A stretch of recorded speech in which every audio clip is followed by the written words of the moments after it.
I know I studies French. Welcome to the lobby, Gamers8 edition. It's very hot outside in Saudi Arabia, but it's nice and cool indoors. But it'll be heating up when we get onto the server. I'm going to go and talk to some players from Furia and MIBR that are mixing up a little bit here. I'm going to start with, hello, my man. Your conversion with the enemy right now. Yeah, just having some fun. Yeah. You're telling them how you made a better decision now, like they remove you, you're happier to be on MIBR? To be honest, we're not talking about this. We just okay, put some good chat between us. Keep the good friendship. Yeah. How was travel? How was getting here? Not too bad for you guys? You were in Europe before, right? Yeah, we were in Belgrade bootcamping, so it was like 8 hours of travel, like with connections and that stuff. So it was kind of easy. So how are things on MIBR? How are you feeling? Yeah, I'm feeling happy. I'm feeling comfortable. The people here, they heard me a lot, and they also have a lot to teach me. Yeah. So I'm feeling comfortable. I'm feeling happy, and let's see what we can show in this tournament. And what's changed for you personally coming into MIBR compared to when you were on Furia? Like, have you got same kind of roles and positions right now? You got some more freedom? How's it looking? I keep some of my positions, but I'm also playing on new ones like in Inferno and Anubis. I'm searching for new experiences in the maps, and yeah, here I have more freedom. Even we play like different from Furia. Like in Furia, it was like a more default and talking game, and here we have like more strats. But here they give me a lot of space to talk, so I have hesitate a lot with the second IGL, I would say. So yeah, that's the difference between the two teams. And talk to me about Bit, because he's another legend of the Brazilian scene, but also he's a dad in real life. Is he a dad for the team? Yeah, for sure. He also do this for us because we are a very young team. We have like three guys on the 9 teams.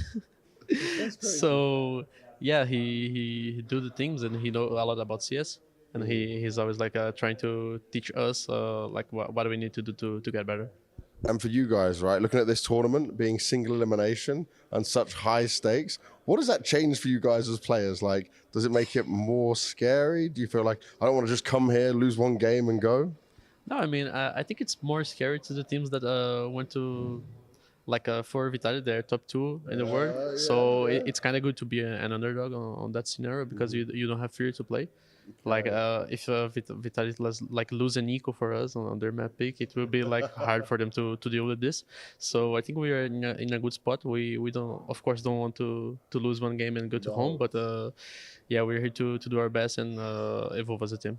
Do you think it's like a mental fight as well, more when it comes to this game? Yeah, for sure. It's I would say that it's kind of like the RMR or the major when you have like a best of ones. His is almost the same with the single elimination game. So if you like if you like Zaiwu, he like wake up with a headache, it'd be hard for him to beat us. Hello, Bit, how are you? I'm good, and you? I'm not too bad, man. I'm not too bad at all. How was the boot camp in Serbia? Very good, very good. That didn't sound too confident.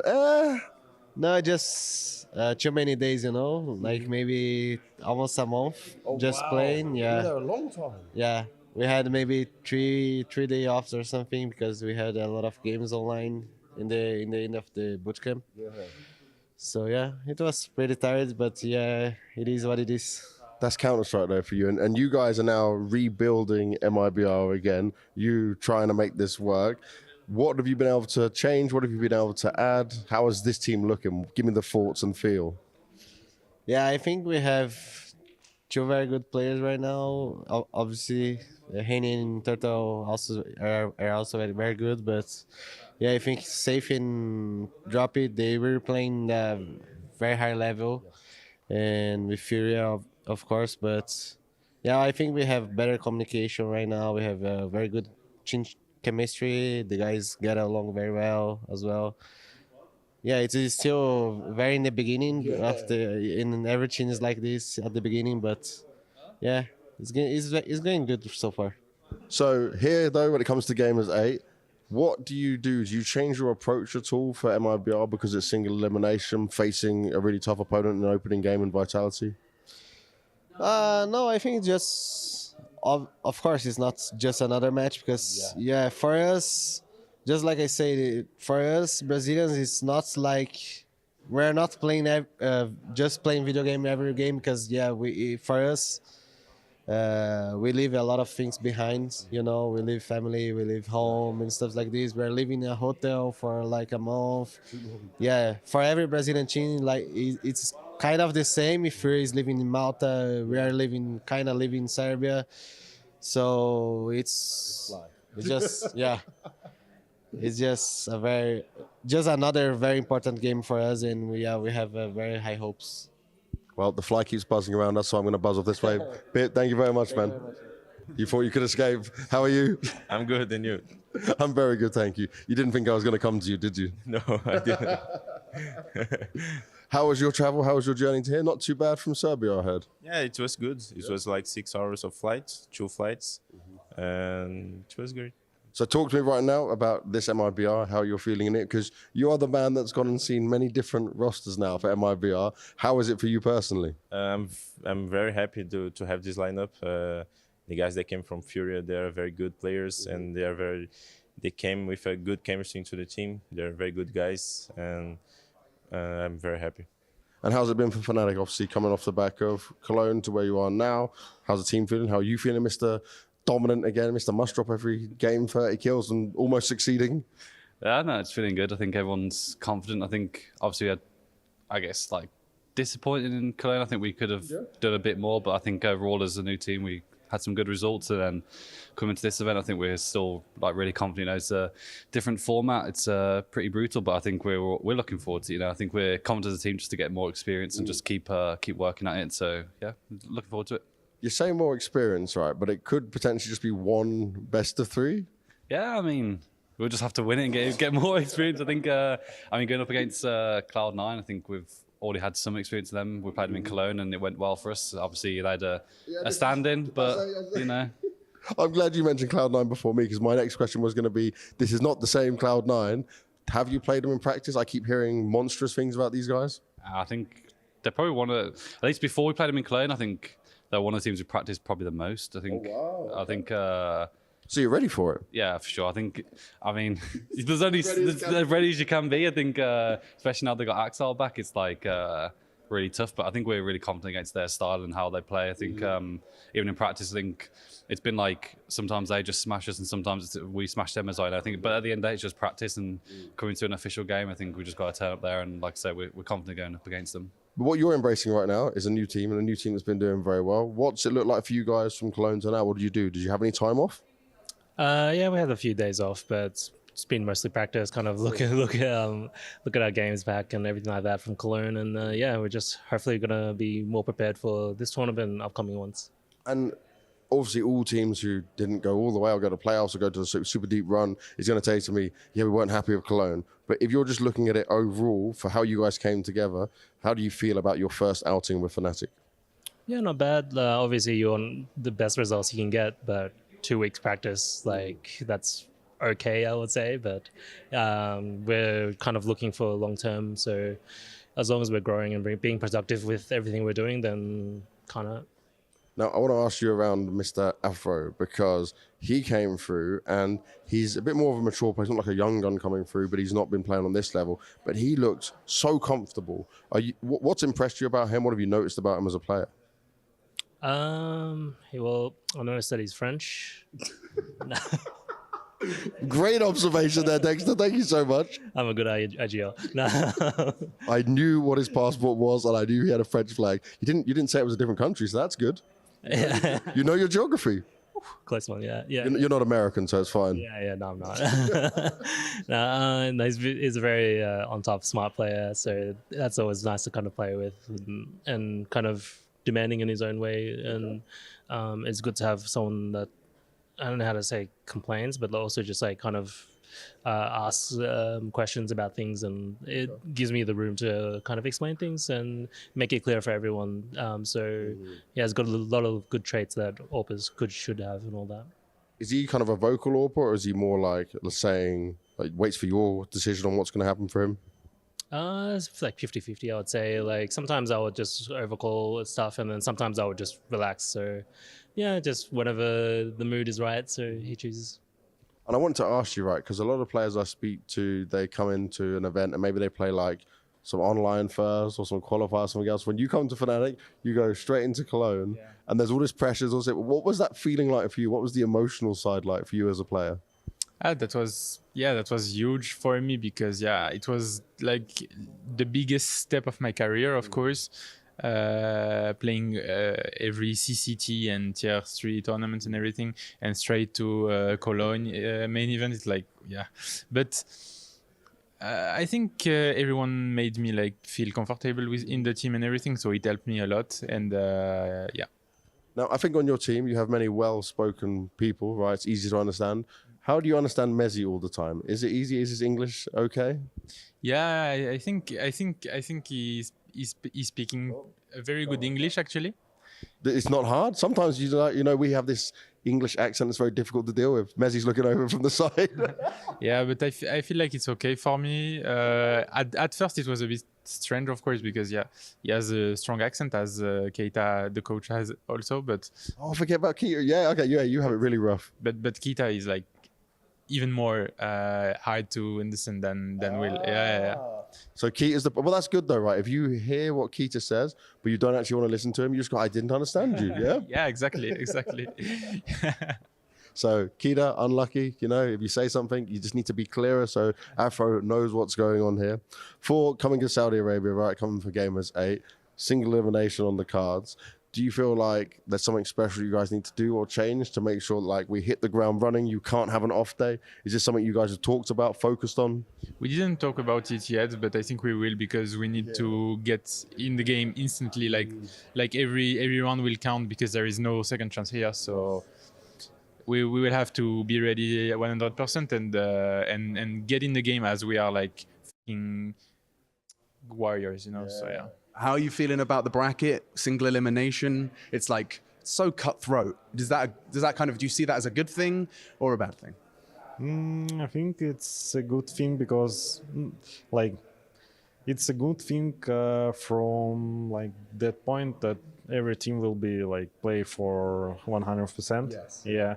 But the bad thing is a really long way to here, and you're playing one game. So if you lose, of course. Well, that makes you want to fight even harder, because you're like, I do not want to get back on that plane right now. Yeah. Oh my God. So you play Fnatic first, is it? Yeah, Fnatic first, and then you could play the winner of ENCE Liquid. Okay. And that would take you all the way to the semi-finals. Who do you think is your biggest threat?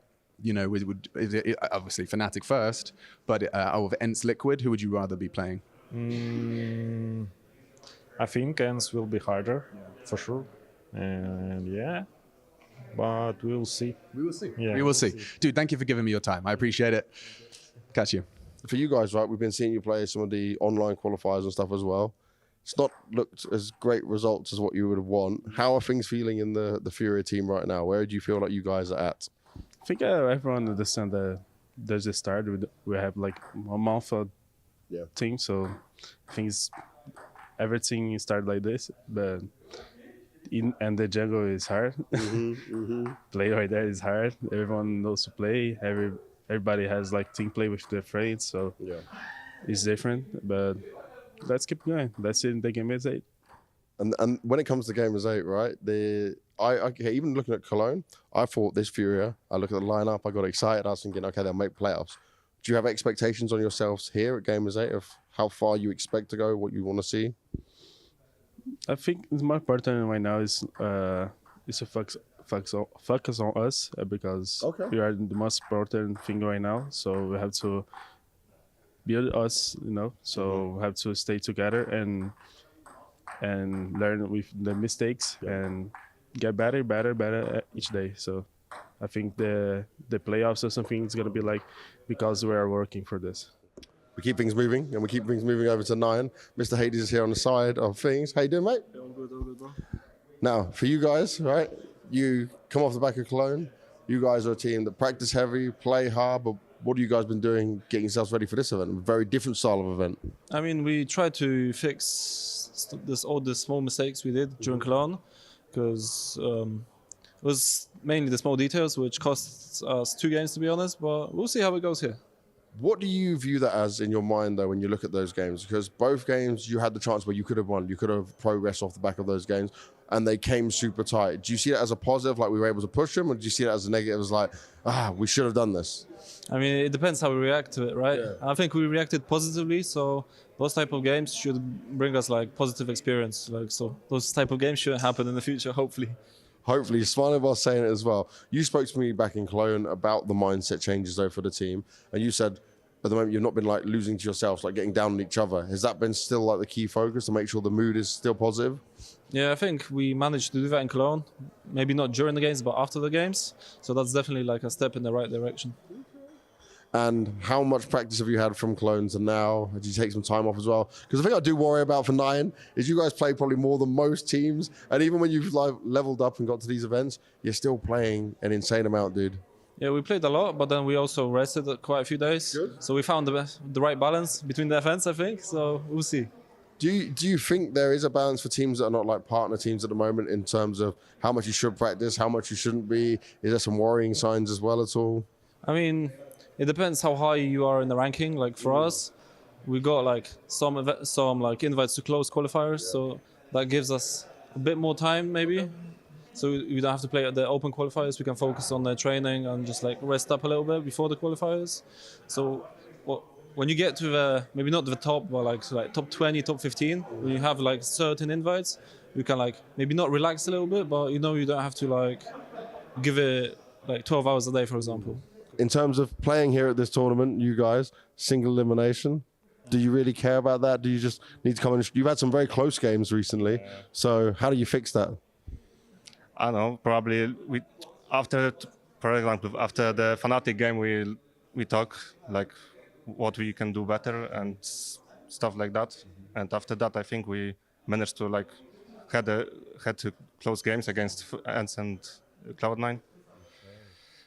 But I mean, yeah, it's single elimination right now, so tough games. Mr. Zaiwu, when it comes though to Cologne, I want to look at this, right? Yeah. We look at the performance of the team. In general, we would say it's good, but for you guys, how does it go from being major champions to come to Cologne? Obviously, you change your player. Were you still satisfied? How did you guys view it? It's kind of weird because obviously we just changed the player before Cologne. We took Flamesy and we had only 1 week of practice. But with the result, I mean, during the game, we could really feel like we could manage to go to final. But actually, we are really happy to be in semi-final with only 1 week of practice. Okay. Obviously, we just won the major before, but we were between like happiness and sadness, kind of, because we could feel like we could manage to go to final, but we were a bit shaky. So obviously, we could do better in this colonia. Now, I also want to ask you about this because I know you've given me these answers before, but you have had a lot of talk about you on social media and stuff, but you're not really a social media guy, right? You don't stream, you don't do social media so much. You play the game. I know you love the game still, which is great. This guy is just smiling. I say it all the time. He just smiles, even when losing. I never really see Zaiwu unhappy playing this game. But you right now have a lot of conversation around being the best player in the world for this year. Do you feel like the best player in the world at the moment? I'm not thinking about that. I'm not thinking being the best player. No, because... But do you feel it? Like you are dominating games. Like when we watch you, we're like, oh my God, I was just doing it again.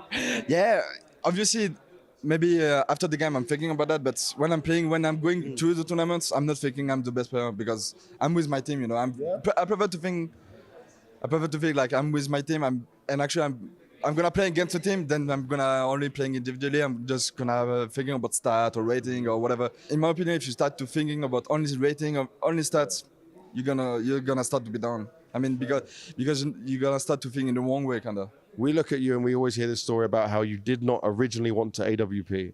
Yeah, you like the rifle side of things. I have this in my head that you would be maybe one of the best riflers in the world if you did just rifle. Do you agree? I cannot say yes. I cannot say no. But you're too nice. Yeah, but because I don't know. I'm not. Your rifle is so good though. Like when you guys don't have money, I'm like, oh, it doesn't really matter. If Zaiwu just picks up the AK, it's fine. Yeah, I mean, I really like the AK. I mean, before I joined Vitality and my French team, I was used to play only AK. Not really AWP, but I was good with AWP, but I didn't really like it because it's like too passive. I mean, you cannot really pick for 2 or 3 kills in the same round, you know. But it's still a OP weapon anyway, because the top 5 maybe player in the world is OP player. So, you know, you have to be in this situation kind of to be the best in the world. It's always that way. How is the team feeling right now? Where are you guys feeling at as a unit? And obviously you've had a bit more time bringing the new player. Yeah, I mean, definitely had a little bit of a difficult start to the season. We ended on a really high last season, so kind of expectations were really high, I would say, at the start of this season, and it probably backfired a little bit. But we're definitely starting to settle a bit more in. We tried at the start of the season, we tried to just swap the player for player. That is not how this works.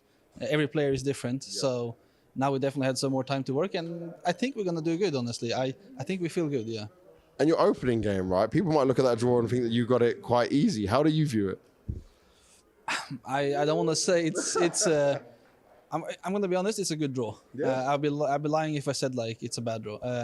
But last time we played them at the major, we won the first game. They stumped us in the best of 3. They have more changes than us. I would say on paper they're weaker than they were previous season. But I know they played good in Cologne. They can still do good, so it's going to be hard. But I have high hopes for us. Hello, Nork. How you doing, man? I'm doing pretty good. How tall are you?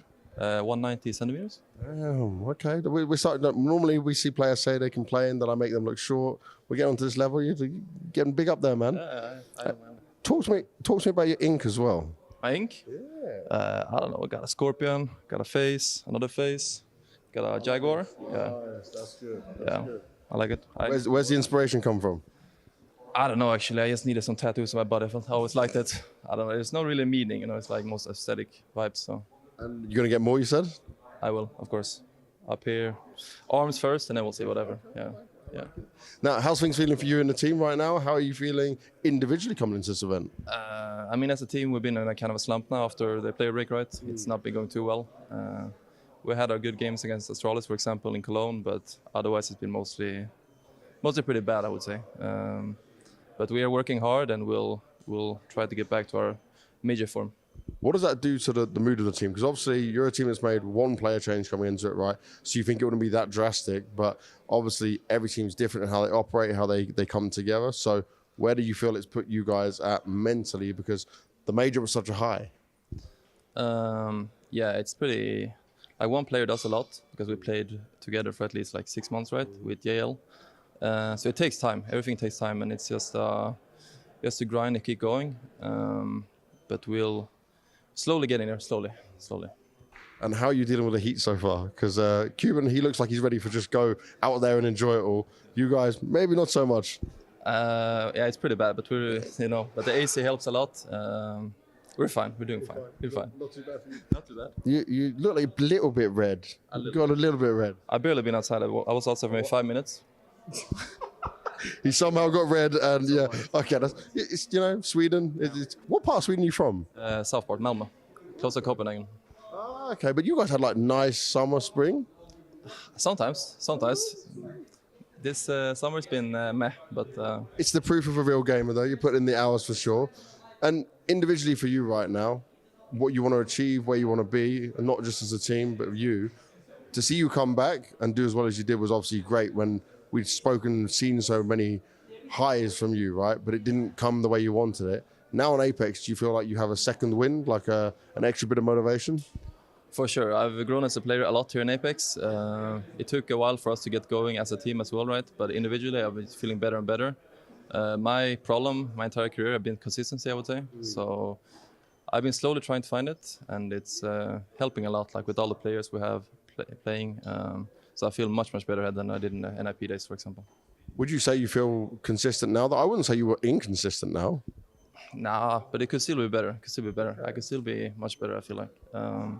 But yeah, I am trying to work as hard as possible, and hopefully we can get an even better prime for me. Yo, hanging out with Ash, coach of Gamer Legion, a team that I got to watch an awful lot of recently and have made big changes. So, first questions first. That first event, Cologne, what were your key takeaways? I think obviously it was going to be a really difficult event for us, so it was going to be a real learning experience. So the main thing went there was just get some experience, just get to see how everyone does under pressure, and just take it and use it for the future. It was going to be one we couldn't really do anything about. We just for the next one we'll be a bit better than last time. 100%. And this blend of players, like I've kind of got.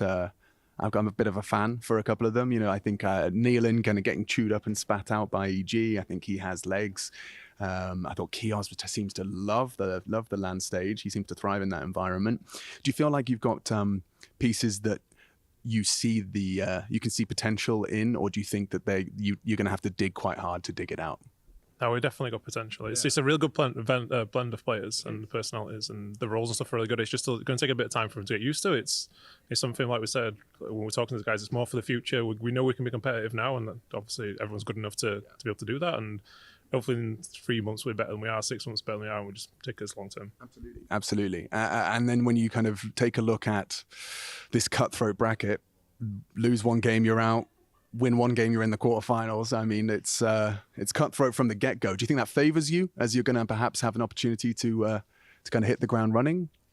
I would say it could do. Traditionally, it hasn't. Though we've every event we've gone to, we've always lost straight away. It really has. Today we can't go into it. This event we've got to be good straight away. So we'll have to see. It could be a real momentum event for sure. It's probably a lot of upsets, and we'll just see what we can do. It's crazy. I mean, we're going to lose 8 teams in the first day. Yeah, I mean, that is intense. Who's your opening game against? I'm afraid I don't have the bracket. And Apex. Oh yeah, okay. I know you're at the top side of the bracket. Oh, okay. Who would you say is the biggest threat in your first affair against Apex? Who are you going to try and have to keep down? Probably Nork, I would say. I think he's pretty underrated. He's hard to play against. He's one of those people that just always is an Nork because he never dies. So it's probably someone like Nork. We've played these guys a lot of times, to be honest. They're probably one of our rivals, I'd say, if anything. We've seen play them all the time online, so it should be a good game.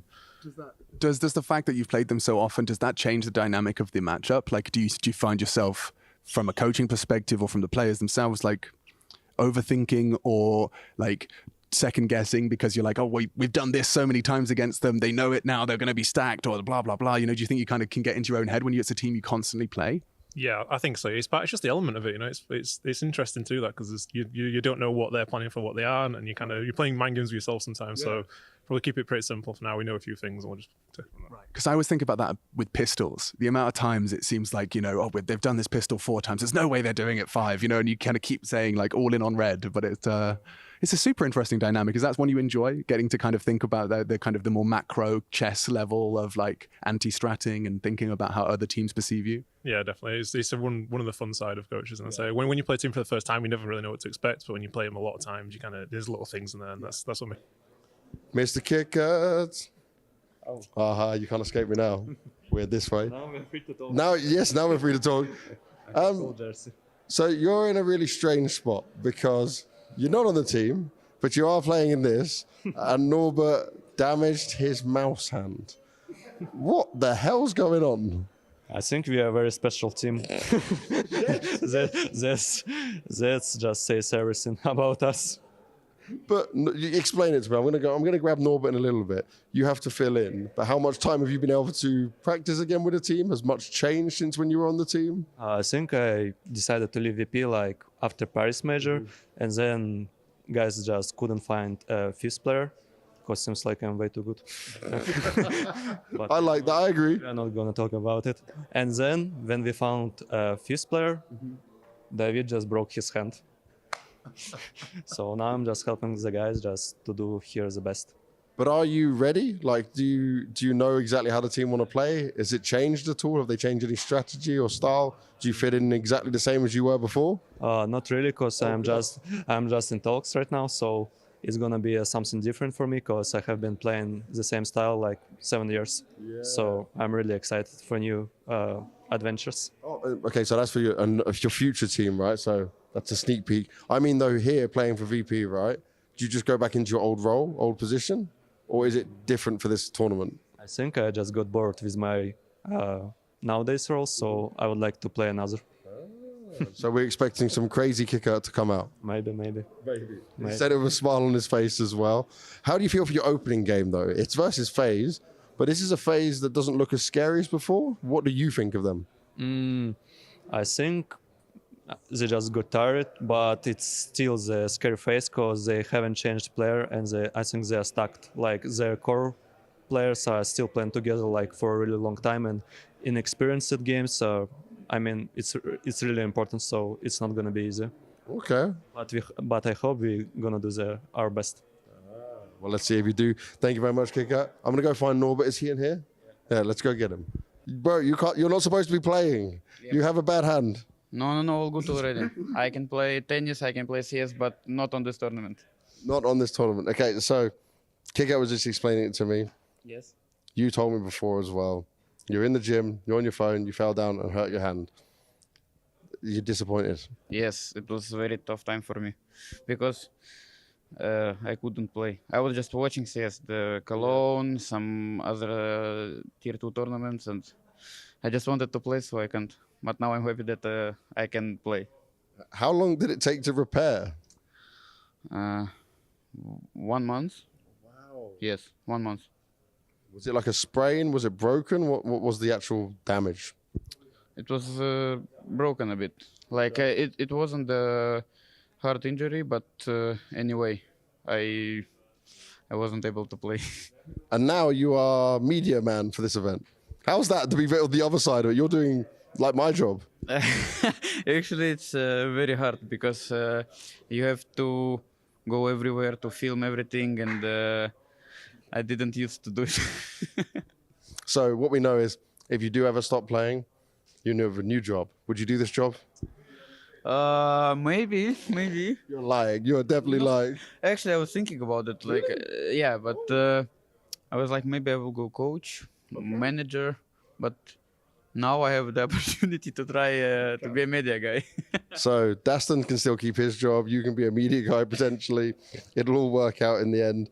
It's a wild story, man. But you're ready to play after this event, so we're gonna see you back then. Yeah, for sure. Yeah. And how you extra motivation? Oh yeah, of course. Because I was sitting and just wanted to play. Yeah.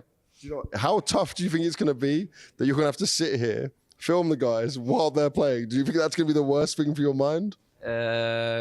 Yeah, maybe, but you know, I was watching when they were playing online tournament, and I see their mistakes, and I couldn't help them.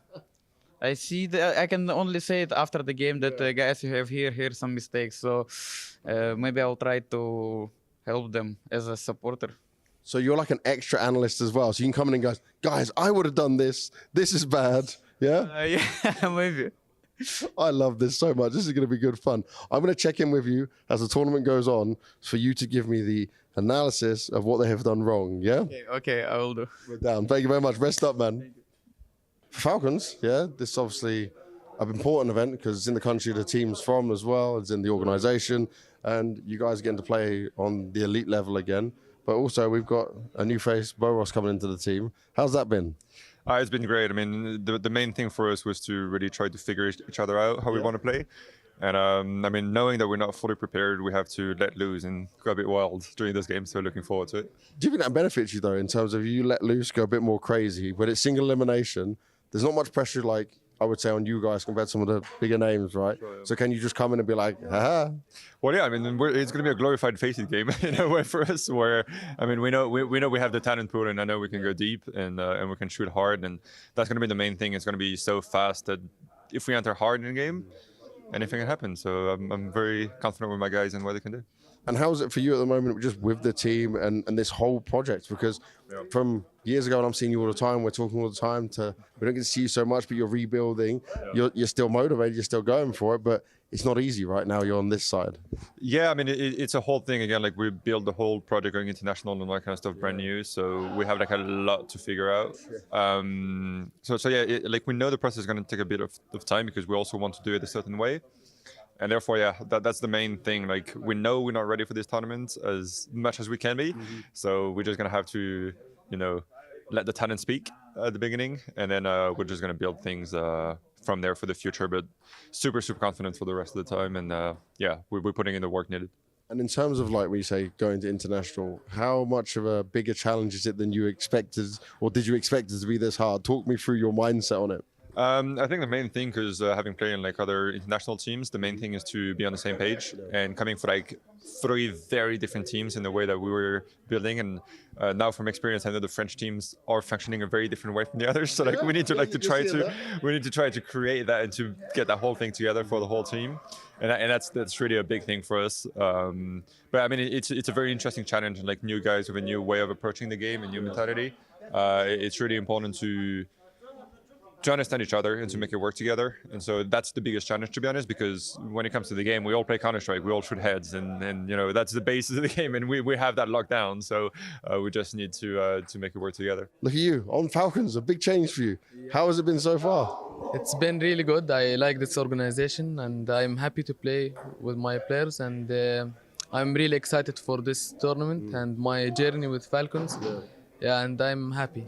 And how important was it for you, right, being from the region, to go to a team like Falcons that's from Saudi Arabia? Was that like such a deciding factor in your move? Yeah, it was like so good for me. I'm so excited to be like an organization within my region, you know?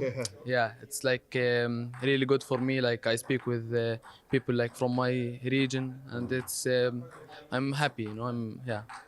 Was it kind of sad for you at the time, though, to leave Monty when things were like going better for the team? Was it like a tough decision to make? Yeah, it was really tough decision, but sometimes you need to think about like your future. Yeah, like, yeah. And I think we have like a promising team, and we will do really good. And what's it like for you? Because you went from obviously playing on one team where there's some notable players, but now you're playing along like players like Body, MBK. You're playing against some names who are legends of the Counter-Strike scene. What does that do for you in your mind? Yeah, it's really it's really nice. You know, I was watching these guys when I was young, and I'm playing with them now. You're still young now. Yeah, I'm still young, but when I was more young, like I was watching them, and I was seeing them like like NBK, for example. I was like seeing him my idol or something. You know, when I was young, so it's really good when I play in same team with him. And that's crazy, right? You've come into this, you get to join and play with these guys, but obviously it's been a very short amount of time you have been on the team. How do you feel in terms of the freedom you have, the role you have now? Obviously, you are the superstar. You're the one supposed to be doing the big damage, heavy lifting. But do you feel like you're in the system? Do you feel like you know the structure they want yet? Yeah, I think we are like new, and we still need some time together, you know. And I think I will get there, like when I will have my like play style and everything. And we are working in it every day, and we are trying our best, like. What's been the biggest difference from when you played on Monty to coming into this team, and like how's it different of a change has it been? I think in Monty I was more comfortable, you know, in my play style, but we are trying our best, you know, to be same, because we had much more time. Like in Monty, I've been with them 1 year. Of course. Yeah, so it's still new, and I'm excited for my future. And do you like the idea of kind of having a home crowd, especially for you here? Yeah. I'm so excited about it. I think like maybe 80% of the crowd will be cheering for Falcons. Yeah, like I think it's really nice. And do you think that can play into like giving you the victory over Heroic? Because obviously it's a very tough game. It's very tough, you know that. But do you feel like that can play a factor? You can get motivated from that? Yeah, of course, but it's still like hard game. But of course, I think the crowd will help us a lot.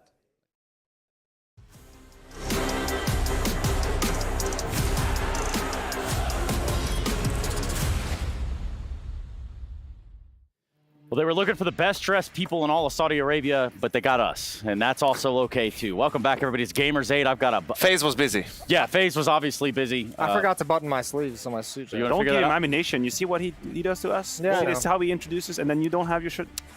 It's just unprofessional. We could just run it all the way back. He's used to being a caster nowadays. So yeah, I don't usually have to wear these things. I'm usually just in like a t-shirt, some shorts, maybe not even the shorts, just short. Just chilling. I'm wearing shorts all week. Poor Dinko is all I'll say.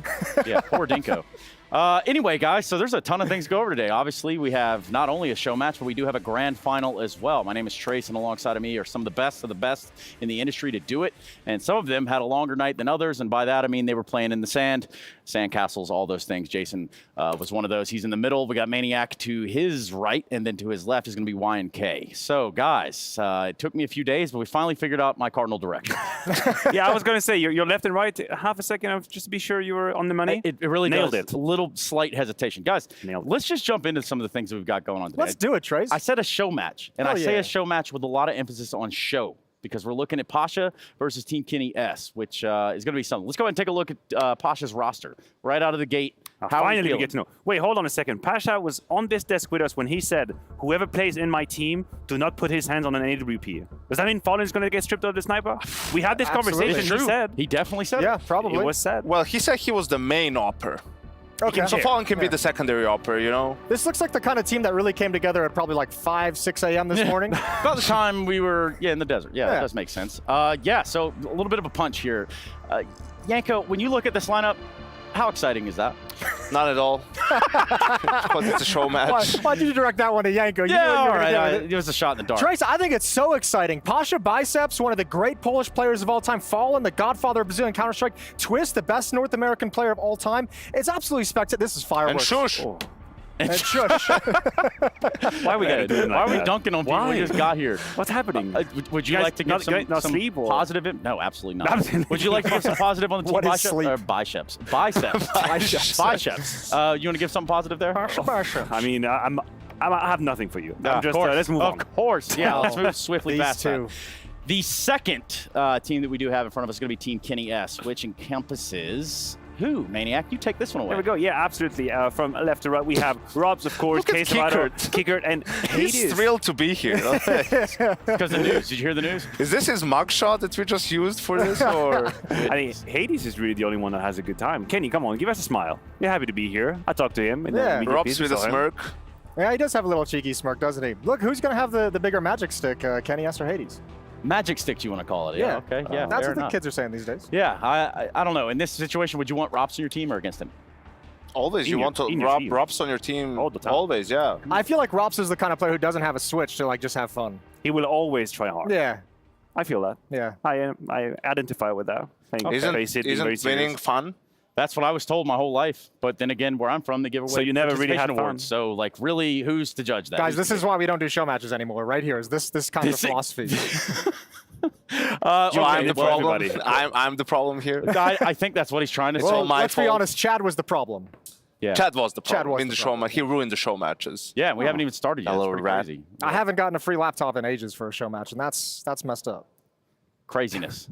You just out there messages to the world. People should get you in show matches. There has to be a show match somewhere. A laptop somewhere here. Somewhere. Yeah, there is a show match somewhere. The Colonel's laptop. The Colonel's choice laptop. No, that's not a thing. What is the thing is that we're playing the show match, to my knowledge, with the new max rounds as well as on CS2. So and on overpass. And on overpass. So a lot of things that we can grab onto here to start to So this will determine whether we switch to MR12 or not in all of Counter-Strike forever, Trace. Right here. If Pasha wins, we switch to MR12. If Kenny wins, we're staying MR15. Oh, is this a little bit for people to see how CS2 looks? This is the loadout in case you haven't seen this. Jason, run us through it. Yeah, well, you could see the 3 categories there. You can only have 5 weapon selections to pick in each one, and those are the only weapons you can come into the game with. You can't switch out. If you don't equip an auto sniper at the screen, you don't get to buy that auto sniper inside the game, so make your decisions wisely. I'm gonna have to see, maybe bring up that second M4, like having silence and non-silence at the same time. What if we said you can only put 3 grenades in your arsenal? Okay. Do you even use your grenades when you're playing? Settle down, bro. I don't, but other people do. Exactly, that's my point.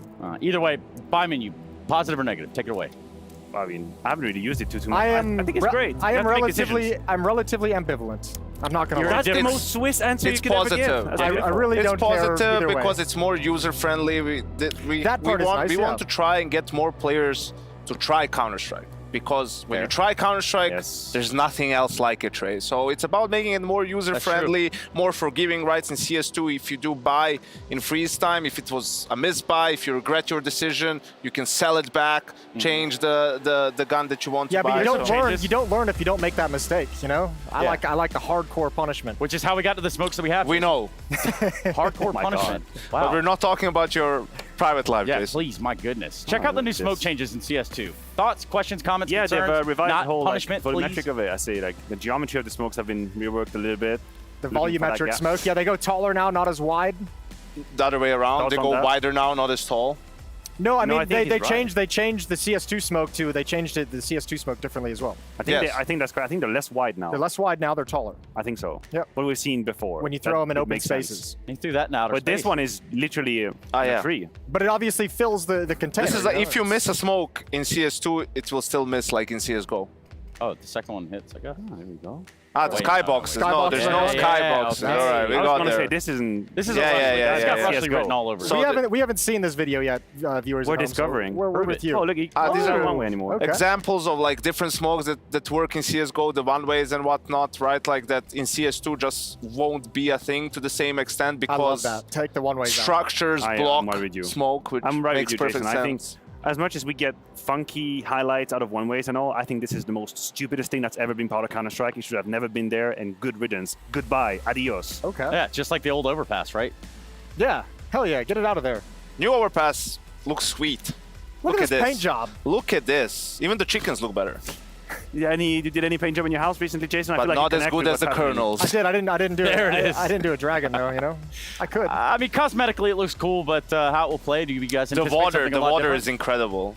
I just want to see if the water graffiti has physics. changed. There's a they couple. changed the monster graffiti too. There's a couple Yeah, like man, look at it. yeah, they brought in a really nice artist. There's a couple angles on this that are Who is it? changed a little bit as well.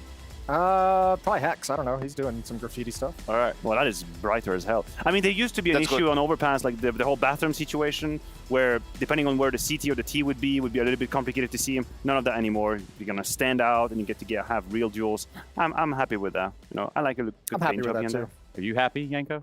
I'm never happy. Well, you always ask the wrong person. No, he That's was the twice only now. one that didn't identify as happy, and I didn't just assume What's what this you countdown are. for, Trace? That's for you to be quiet.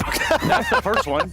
Secondly, 10 seconds does mean that we can get right into the action. Thank goodness. Get me the hell out of here. Throw it to Let's Fancy. watch a CS2 show match featuring Pasha and Kenny S.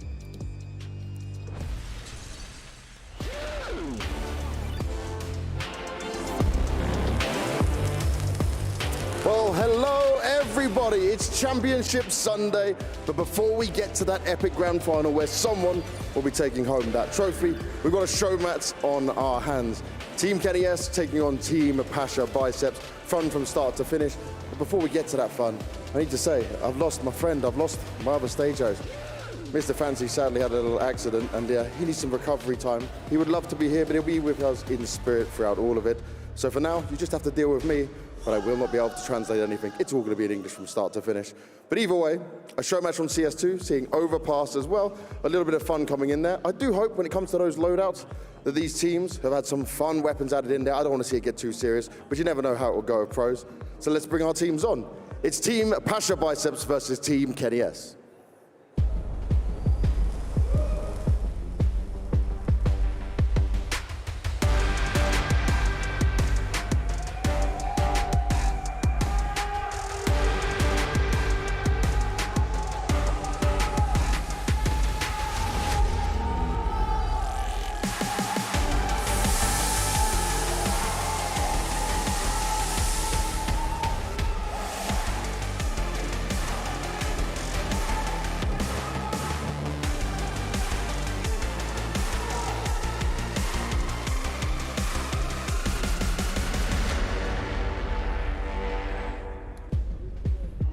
Okay, Kenny, Pasha, come join me here. The rest of you guys can sit down and get yourselves ready.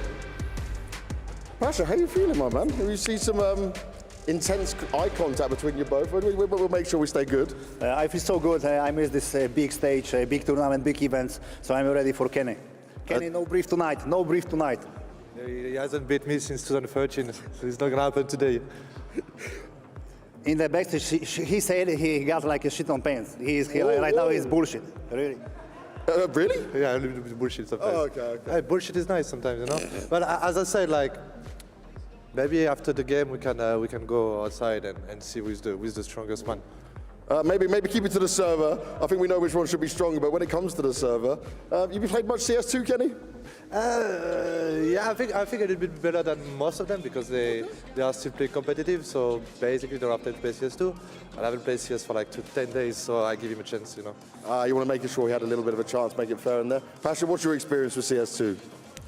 You know what? I'm a talent, to be honest. I don't need to play much more. So I like this game. I play overall, to be honest, like 1 hour maybe.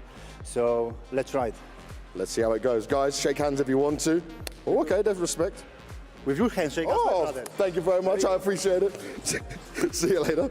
Get yourself sat down, get themselves ready. Always fun between these two. I hope it stays nice within the server. It is going to be interesting to see how it all goes down, but we should bring our casters into the game. Let's see how it's going to start off. Machine, Sponge, what you got for us? Oh, thank you very much, James. We have got a bit of fun ahead of us. MR12 Overpass. Look at Pasha, straight away. Straight away. Look at Robs' skin collection. The man's flexing on us right now. I'll tell you now, Chad, I'm not going to lie. Just looking at the names on paper, I feel like Kenny S got the long straw. The long straw? Is that the good one? Well, I think the short straw is the bad one. Yeah, so you got the long straw. No one's ever said that before in the history of straws, but I'm saying he's got it. All right, well, what makes you feel that way here, I'm just Alex? saying, right? There's a Boros on the other side, there's a twist on the other side. But I give it one round that goes wrong, and they're all not talking to each other. They're all just going to be, Okay. I'm just saying, Fallen's going to be trying to corral the troops. Pasha's going to be, maybe... Well, he already used it. I'm a talent. I'm out. Like, it can't use that excuse. That's our excuse, Pasha. What's going on? And I like Kenny's sass, say Pasha hasn't beaten me even since 2013. Well, that was a decade ago, just in case people... But I mean, look at the roster. Rops, K Serato, the form Hades has been in, and Kicker as well, who just got kickered from VP. Too many AWPs, wouldn't you say, though? You got Pasha and Fallen, and then you got Kenny and Hades. Who's going to be picking up the big greens here? I feel like Kenny's going to pull the card. Kenny's going to pull the card. I think he gave MHL his magic stick. He did. Is it permanent? I don't know. Maybe it's like a long-term rental. I see. We'll take this one. But I will say, Hades has probably had one of the best AK clutches of the tournament. Oh, that's true. So, no stress of him being on the AK-47. And we are on, like, probably the most pretty of the new CS2 maps. Yes, so Overpass, of course, is where we're going here. It is one of the maps that has gotten the biggest overhaul that we've seen thus far. We know Inferno's coming. We know it's going to have some changes, but we haven't seen it yet. And from my understanding, Overpass is Valve using all of the tools available to them in the Source 2 engine just to demonstrate what all of the maps could eventually look like. Obviously, we've been going through overhauls throughout CSGO. This is kind of them saying, look how pretty it can be. It was very bland before, wasn't it? Look, and I think some of the other factors here that have just been brought into the front line would be the different textures across the map. There's even different sound cues available, like things at long. There's the wood as you're entering into towards the side. It's going to help people distinguish between the sounds, hopefully a little bit better. But that's the thing, everything we're still learning about, right? They updated some lighting just the other day. They ruined the bullet penetration, then fixed it a day later. Could you do me a solid and try and be the devil's advocate for why having more visibility in CS is a bad thing? Could you, I don't understand why anyone would be upset that it's easier to see your opponent. If I was going to give you a mature response, it might take me some time to put that one together, but I can just say Zuma kiddies don't like the Valorant and they want Counter-Strike to be dark. Okay, dark and mysterious. No, but I'll try and get a mature response for you, Alex, because that one's slightly facetious. But I think that obviously having better visibility and things like not needing to use clear decals, a lot of our top players out there will be well aware that clear decals are or have black equalizer on just so you can have an advantage against your opponent. And that's the thing, people are going to have to adjust their digital vibrance, for example, because mine's on very high. You're going to have to turn it down in CS2 because you're going to get blinded by just how bright a lot of these textures are going to be. I do like that. Like, out of the box, the fact that, if you are kind of watching CS on the stream, you decide to give it a go, suddenly, you don't have like maybe 15 steps to optimize your game. It's maybe 3. Yeah, and that's something that you can see seems to be a bit of a focus here with the decisions that are being made. But MR12 is going to be the interesting conversation point here. And the problem we have today is this is just going to be a show match, so these players aren't going to be saving. We're not really going to be getting the best understanding of the economy system and how it could play out at the professional level. We even in the show matches, you and I have casted a couple of CS2 show matches now, we don't even really see players flirting with the HE smoke combos that often either. And that's something that is going to come with time. So this is just another glance, a look at Overpass, a chance to look at MR12 and how it's going to play out. Like, we can get a tied half. You can have 6-6 on the half, right? No more 9-6, no more 8-7. 6-6 is kind of a fun one. Yeah, it is. It certainly is, right down the middle. It's going to be interesting to see. I think, I can understand there being fear of the potential for MR12. Change is scary, but also, if the only justification is, we don't want to have super mega long 6-7 hour best of 3s with breaks and tech breaks and timeouts and adverts, I can see that, but I also feel like maybe we'll see if we don't get a bit of a ball terror here, a nice little taste of what MR12 feels like in a competitive setting as we are off to the races. Team Pasha Biceps going to be starting on the defense. Twists. Mr. Van Dulken, Shush, Boros. We actually have a HUD. Oh, this is going to make it so much easier. This is like our third or fourth. We've never had a HUD. We've never had a HUD. Oh, this is lovely. This is brilliant. Thank you, MC. Shout out MC one time. Yeah, well, because he's the magical wizard of technology. They all bought Deagles. Well, where's Pasha going? Yeah, they did all buy Deagles. Fallen bought a kit and flash. Fallen's actually playing properly, and they all bought. Oh, Pasha! Jesus! Go on, Pasha. What'll do? Kenny S has put the Deagle back and puts down Pasha. So that's 1-1 in the head-to-head. Okay, we'll keep tabs on that. That is obviously the highlight of this one here. Twist is coming up a storm. Serious business here. I do think the Penta Deag is a bit audacious. It is. It's one way to approach the game here. Now, Fallen's got this on lock, bro. He's not going to let this round slip away. He's been spotted out on dice and fires off a couple of warning shots. You can see those new tracers, much more visible as to where that shot came from. Would still love to be able to turn it off. Yeah, does it bother you? Yeah, I was talking to Robs about this the other day. We had him on the podcast with me, Jason and Yanko, and this is a kill. Oh, no, it's not. Okay, shush. Kenny, gonna have to go forward or turn around and take that fight. Bombs on the back of Hades. Rejigging this CT setup here, rocking that P2K is Fallen.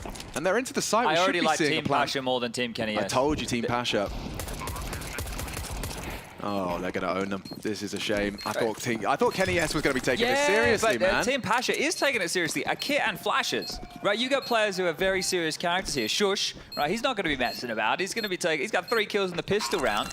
Twists, I'm sure he's hungry for a W as well, you know. But talking with Robs, he's got some issues with the way spraying feels in CSGO at the moment. That's fair. Tapping does feel legit. That's the thing, you know. You get some crispy 1-digs. The AK tap is quite nice, but in terms of the spraying, like I'm with him. It feels odd. Yeah, it's not intuitive, and maybe you could have conversations. Is that because of the traces? Is that because we can't disable Bob like we traditionally would? There's a lot of factors that could play into that. You know, something else that's cool. The desk we're touching on the buy menu, and now you can have both M4s on. So we'll see if the teams have equipped those. Oh, we're going to see if he Heaven Smoke. lands the Heaven Smoke. This is going to be interesting. The Monster Smoke just landed, and down goes 1, 2 as well. Shush is farming up as they get 2 on the way back in. It's Hades and Robs from that short side. They're committing in. And oh dear, Twist has made a meal of that. Robs with the Galil making it sing. Puts Pasha into a 1v3. What you got for us, Mr. Biceps? He's done it all, hasn't he, Pasha? Chasing that competitive itch he's had ever since stepping away from competitive CSGO. I don't know, I'd rather be throwing headshots than Hail Marys, you know? The punches that we've seen Pasha being involved in, it scared me. It made me sad. Hurt. Oh, and that's another for Hades. Wow, they turn it on. I thought Shush with the double would be enough, but Robs and Hades on the double into the site. And 5 frags between the 2 of them. Okay, well, Hades actually landed that Heaven Smoke. Yeah, and they landed the Monster Smoke. Yeah, the Monster Smoke, very easy. Right? Look, I'll show you. The Monster Smoke is very, very easy. We're talking about the one from CT Sport? Yeah, it's basically the same lineup? Yeah, almost essentially the same. Now, everybody, we don't have GoTV access at the moment. That's something that, well, I don't know if it'll be called GoTV anymore either. No, and no X-ray right now either. So check this one out. You ready? Yeah.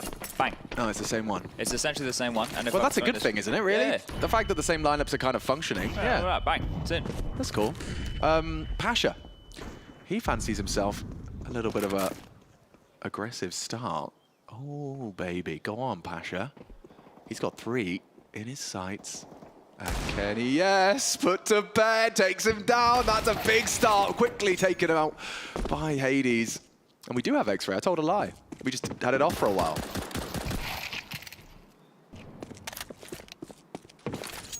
I can hear their typing, but hopefully they're only saying nice things to each other, like, nice shot. That was a good one, Pasha. Oh, nice adjustment. Does take down Boros, and Shush, he's down as well. Okay, so Kenny, yes, after the meme call of the pistol, I think they realize they're going to have to take this a little more seriously. Okay, so you're back on track. You were all behind Team Kenny S. Now that he's lost the pistol. I'm flip-flopping all over the place, aren't I? We'll allow it. We'll allow it here. But I think it will also be good with the X-ray to be able to flick it on and off to maybe see some of the visibility in certain situations. Because here, I'm here for a learning experience, everybody. 100%. Another light one here from Team Pasha. We'll get the rifles out into the next. Oh, they're going for the stack. The flash from Queserato could be good, and Boros has done a lot with that. Boros not an eco victory. Maybe not. Maybe not. Shush though, 1-on-1. Oh my god, it comes down to just 10 HP. Woo! Kenny's got a lot to say about that. He's not too happy. It came down to just 1 alive, so fair play. Might be the best flashes of all time right there. Yeah, fragging up. Oh, we get the fallen orb. All right, now we're talking. And now Kenny we're cooking. He's taking her priority over Hades here. Damn. Oh, we even have replay cams. We're doing it all here. I can't believe quite what we're seeing here. It's happening. It's happening before our very eyes. Yeah, and it's going to be happening very soon. So, summer. I did some research. Oh, yeah? Yeah, ends in September something, right? On the internet. That's what the internet told me. I don't know if I believe the internet as much these days. No, you probably shouldn't. Ropsicle. Good molly. Oh, and he's owned him. Shush. Down. Looking to turn this round around.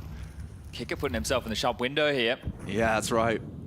CS2, watch him have a pop-off performance. I need to kill, doesn't he, Kicker? 2 assists. He's got Queserato walking into the site here, and Boros is going to greet him with nice spray. Rops, that nade could be destined for glory. To chip damage and not able to find them both. So it is up for Kicker, and there's one of this clutch. He's a 1v3. It's Kicker's world. Here we go. Oh, fallen. That is a bit audacious. Kicker's not ready for it. Push it up on the AWP and a smile on his face as it's just a 1-round game. All right. Well, what else can I take a look at here in the map while we're in between? Are you got anything I'm just thinking it's MR12, right? So yeah, it is going to be over quite quick. We're already kind of off to the races here. We've got, obviously, towards short now, sandbags on B. There's that little ledge so you can jump onto the sandbag position, right? There's that in play. There was also some wallbangs early on within this map that had been nerfed that we were playing with. There it is. So hopefully that one lands for Fallen. You obviously have the sound, which will confirm. Set cams as well, guys. The observers are flexing today. Beautiful work. Pasha with the auto shot. Let's see how that feels. How it sounds. I imagine it feel quite nice. Yeah.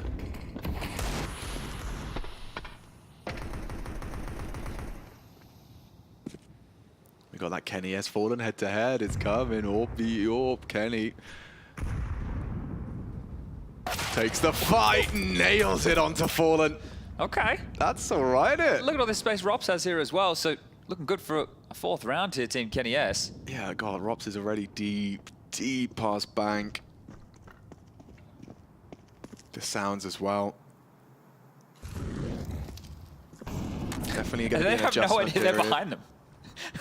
Like, look at all the space that they have. Yeah, Robs is going to do it all. Hi, guys. Oh, kick it. Do it, kick it. Kick You're it. not playing with James, kick it. Just kill him. They're yours, mate. You don't have to worry about saving a gun, dropping it all. Just get your kills, mate. They're all yours. All right. We get to see some Queserato warping. Now we're talking. He's picked up Fallens. And Pasha Biceps. I don't know what he's saying, but I want to hear what he's saying. I do too. Him and Boros, I think we might actually get a save here. Yeah, if they allow it. If Kenny goes any further, oh, Pasha's. Come on, Kenny. Oh, Pasha, The alligator. Pasha. Oh, no. No, dear. Don't do him like that. Boros gone 2. Kenny S 4, Pasha 2. And winning out that AWP head-to-head as Kenny.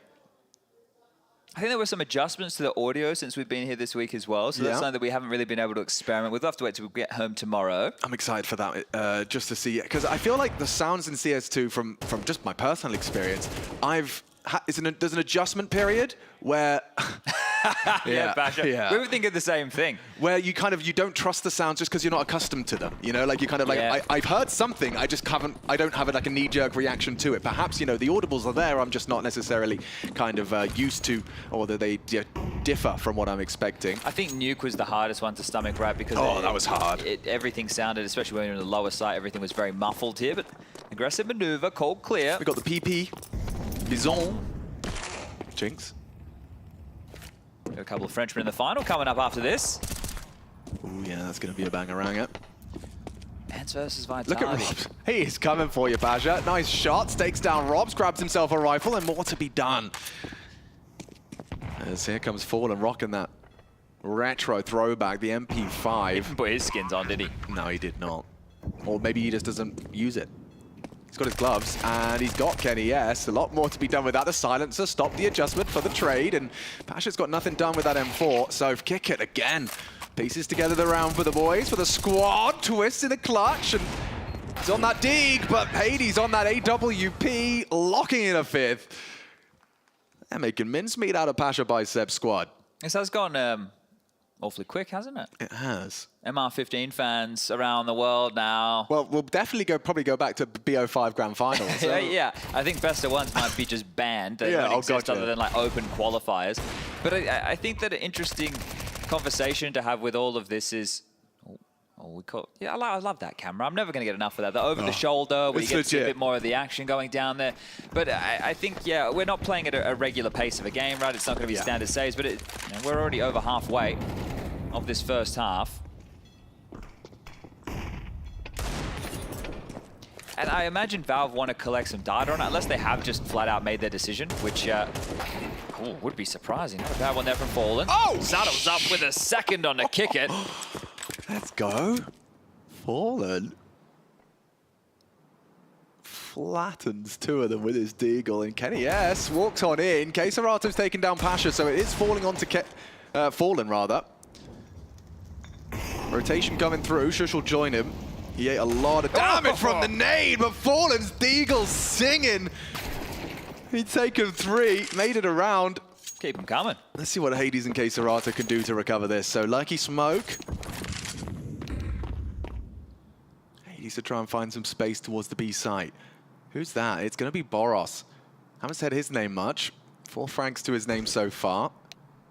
And, I think he just missed a whiff of Hades. Goes both ways. Hades going to go for the plant, and Boros should collect the frag to secure the round after all of Fallen's hard work. You don't want it to fall apart now. Oh, it is. Only Shush. Maybe he can spam one through. Keisarato, a single bullet would do it. No Kev on Shush. Hades still takes the fight and collects. Boros not going to be too happy with the way that one went down. I think the crispiness of the pistols is something that translates pretty well between both games, because people's aim with that, and it does feel really crisp on the subtick with the taps or the deagles, the USPs. As mentioned again, the spam not great, but we'll catch this again from Fallen here. Just a couple of little tiny ones. Juicy.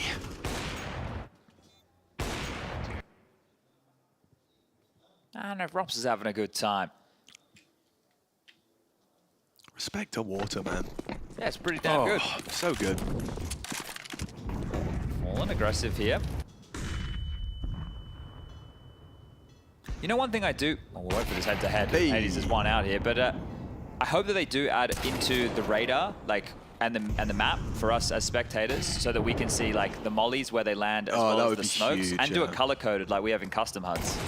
Yeah, that's a great shot out of Kenny, yes. And Keisarato's had a round here as well. 2 from him. And Hades, well, there's knife out. This should be Pasha Biceps frag. Hades is going to try and knife him. He is going to You can see he's already trying to knife him. Don't do Pasha like this, Leave Hades. him alone! He's one of your countrymen. No! He's one of your legends, Hades. You can't do him like that. The next generation knifing the legend. You're not going to be allowed back in.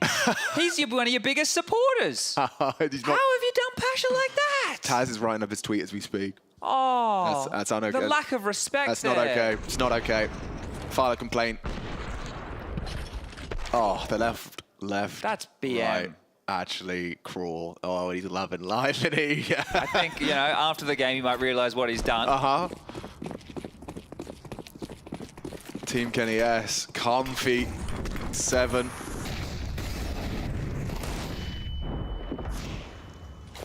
It does say round 10 of 30. It does say, yeah, but that could be the HUD. It could be the HUD, you're Something right. that they might have to update with the code. Ooh, Fallen's deagle definitely working well. They could finally take this one it down. again. 1 on Kick it 4. on the ace! Oh, that's a crispy tap right there. Yes, indeed. Kicker putting himself in the shop window. He's a free agent. Well, he's not a free agent, probably under contract. Yeah, but if you want to try and contact his agent or Virtus Pro about it, you know where to find them. You can do that. He's an agent, as it were. And, There it is. Let's watch this again. Watch Kick It go. What a great angle. But. And there, look, just tap, tap, tap it in. Hades can't quite believe it. All right. Oh, everyone's having fun. I love that I can see the colors. So Hades is green. So you can have, I can imagine Rush going, green. Why you flash me green? Oh, there you go. Shush bring in the fight, getting frisky. They do need to post the CT round. Maybe Pasha's got one here on long side. Oh, they're running at him.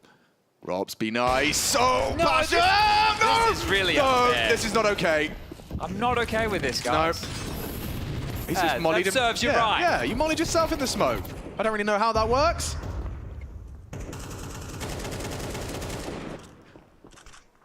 How many Hades got here? 3? 1. 1? Yeah, because Pasha's going to kill him. You think so? Yeah, watch this. All right, I'm watching. Ooh. I think you spent a few too many minutes in the octagon.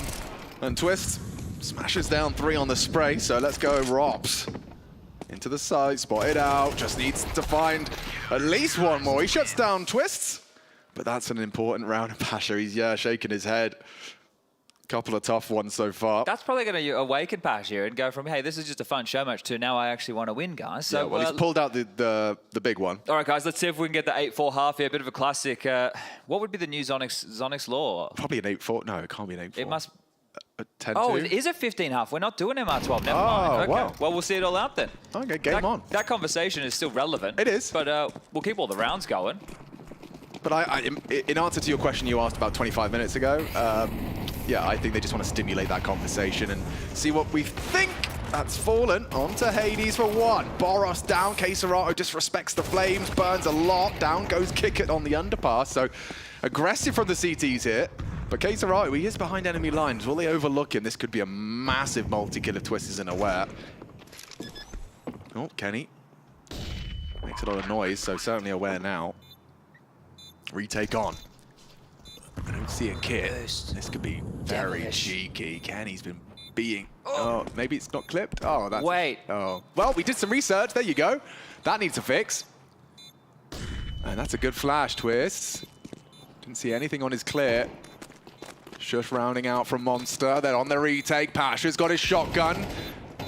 Kenny's got the frags. Fallen alone and should be down as well. Kenny up to 11 frags so far as they do take the 9th. Okay, so that's actually good news that we heard that this is MR15, which is standard what we're playing with today, which shows everybody that apparently League Ops and our lovely little team out there can just quickly change a couple of configs and we can have MR15. Yeah. So, look, I'm not going to say that's the standard, but I'm going to say that's an easy little change.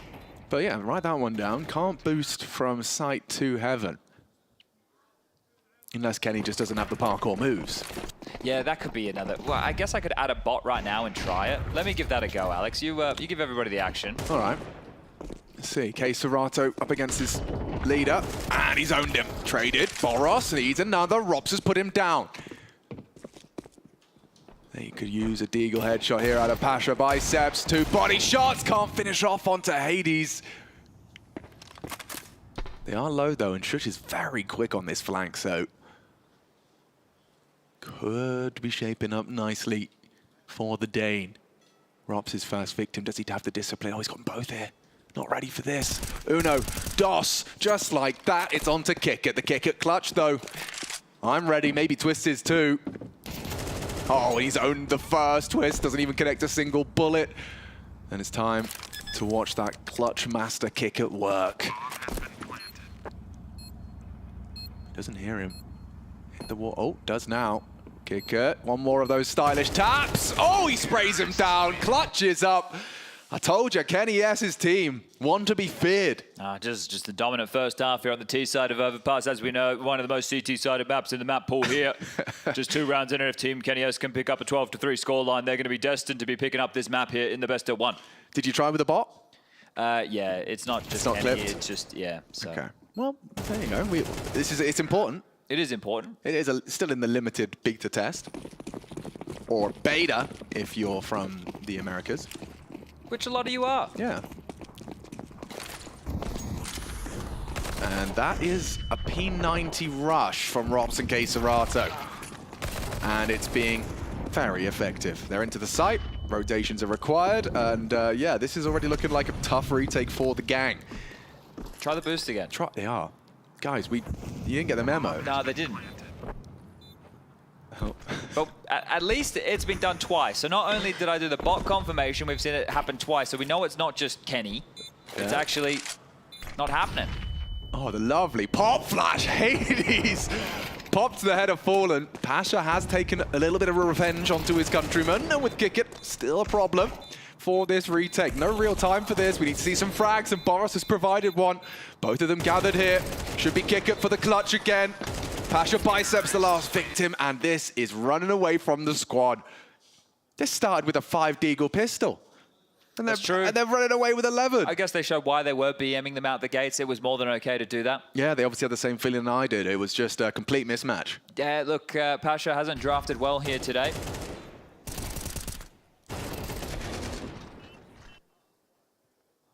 Shush is going, hey, how did I get drafted onto this team? What?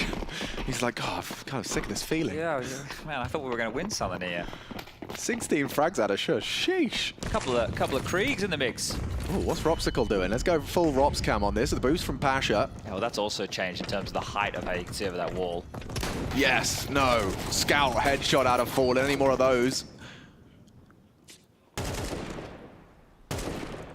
He looks like he hasn't left, doesn't he? Yeah, but it's a good sign that Fallen feels like he's still hitting all the shots he would be. Especially because he said that this team over Furia, they want to play together in CS2. So I think, you know. Good observation. Good signs. Oh, Kenny really hasn't left. Jesus, Kenny, yes! Woo! We are rolling back the years. Kenny, yes! Of Titan fame. He wants the ace. I don't think he's going to find Shush here, but that was Wilden. Damn. God, he's making the game look good. Looking very snappy on that. And Kick It. Oh, Shush. Just good. Basically trying to play the don't knife me game here. It's the can we give Kenny the ace game right now? The captain has spoken. Kenny. You will sacrifice yourself. You will swing and I will trade. Look at them. I really want this ace. Hey, there it is. Sends his body flying. Kenny S with the ace. This gladiatorial combat. Yeah, they should have taken a timeout or something, shouldn't they? That's true, yeah. Definitely needed a conversation, get the coach on the mic. I don't know who the coach would be over there, but... Look at this one again. What a sequence. 1, 2. This is really sweet. Out of Kenny, yes. All headshots by the last. Everyone's having a good time. Well, we're back underway immediately here. Oh, imagine if we have a CS2, black no and halftime white. breaks. Yeah, oh yeah. That's not true. That's not true, but it is here in the show match. Oh, someone's got the scuba skin. Come on, Hades. That is my least favorite. That and the armadillo. The people who use the armadillo and the scuba. I don't like dying to the scuba. Oh, I thought he got multiple there. It's actually Boros who's opened up the site with Fallen's help. Overpass is now a team out. Seems that way, yeah, actually. Hades and Rop's going to be hard-pressed to get much done. They're Zeusing! Oh, no, Pasha! This Polish showdown. He's been knifed and Zeused by Hades. The embarrassment level is starting to be off the charts here. Oh, Rops wants the Zeus. Surely they hunt him. Oh, Rops is on the scuba lifestyle too. Too many scubas. I actually want them to lose now. Double scuba. That's... When I'm playing deathmatch and the scuba or armadillo kills me... Who's armadillo? What do you... let me show you. What are you saying? The one with the weird armor. It's one of the heavy. I suppose. Let me see if I can find it. Because I tell you what, I think the white mask Daryl is the one that gives you the most competitive advantage. That's a joke. This one here's the armadillo. Oh, yeah, him. He's got the snout. But don't you think that's easy? That's like, it feels like he's got a bigger hitbox. No, but yeah, but it's also like using the Rambo. It's like, what's wrong with you? Yeah. Like, why is that the one you've chosen out of? There's a couple of cool ones you can pick, and you've gone Armadillo Man or Scuba Steve. Scuba Steve. All right. Well, it's the classic second round force of double shotgun scout. It is a strong buy in this current meta. Yeah, well, it's day one of the meta. They're setting it right now. Oh, nice shot.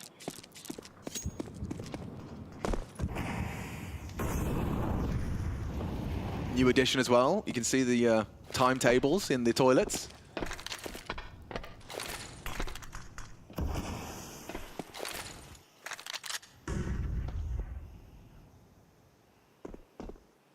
There's a gap for Kenny to work with on the way down. He might be... Oh, putting Pasha in an early grave. Might be the force by victory here. It certainly might be. The Scout and the Deeg have given him a two-man advantage, but I wouldn't write Fallen and Shush out of this one. We yet to see Mr. Twists looking comfy. Look at the legs. On the ramps, yeah. Yeah, and that's obviously one of the new details. It's one of the engine. But it's showing that some people were showing the certain crosshair placement. Let's see, how many can we get? Okay, Serrato can't get the double. Can't get the double. The shotguns get it all 3 to finish it off, and the winning ways continue now. It's a stomping. Yeah, get them out. They lost both pistols, and it's 13-4. That's my color commentary for you. Well. Quick games are good games, said a wise man once. What do they win?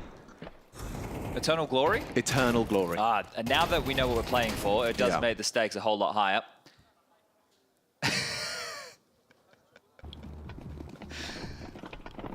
Flabbergasted there. Flusha.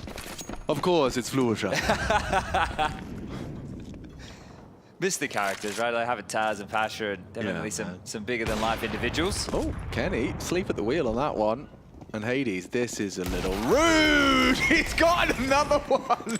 It's Shush this time. Hades is having his best day. He's living his best life. Yeah, that's not Hades, that's Zeus. Mythology for you.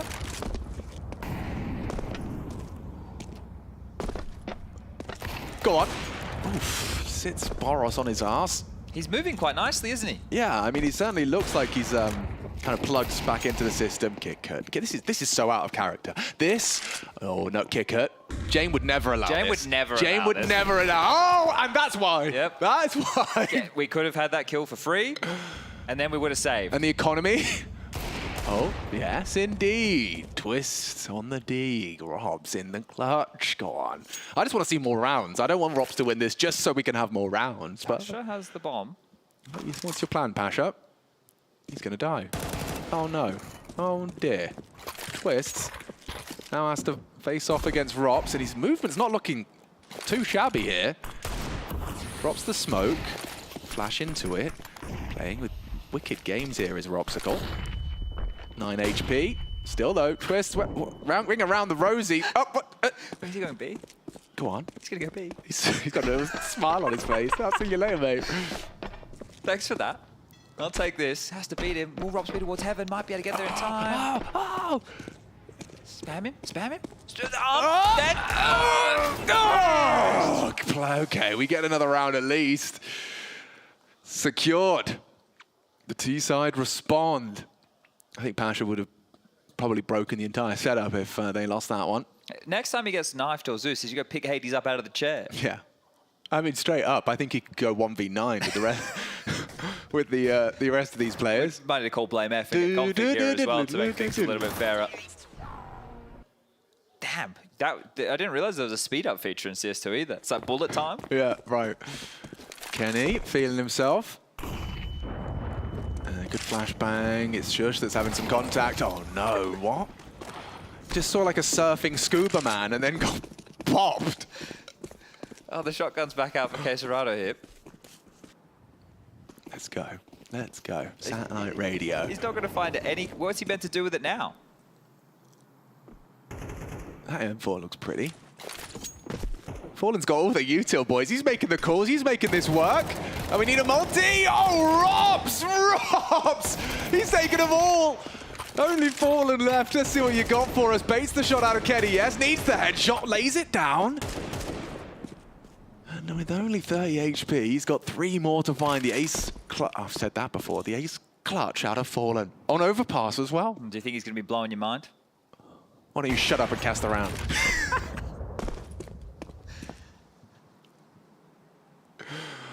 I thought Robs had done enough. A quad kill out of Robs. Well, the shotgun might work. It might, actually. I don't know if he's... Oh, he looked away. Oh.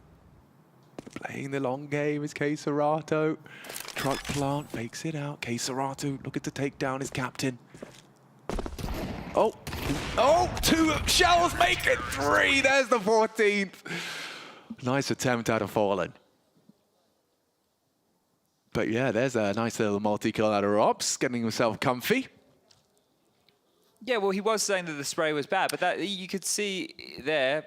Look, it still looked like he had to stop, pause between not each Bursty, of them. 1, 2. Yeah, had moments to breathe between each of those. But still, it was probably a few more bullets than what he'd be used to in CSGO. What were your takeaways from your podcast with Robs? Like, what was his observations about CS2, like, in a nutshell? Movement, I think... Is still the main concern? Pretty similar to CSGO, he feels. He also had some tweets about that. Yes, he did. He said it's 1-to-1, and anyone that says otherwise is silly. The spam is his biggest grievance, like the spray control.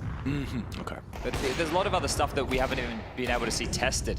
Hades is just braving bullets to get closer to Zeus. That's almost silly at this point. Fallen will find him. But yeah, there's so many things that we haven't seen tested at, like, it hasn't been a possibility to play top-tier Counter-Strike because they're all still focused on CSGO, so... Well, there's definitely going to be a huge, like, kind of shift and evolution of that meta as soon as we do flick that switch, right? It's going to be, like, rapidly, week by week, things will be found, adjusted, changed. Oh, Fallen, too, from the dig. And now we are back with Rops and Kenny Cam. Oh, he is looking quick to the draw, isn't he? Shushes Deke, finally silences him, but now the drive-by from K Serato puts him up to match point. Do you start sandbagging now? Do you all buy, I don't know, 5.7s, or you just have lesser buys here and try and draw it out and make them foolish? Everybody gets a Zeus, everybody goes for the knife. What is the finish going to be here? This is for the style points team, Kenny, because you've won. There's no doubt about that. We just want to see how stylish this can be at the end.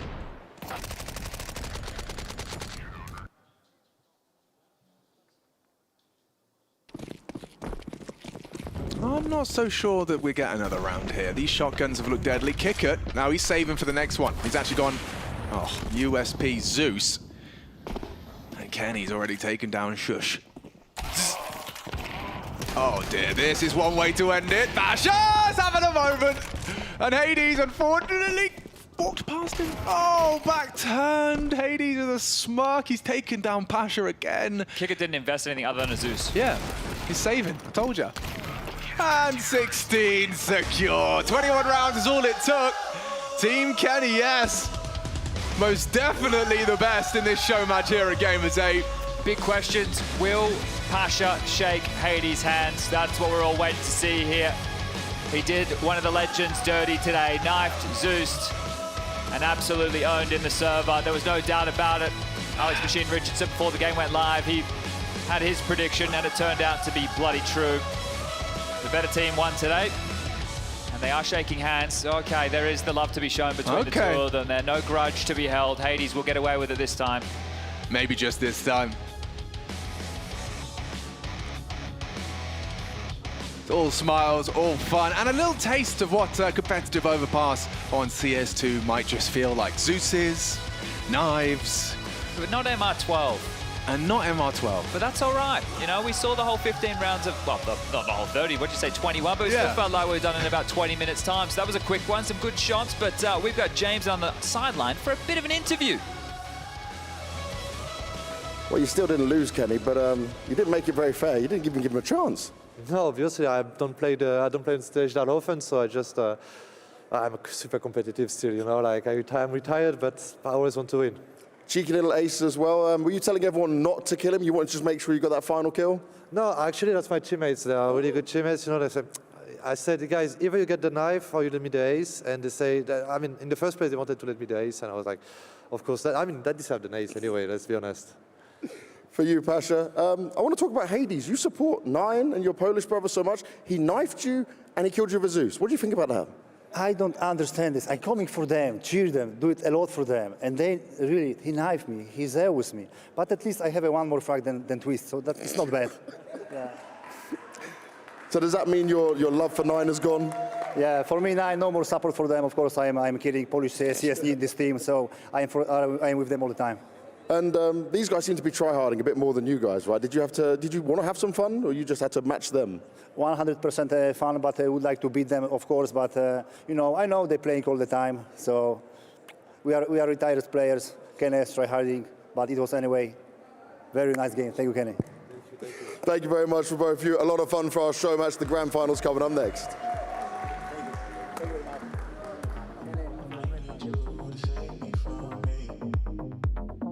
Why do you love Rumble?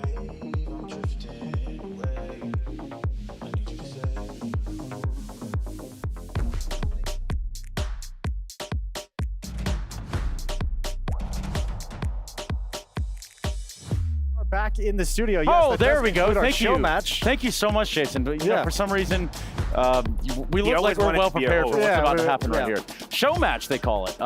Yeah. So What a show. yeah, it was a showing. Ecstatic. It was a showing of not so much force, but Knife of Pasha. MR12 was great, though.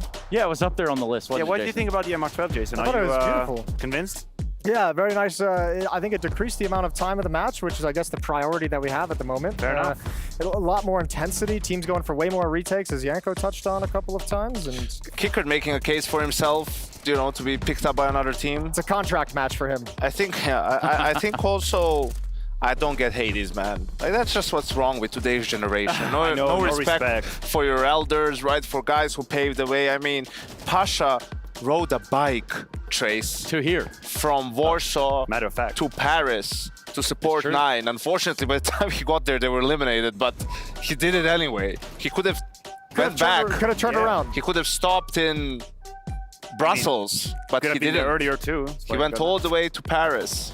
Well, Maniac does provide a good point. He could have just. He could have been there earlier.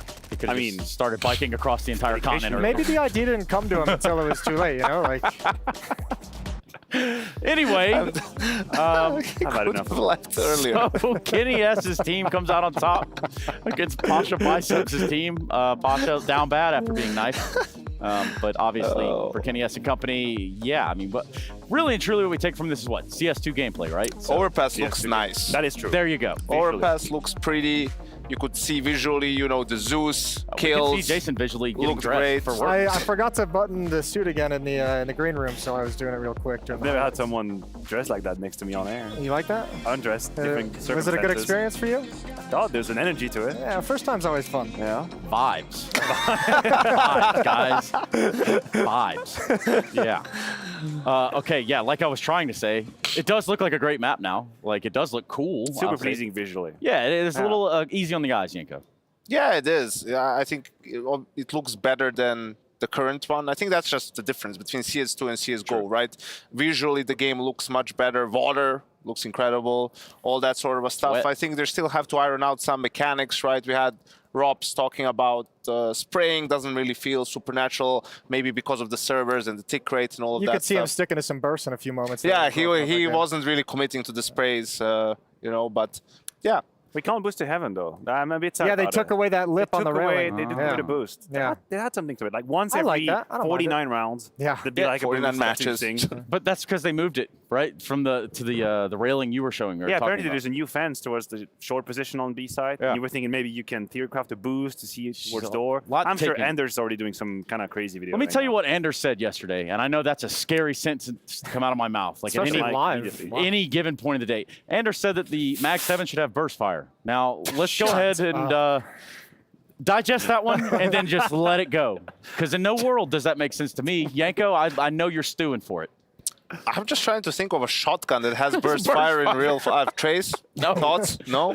Nothing about that makes any As the sense. resident armorer, what do you got? Yeah, I guess. Like, why not? Master of Arms. Yeah, I wouldn't say that much. I would say that Anders has lost the plot many years ago. And if you didn't know that, now you know. They're going to be casting that. Just grand Google final. Anders Dreams.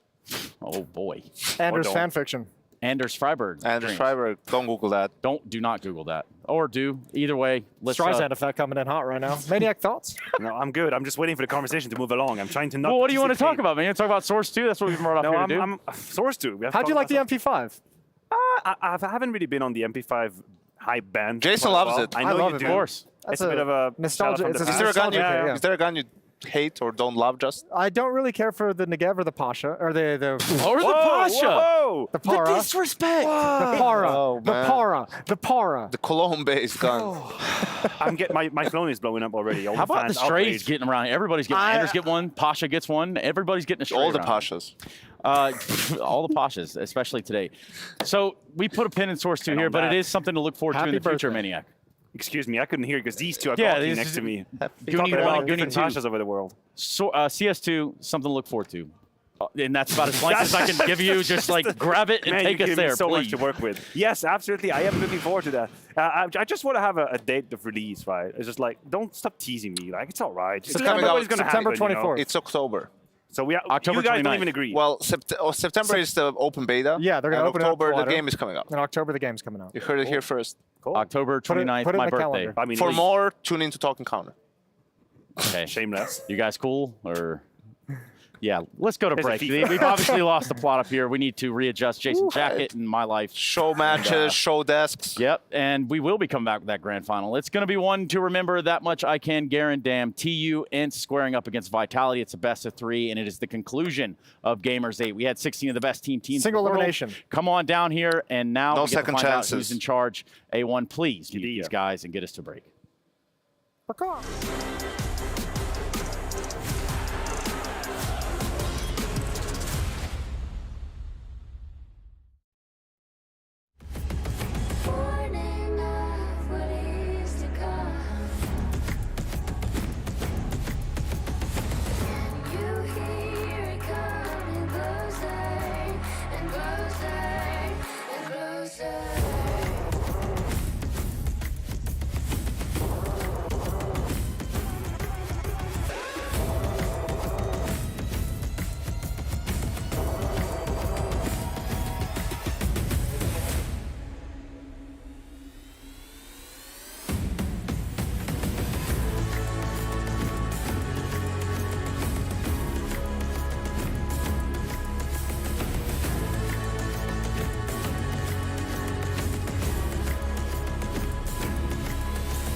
What if I told you I know exactly what you are? What have they sold you on that red hot boulevard? Ooh, I'm doing damage control on my heart and my soul,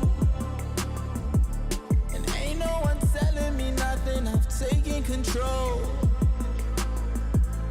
If you got something on your mind, go and spit it out. If you got something on your chest, go and get it off. We don't have a moment to waste. For the last few days, we've been running in place.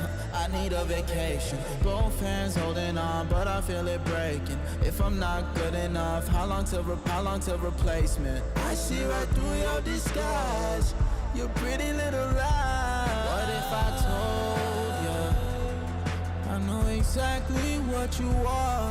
What have they sold you on that black top boulevard? Ooh, I'm doing damage control on my heart and my soul. Oh no, I don't need your help, said I'm good on my own. Ooh, I'm doing damage control on my heart and my soul. Oh no, I don't need your help, said I'm good on my own.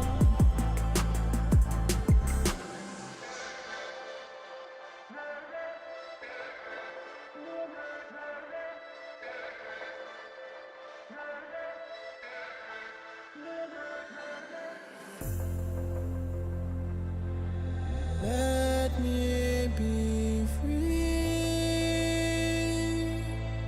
Let me be free. Let me be free. Let me be free. What if I told you I know exactly what you are? What have they sold you on that red hot boulevard? Ooh, I'm doing damage control on my heart and my soul. Oh no, I don't need your help, said I'm good on my own.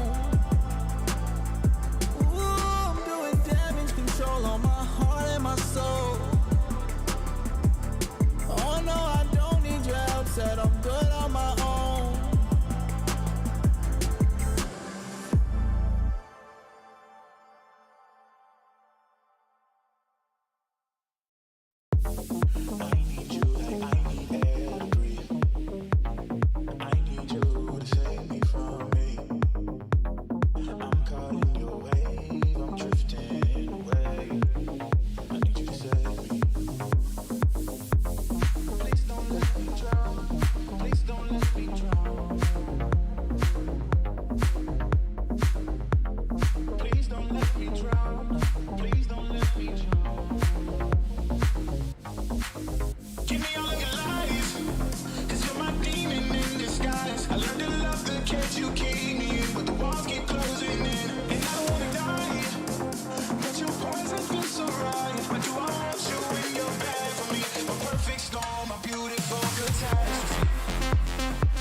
best friend. And up in here, I know the story ends with broken hearts and us playing pretend. Break me down, down. Break me down. Break me down, down. Break me down.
So the new overpass, of course, obviously the first things that I probably noticed in CS2 is how vivid and bright the colors and the detail in the game are.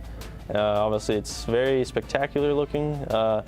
It maybe be a bit too much for my eyes. I remember I was playing like a show match when in Dallas, and I was playing and I was running out long and I was fighting a guy top side, but I could barely see him because it was so bright. But maybe it was because I'm using my original CSGO settings for the brightness, so maybe I'm gonna have to change my brightness settings to lower them maybe a little bit so I can see things more clearly. But yeah, obviously with the designs and all that, it's all spectacular. You know, the movement, the way models move now as well, the way you even throw grenades is all different. I'm sure, you know, it's still in beta, so I'm sure they might change some things, but obviously there's definitely a lot more smaller details and even just big details being changed. So yeah, it's interesting to see. Very colorful. I feel like not just Overpass, but all the maps, they have more like of an identity, I guess. Like Overpass now is more colorful. There's more like textures. You know, when you go in the toilets, it looks like toilets now, and like the vibes are just different, I guess, for each map, and it feels like a more modern game, I guess. So it's. Yeah, I've seen visuals of it, and I think it looks nice, but I think it's also something you have to get used to, like also the water and stuff. But I mean, it's the same map pretty much, but it's just different graphics. And I mean, the angles you have to clear is the same. I mean, maybe there's some places you can exploit, like how the visuals is, but I have to check it out. When I played the Dust on Mirage, the movement was bad. Not like pretty bad, but it was bad. Everyone started to write that they changed the movement, and it's much better now. I even saw like how Robs was jumping from catwalk to Delpan, and he said by himself that it feels like it's easier to jump or bunny hop. It's nice for game. I prefer the CSGO one right now. I think the one in CS2 needs to be refined a bit. It doesn't feel as like responsive as in Counter-Strike Global Offensive. Right now, it just needs a bit of work. I think if they get it as close as possible to CSGO, it'd be nice. But if I was to go all the way back to 1.6, I'll pick that one over both of them easily. I don't know how it is now, but I remember when I played it, it was like you can hear your footsteps instantly when you press W. It was like pretty weird because then you can't really hard peek angles, and I think that's really important that you have to do that in CS2. Just be ready for every single angle that people are in, and if you can't hard peek, then you can't really surprise the enemy that much. When it comes to movement, I obviously prefer CSGO compared to CS2. I think the movement is more smooth there. I think if I play CS2 for 1 week and don't play CSGO at all, you kind of get used to it. It's not that big of a difference, but it feels like a little input lag, and that comes down to the tick rate or how it is, and hopefully there is a fix for it. But I also think The problem right now is I had the same with CSGO in 1.6. When you switch between the two games, the one game feels more smooth than you're used to. So I've taken it very slow with judging it, but for now I feel a little bit better smooth movement than CSGO. Hey Future Pros! On Nuke today with a util set you can throw to help your teammates pull off a vent dive.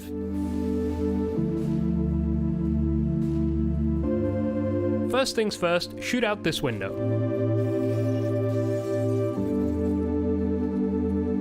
Climb the ladder, and while running along the raised edge, aim as shown.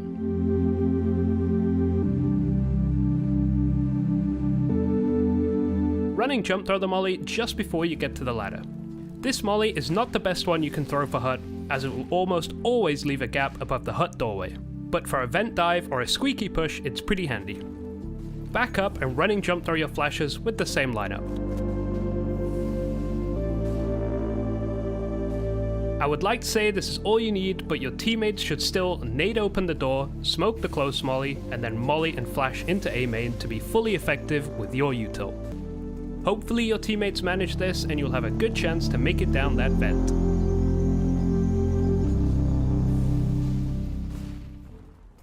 It's time to recall the call with Neo over here and Kerrigan.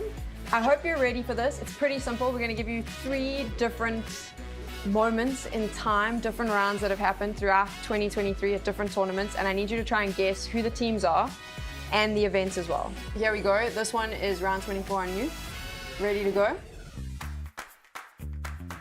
A little quiet to start with because you guys are doing the deep diving analysis work.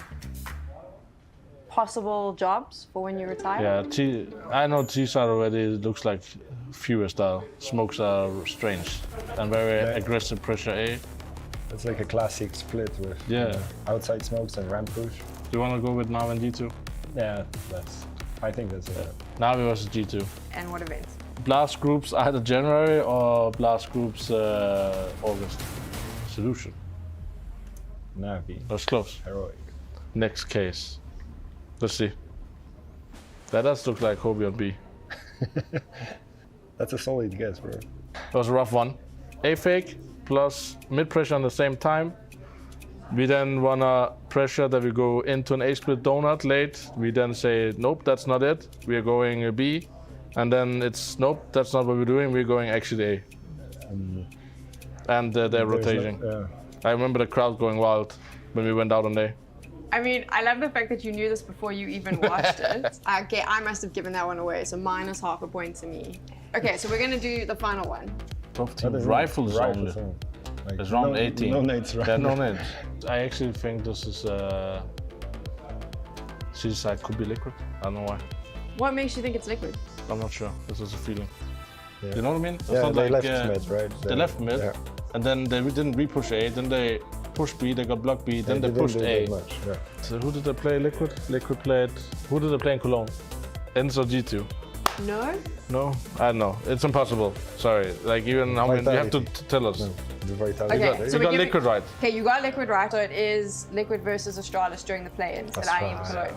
This is very hard. Yeah, it's impressive, we got liquid. Yeah. Nice, Well done. I think you got more Yeah, points you than got anyone else who's played it so far. Good luck to everyone. Good luck to everyone. Hey Future Pros! The act of boosting can lead to getting the jump on your opponent. However, not all boosts are equal. The 3 I will show you are ones where the bottom player is standing, leading to much faster boosts. Let's look at the classic short boost on Dust 2 first. Future Pro number 1, you are the booster, and to be a good one, jump up and stand on the corner of this box. Future Pro number 2, you are the boostee. Run around the boxes and stand on the right side of this box. Crouch up onto it and quickly hop onto Future Pro 1's head. Then up onto short. Nice, quick, and no fumbles. Now the overpass water boost.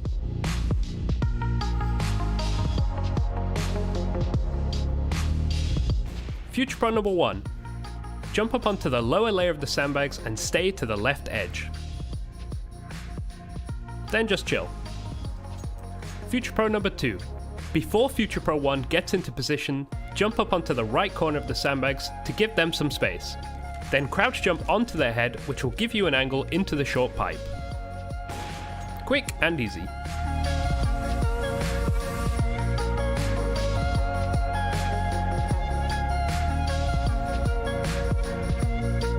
Finally, Vertigo, with the railing boost at the B stairs. Future Pro number 1, you will be the booster. You'll be standing on this railing, but wait for Future Pro 2 to get up there first.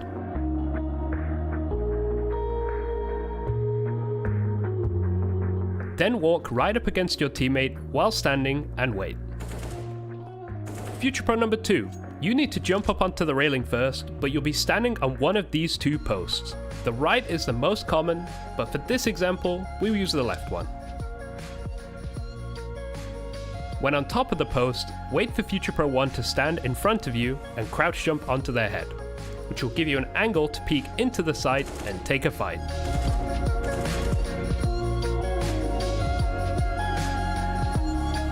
Good luck with these fast boosts, and I'm sure they will work as smooth as I've shown you here.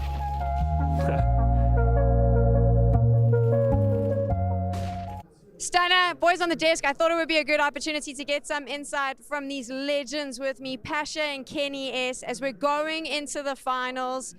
What do you think it's going to be? Is it going to be a 2-1, or do you think it's going to be a clean sweep for one of these teams? I don't know, like Ants is really used to our finals and actually losing them. I think they are the underdogs team, and they are also in a really good shape. I would actually see them as the best team in the world right now, or the second one. I think they need to get into the final better than the previous ones, and if they manage to individually be in the game straight away, I think they definitely have the chance to win. Are you agreeing? Do you think this is Ants' game? I'm supporting from the beginning, like Ants and especially Deha, and I thought in this event they remind me like old Virtus Plow. So this is the time when Ants and Deha need this trophy so much. I agree. I think it's Ants' time to shine. But have you had any inside scoop from Vitality? You said to me you were hanging out with the team. No, not at all. I think the team is living really well. The atmosphere in that team is great. I mean, they won a major 2 months ago, so a month ago or two months ago, yeah. I mean, there is no reason for them to be upset or have a bad atmosphere with the team. They're always like reaching semi-finals at least. So I think they are going to that matchup really confident, and they definitely the favorites. But as I said, Ants is a really dangerous team. What do you think the maps are going to be?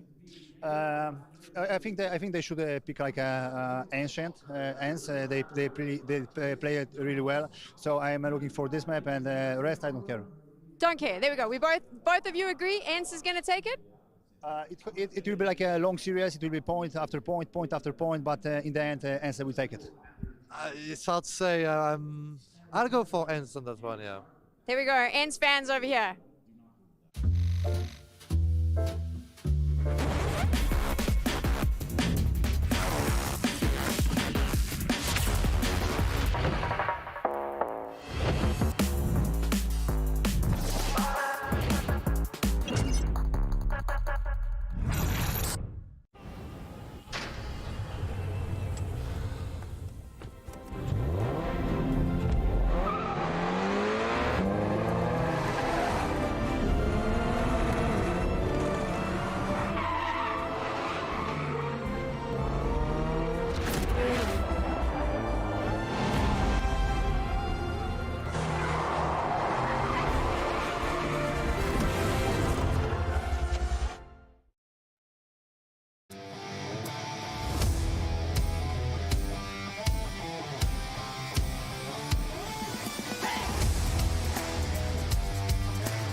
الحياة لحن، ولأننا جزء من مقطوعة عظيمة تحركنا، تلمسنا، تصنع من لحظاتنا ذكريات بديعة.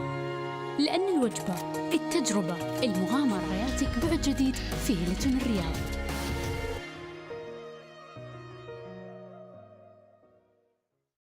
All new Honor 90. Capture ultra clear detail with a 200 megapixel camera.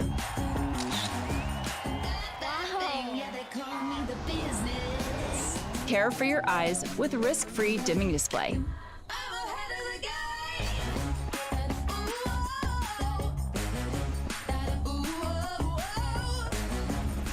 Honor 90. Share your vibe.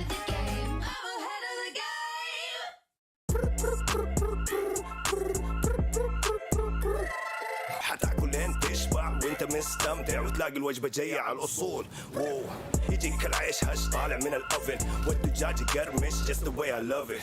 وتسوي كذا وتسوي كذا وتسوي كذا مع الحشمه وانت بغراب خفيفه جيب تويستر. انا تجيب لي وجبه الزنجر بس كله يجيب اكسترا تشيز على الكرانشي تشيكن في السنتر. حطلب باكيت حطلب زنجر حطلب مايتي حطلب تويستر. جيب له باكيت جيب له زنجر جيب له الاصلي جيب له تويستر. delicious yeah.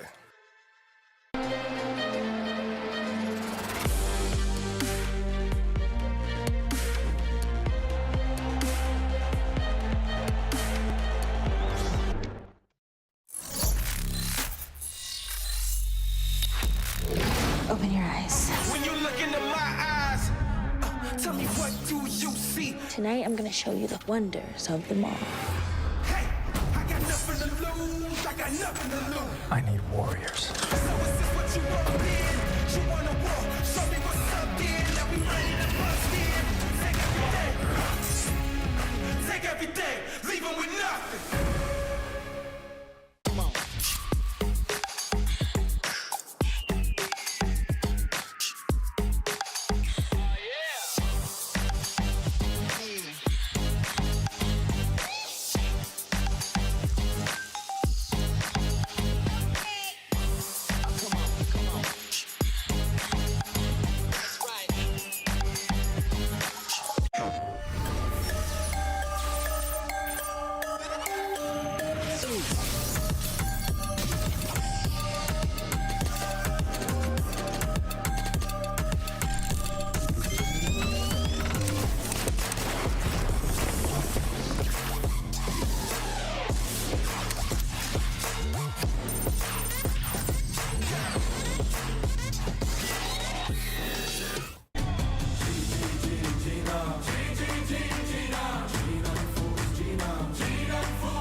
There is a place where you can elevate what's hidden inside, where you can reframe yourself. Sonomi means the new you. The you can step into. Because when we know who we really are, we become unstoppable. Enter new dimensions of you. Sonomi.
What if I told you I know exactly what you are? What have they sold you on that red hot boulevard? Ooh, I'm doing damage control on my heart and my soul,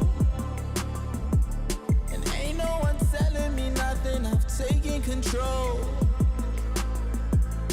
If you got something on your mind, go and spit it out. If you got something on your chest, go and get it off. We don't have a moment to waste. For the last few days we've been running in place.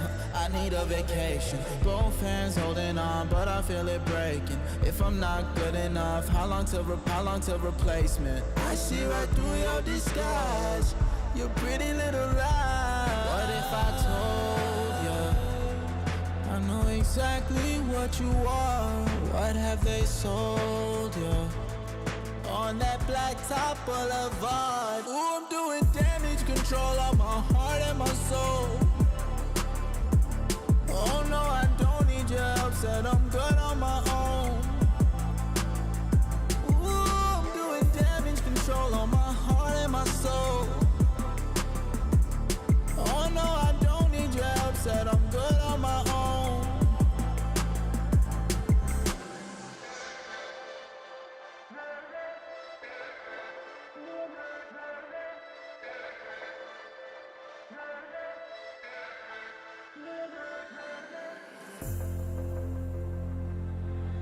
Let me be free. Let me be free. Let me be free. Let me be free. What if I told you I know exactly what you are? What have they sold you on that red hot boulevard? Ooh, I'm doing damage control on my heart and my soul. Oh no, I don't need your help, said I'm good on my own. Ooh, I'm doing damage control on my heart and my soul. Oh no, I don't need your help, said I'm good on my own.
one man must become the light. His name is Nasir the Falcon Sharif, master of weapons, Kung Fu. What's the gig? I want you to. All right, I'm in. The mission is simple. Wow, it's like a computer game. Defeat the terrorists. Good night. Good morning. And defuse the bomb. I'm gonna need a lot of weapons. I think a pistol will be totally fine. But when it's one man against 5 terrorists, the Falcon comes in clutch.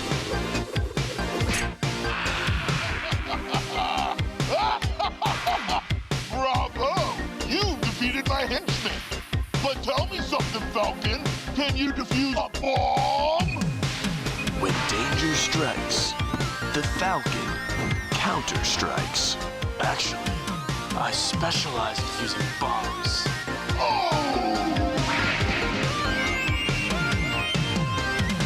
This summer, the event of the decade. Time's almost up! Join the global offensive at Gamers8.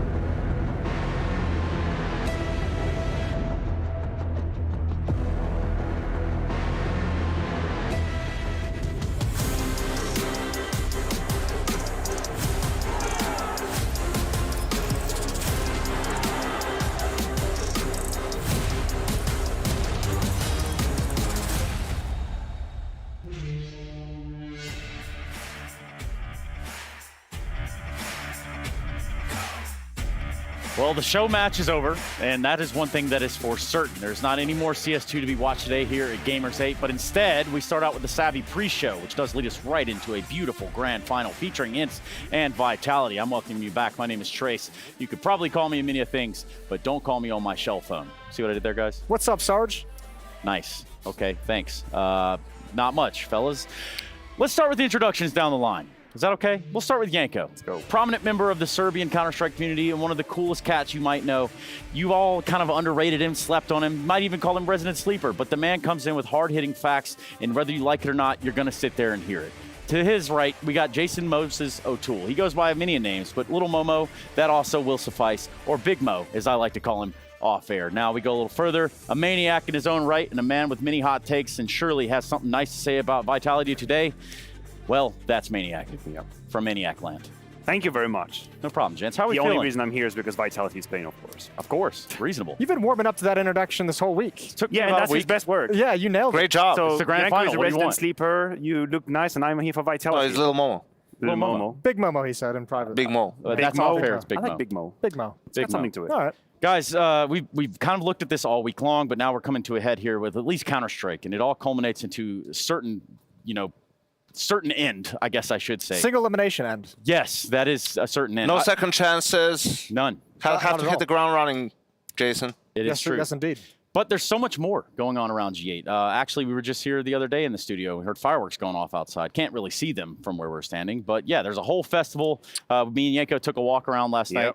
And yeah, it's a lot. It's just after we talk about fireworks. It's grand final day, Trace. It's Championship Sunday, as we like to call it. A whole lot of activities going around as well. We're walking down the boulevard. We even hit the stage today. Earlier, we were taking some pictures with the group, and we could see how much life there is around us. It's truly, it's beautiful. I almost won a golden banana.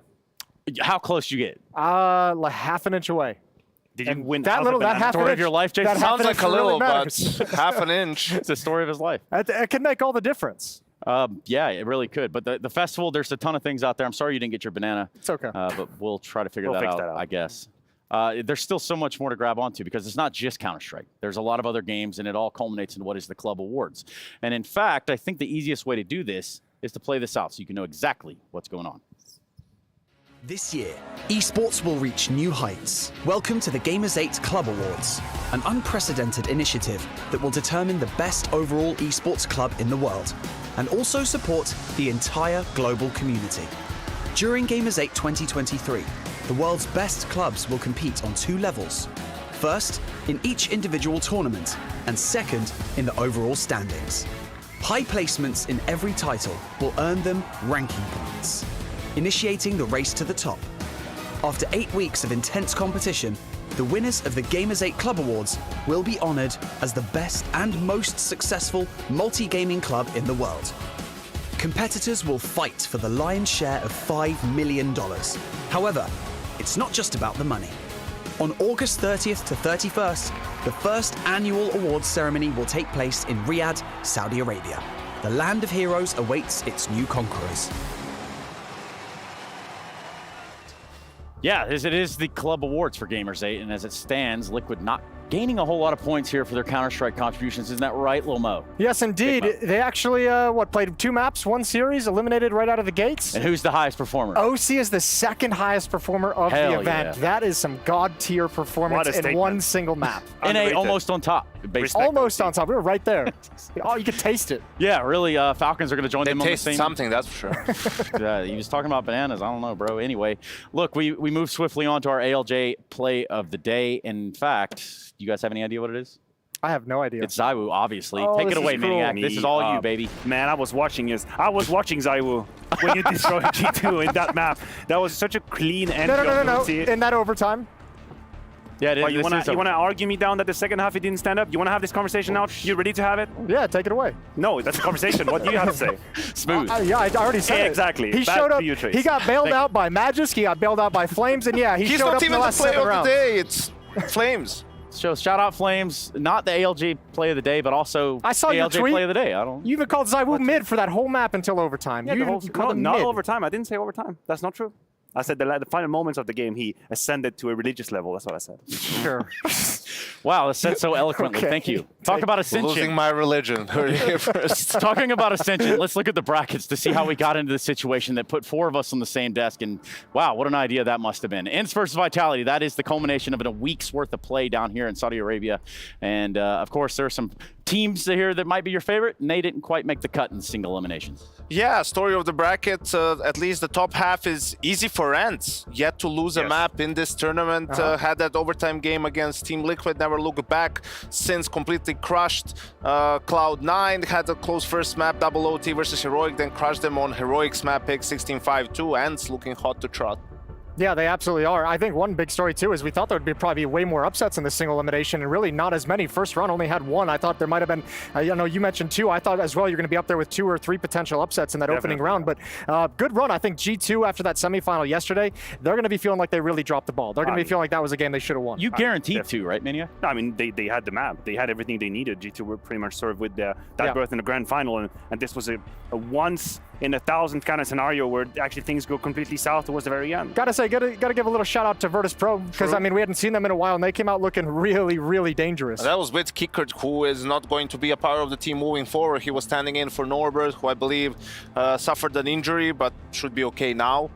We think so, and yeah, I think VP down the line, we'll see more of them. And also, just a quick touch on Na'Vi as well. I think one of the harsh reality of this roster change that we've had is we better get used to not seeing simple in the playoffs. Deep runs. Like, we have to get used to that. Until they change the lineup.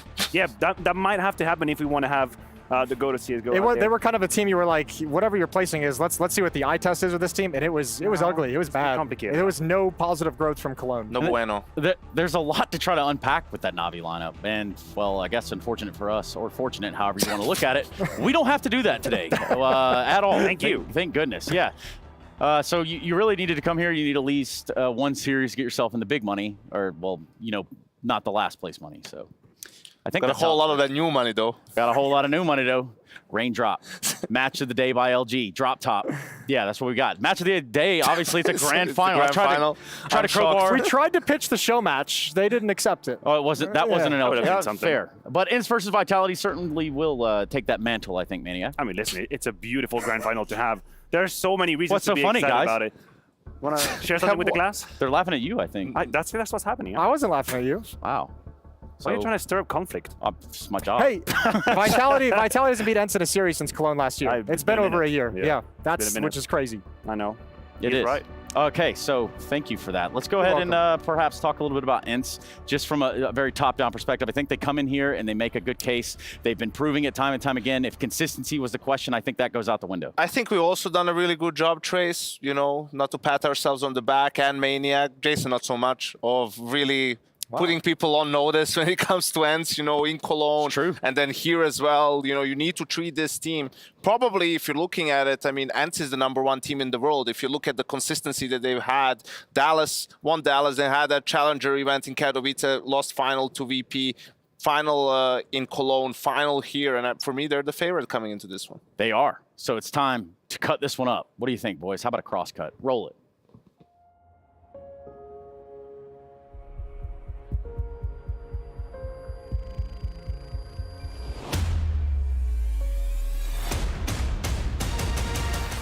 I think from the start of the tournament we played really good. The way how we are playing right now, for me it means a lot, more than to be in grand final.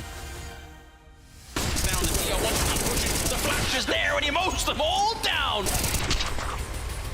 I'm just happy we made to grand final. It's a new tournament for us, it's new vibes. We're sort of like a new team, you know, so we still need to keep pushing. Simple! In best of 3, I think we have a really good chance against Vitality.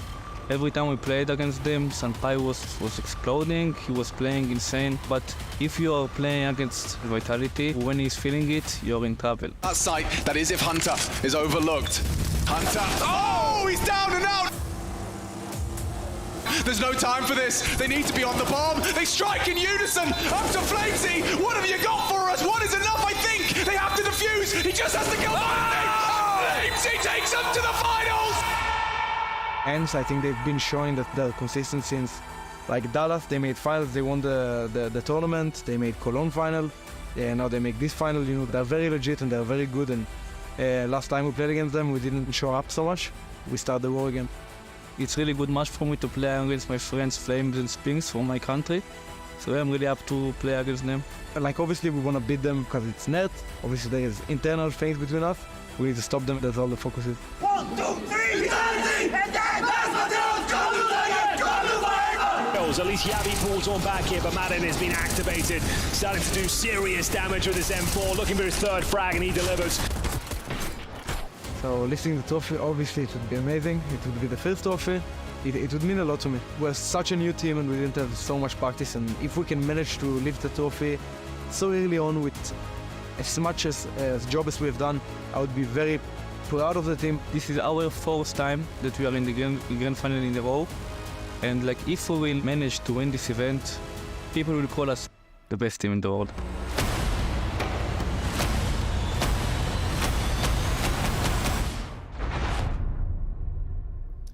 Finnish esports organization ENCE from Finland.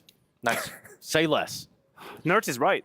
Yeah. Nerds is right talking about the implications of this grand final, because this is how we have to set the stage. You're right, they play the best Counter-Strike. They are probably, by the results, the best team in the world. But the grand final remains something that they are yet to conquer. When you're talking about ENCE, you're talking about 6 out of 7 grand finals lost, and you're talking about only beating MOUZ as a team in a grand final. I know they have a great record against top 5. They have never beaten a world beater in the grand final. That's not a beat in one word. You're correct, and that's why we went against them in Cologne, right? Despite the map pool playing into their hand, especially against G2, but it's different. You know, such a big stage against such a veteran team like G2 is, like that was going to be a uphill battle, and you know, we saw how that ended up. I think here, though, it's a different stage. I mean, yeah, it's sort of a stage. There's some small crowd, right? But nowhere near the magnitude of Cologne, and Vitality is not G2, right? They're a very good team, obviously, but they made a recent roster change too. And I think that's going to be the difference maker here. And as little as, I mean, we haven't seen quite the drop-off that you would expect from a roster change, right? Like Flamesy, like there was supposed to be the short-term loss for a long-term game. We haven't really seen that. Flamesy, especially at this event, has stepped up massively, a little bit quiet in the semifinals, but he's been an absolute monster for this team, and that's helped them kind of have these results through that change. I think we have to give a little bit of prop to Flames, of course, not only because he's had overall good numbers, but also because he's been able to resist some of the drop-offs that he's had throughout series, because there is a disparity in terms of maps. We've seen the Anubis where he completely went through. We saw how on Vertigo in Cologne he was abused and targeted by ENCE, and yet he's shown resilience. He's shown character. He comes back into the third map against G2. So on paper, there are loopholes, weaknesses, things to be abused. We know Vitality is not a finished product, but are you right? Flames isn't the liability that we could be in that context. But the lethality of ENCE, I mean, that's something that I'm trying to garner in and kind of relish in right now. I'm really kind of enjoying what I'm seeing here from Nerds and company. So in fact, give us some words, Nerds. Just the grand finals to go for ENCE, and they've looked oh so dominant so far. And that's why I want to start. What has made it so dominant for you guys, even in this tournament? It seems like you guys have leveled up even further since Cologne. I don't know, we are just vibing, enjoying the moment, and yeah, we are having a really good mood in the team. So yeah, it is showing up in the server also. Now, last time around, it was very close with Vitality, but obviously you managed to eliminate him in the semis. What do you change? What do you look at? Because obviously we spoke to Snappy, and he said against Heroic, you made some adjustments to make sure you could have a good go on that overpass against them. You haven't dropped a map so far, so can you do that here? I hope so. I mean, we focus on ourselves. We are going to try to go to follow the game plan, try to do the best CS we can do today, and just enjoy the finals. And in terms of enjoying the finals, I know you enjoy a stage game. You enjoy this moment for sure. Do you feel like this is where you can thrive again? We saw Zyru have a bit of a slow start even against G2. Is this something you want to try to take advantage of? Well, I don't know. I think he's the best player in the world, so I don't know how he's going to play today. That's not my focus overall. I think I am focused on myself and on my teammates. I will try to help my team to reach that trophy, and yeah, I think that's it. And everyone I've spoke to on ENCE has said we're in a really good mood. We feel very chill right now. Is this something you guys have tried to do? Is this something you've done mentally to prepare? No, I think it just came because we have a really good chemistry between us, right? So we are we are more than teammates. We are like friends, right? So it is actually really good to play CS with friends, right? Yes, definitely. Well, friends is what they are. Chemistry is looking good, and they're looking hot. Let's see if ENCE can get it done. Tell me how important that is for a team to feel like there's friends and cohesion and within the camp itself, Yanko. I actually don't think it's super important. Okay. I mean, well, because the whole like we're brothers, I feel like there needs to be mutual respect, and you need to be willing to play for your teammates, to sacrifice and all of that stuff. You don't need to be best friends, right? But obviously, it's a bonus when you get along as a unit and you're spending time together, and everyone's willing to put in the work, right? And you can pick each other up. Yes, that's a plus. Pretty great that we get to see from Senpai's as well. Because, I mean, listen, if you've watched the Cologne game against Vitality... Yeah, he was a beast. That's the name, that's the highlight coming out. He had otherworldly performances. 30. Yeah, 1.48 Plus 30 rating. top fragger on every single map. That was completely ridiculous. You know what was stupid? He beat Apex 19 times out of 24 duels they've had. 19 times out of 24, he put him down. That in itself is just a front runner on the T side, just immediately like a mosquito. Yeah. Yeah, yeah, we'll take that. I think look, Senpai is an absolute, he's been playing so incredibly as an AWPer for this team, and obviously directly in this head-to-head matchup against Vitality, he's been exceptional against them specifically, but also, what makes them such a dangerous team too, and even Vitality, these rosters go deep in terms of individuals, because Nerds is the best player at this event. He's been having such an incredible event right now, so you can talk all you want about Senpai, but at the moment, Nerds is just the one who's the fly swatter. I was trying to build up the mosquito. I like what we're doing. Insects, honestly. Same family. Listen, I'm going to come out and say it. ENCE is the better team, obviously. Their individuals are playing really well. If Vitality is going to win, this is where Zyvo needs to show up and step up. This is where, like, if Vitality is going to win, it has to be the individual sort of stepping up, right? And I think Zyvo, he should be the best player on this server, right? 2 times best player in the world.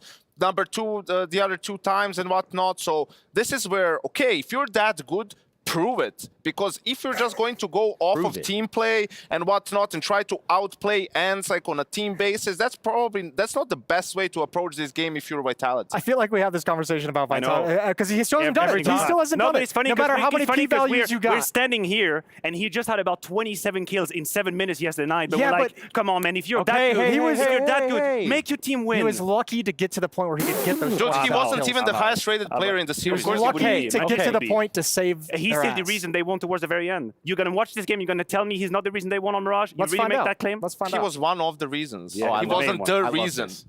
I actually love this. One of the main reasons why Vitality is winning games is Magus. And one of the main reasons why he's so important is because he's plus 14 in pistol rounds. He has 2.5 rating at this tournament in pistol rounds. So that's obviously really important to be able to start the game off strong, to have control of the economy. He's been lighting it up this tournament. Yeah, and Magiska, you look at this whole lineup, even Apex is having contribution. Isn't that right? It's not. He's I saying don't think something. that's to take right there. Even No, he he's actually had that big round towards the end of the game as a rotation player coming out of market and getting a triple kill, right? Like, Boom. so Matt Vito rolling Best over. of Let's 3 see. grand final, Ents, by the I way. think Ents have 2 ways they can go for that one. Anubis is a possibility. Vertigo could be. I don't think that's going to be the case. They go for Anubis. Ooh, Vitality, I think, is going to stick to what happened last time. It's not like Vitality have a million different ways this can go. Since Inferno is being put out the hen house immediately, Mirage should be a pick for Vitality. It was a 30-map affair, or 30 rounds affair rather, in Cologne. Real complicated. Snappy stepped up massively in the clutches.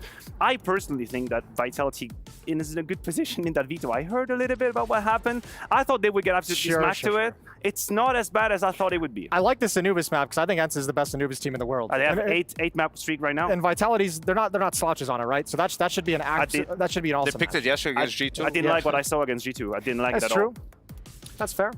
I think Ants getting rid of overpress, so between Vertigo and Nuke, yeah, I mean, Vitality goes, listen, Ants with this lineup, they're 14-3 on Nuke. They lost to G2 in the grand final in Cologne. The other 2 times, it was to Vitality. 16-14 both times, so I think they'll be happy, but I'm a bit surprised Vitality, well, they lost Vertigo last time, 16-7. So let's do it. I'm getting the word that we're just about ready to get on stage and get the game started. Yanko, easy give me a for prediction. Ents. That's it. Just unless Zywu pops off and he won't because he chokes. Okay, next victim. Come on down, Jason. Very strong. I'm you got this? I'm going for Ents as well. Okay. I don't even need to qualify. I think Yanko nailed that. I just got Ents. You see the smile? That's a man that wasn't expecting That's to a be man who knows he's going to pick Ents listen, as well. I was already very public about the fact that Ents is favorite. But I'm going to pick Vitality. So then who do you pick, Maniac? Ents is going to win this game. And why? Why not Vitality? Want to read all the no, you're over there. I'm such a curveball. But they have Zywu, the best player in the world. Of course, they have a stronger lineup overall. They have a stronger map pool. They have more tenure, more experience. Pressure, pick Vitality. Pure pressure, pick Vitality. Zywu can do it. Believe in your god. Where's your god now, Matthew? He's in the server, my man. Look at the server. It's right there. He's on the stage. Let's get it started. Woo!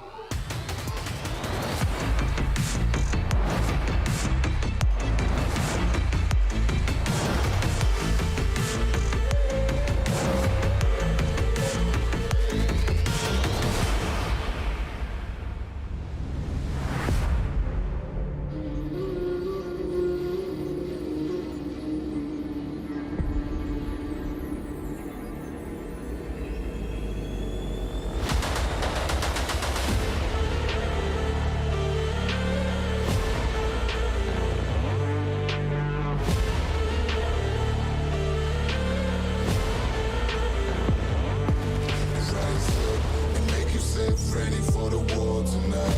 We dive into the vibe of the golden sky. Do you feel the spirit that never dies? Do you hear the echoes of the battle cries? Rise up. The sun is blazing, the moon is shining. In a land of heroes, where the stars are rising. Nobody can stop me, I walk through the fire, I here for fame.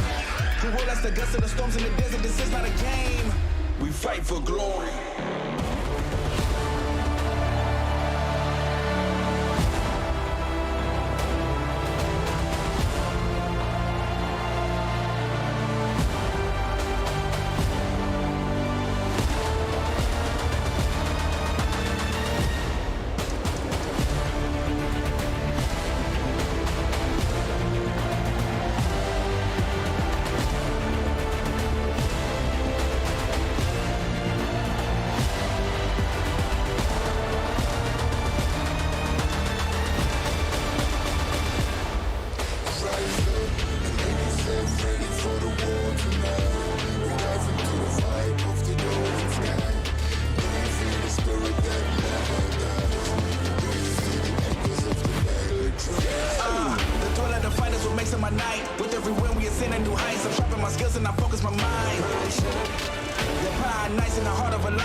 It's time up for our grand finals, what you've all been waiting for.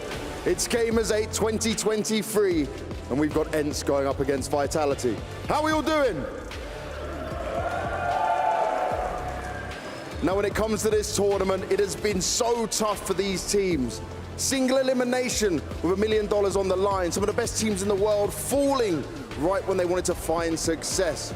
But today, the two teams that stand before you look to be in the best shape possible, and they have to deliver their utmost in terms of their raw skill, their ability, and not lose their cool on this stage if they want to take this trophy home. That's what they've all been playing for. That's what they've been getting into. So let's start with our first team. They've made now 4 back-to-back grand finals.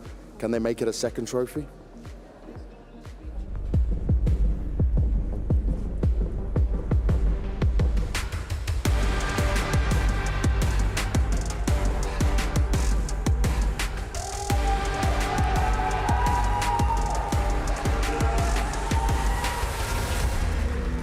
Let me hear it for ENCE!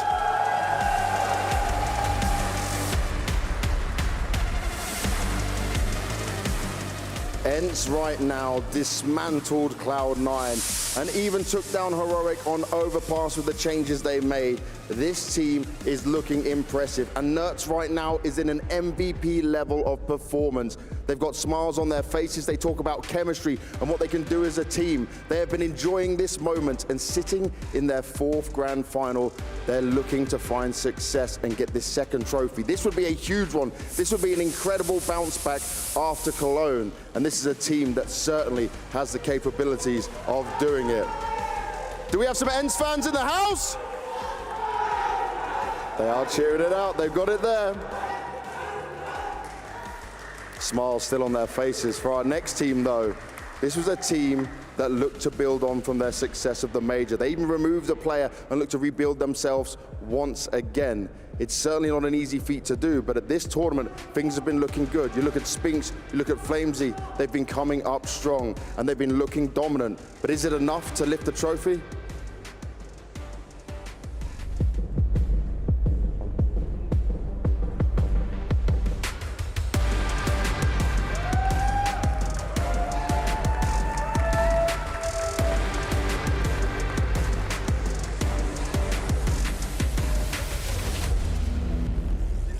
Make some noise for Team Vitality!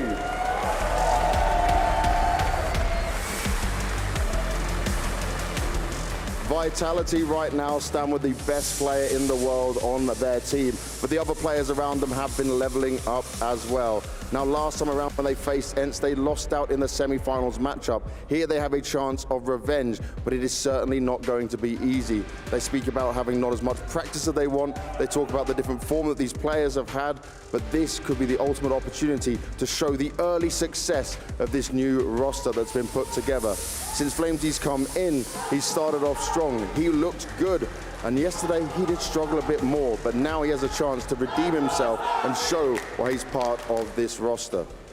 Both these teams are ready. Both these teams have got smiles on their faces. You can take your seats, guys, and get yourself strapped in and ready for this grand final. Now, let's see where the crowd is at. There's a lot of you now here to come watch this spectacle.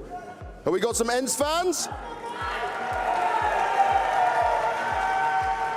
And what about Vitality?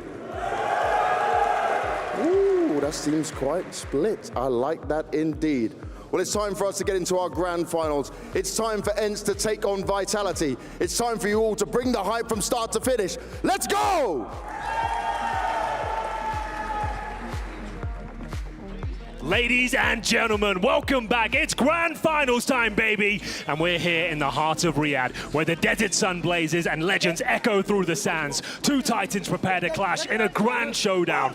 On one side, we have ENCE, the indomitable force in this tournament, undefeated and unyielding. Their journey is a true testament to skill, strategy, and sheer determination.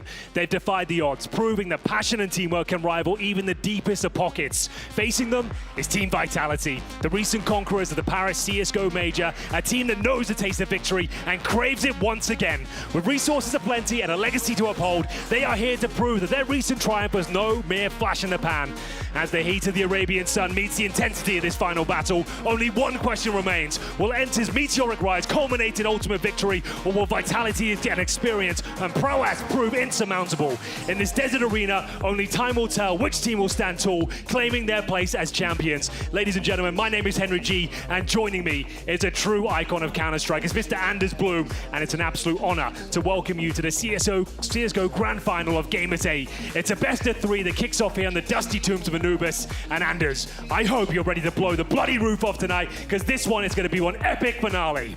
Henry, I've never felt more ready. It's been such a pleasure. It's been an honor to be casting you with this last week. I've had a great time, and it's only going to get better from here. Vitality and ENCE in a grand final. ENCE back-to-back grand finals, and they have a chance to maybe steal it away from Vitality, who do look like a strong team at the moment. I have no idea how to make this prediction. I am shocked that it's got to this. It could have been G2 here instead. It could have probably been FaZe here instead. They got knocked out early, but this is what we are left with. I'm excited, and I hope you are at home as well watching. Vitality going to be starting on Anubis on the CT side. It's ENCE on the T side, and let's get this show on the road. Let's absolutely do that, Anders. ENCE on that T side with 2 Molotovs and a smoke here. Their map pick.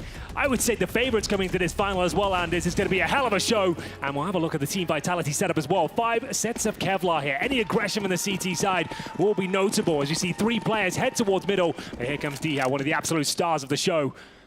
Holding towards the mid position, we've got the Rugs under control here for ENCE, and Spinks will patrol towards Dark. On any other map, this might be crazy what we're seeing on the Vitality side. They've given up an entire bomb site to defend the middle and the B bomb site instead. But on this particular map, it's not that out of the ordinary. They trust in the retake, although they don't have any smokes or any kits for a retake. So if they actually find out, if they find the empty bomb site, Henry, my God, Vitality are going to have to speed this one up. Well, here we go. They've committed towards the site. The frags are starting to come in thick and fast, and it's ENCE taking everything on path. It's going to be Nerds now controlling the rotations, and I think that might be it. The round might be over. Bigger benefit to saving the armor. That's how it is sometimes, but a little bit shocking, isn't it, what we're seeing? Just not even ready for it. They did kind of start to fall back into the A-bomb site, but it was too late, and the headshots were too strong coming out from the ENCE camp. And just like that, they're going to win the pistol round. Nice beginning here, obviously, for the mixed team. You love to see it. Well, there we have it. A nice little A execution to kick things off. 3 players towards the Rugs, engulfing the bomb site in flames, and we will see 4 players surviving as well. But it's Team Vitality trying to hold on to their Kevlar here. Flames, Magisk, and Spinks holding towards T-spawn. Will we see any further frags? Time will tell, but it's a very successful start to their campaign here on Anubis. Lovely work there from ENCE, and we will just see a couple of frags in the pistol. That's quite rare, Anders. It was a bit of a brawl there as well to kick things off, but it's Sunpius and Diha to confirm the round. Bomb planted, job done. Round 2 will lead to a force buy. By virtue of saving that Kevlar, it's an important note because now it enables them to get 3 FAMASs here. But bear in mind, no helmets across the board. Now, you don't see this too often. Normally in a second round force buy, you're thinking MP9s, you're thinking 5.7s, maybe a few Deagles. So this is quite interesting. We'll see what Vitality can make of it. Yeah, this could actually be a bit shocking. I dare say that pistol round did smell a lot like someone's doing a lot of prep work on the ENCE side, because they didn't even really check out the rest of the map. There was no one going middle, they just went straight for it. But 3 FAMAS, you're up against 2 Deagles as well. Let's see how this one plays out. They are still gravitating towards the A-bomb site, but it looks like Vitality have some kind of read on this at the moment. Yeah, it looks to be more of the same here, Anders. And bear in mind, those SMGs are going to just shred through Vitality as well with the lack of helmets here. So 5 players indeed committing towards the A side of the map. It's Madden. His trademark position, such a nuisance towards middle as they start to commit. The execution begins, and CTs are rotating over. They've got plenty of manpower here. They vacated the B bomb site here. This is going to be an absolute brawl here on the A bomb site. Timing on the smoke going down, my God. Here we go. Yeah, he's running through. I have no idea how he wins that fight. He should have been dead. Coming out of the smoke, gasping for air and getting the headshot against one of them. But Apex, he's at least good for a kill. Make it start to show up as well. Spinks trying to land the headshot. He'll be successful, but swiftly taken down. Into a 2-on-2 we go, and Madden finally activated. You said it earlier, one of his favorite positions. He's good to distract just a little bit. As Sunpius picks up his 4th kill of the round. Excellent work there. It was the A execution, but Team Vitality were more than ready for it. They had almost everyone on that side of the map. They had the firepower as well with the FAMASs, but going trade for trade, it was ENCE that came out on top, and Diha once again, so brave, pushing through the smoke, finding an opening kill. He does that time and time again. Sunpius to close things out. As we'll see, a 2-0 start here for Ent, and it has to be the eco at this point. Vitality will upgrade some of the pistols. We've got a 3 Deagles and a 5-7, and a bit of a stack towards the B bomb site here. Ent this time spreading out in a flat default. Sampayas continuing that strong form. He'll find the first kill. 5-on-4 now. Bombs still down to T-spawns. They won't be heavily committing, but they do take heavy damage en route. Madden down to 15 as they start to coordinate themselves back towards the B bomb site. Bomb is collected. Big frag available there towards the window position at ZywOo. He's encroaching on that position, looking for that flank. I wonder if they know now that Apex shows up as well. They might have actually lost track of ZywOo because they might not realize it's 2 different players. Doesn't look like they're ready for it. Look at the timing here. Snappy gonna get shot at the back of the head. He should have been dead right then and there. Easy enough, but somehow missed opportunity for ZywOo. I definitely think they thought it was only 1 player in the middle and they were fooled by the fact that Apex showed up. 4 versus 3. And weirdly, a difficult round coming out for Ent right now. This should have been a lot more easy than even the previous one. Yeah, this could fall apart. A 4 versus 3, they're low on health as well as Flames gets yet another kill here. It's all gone wrong. Snappy, the last player remaining, and it will be Vitality winning an eco round here. They've stolen it away.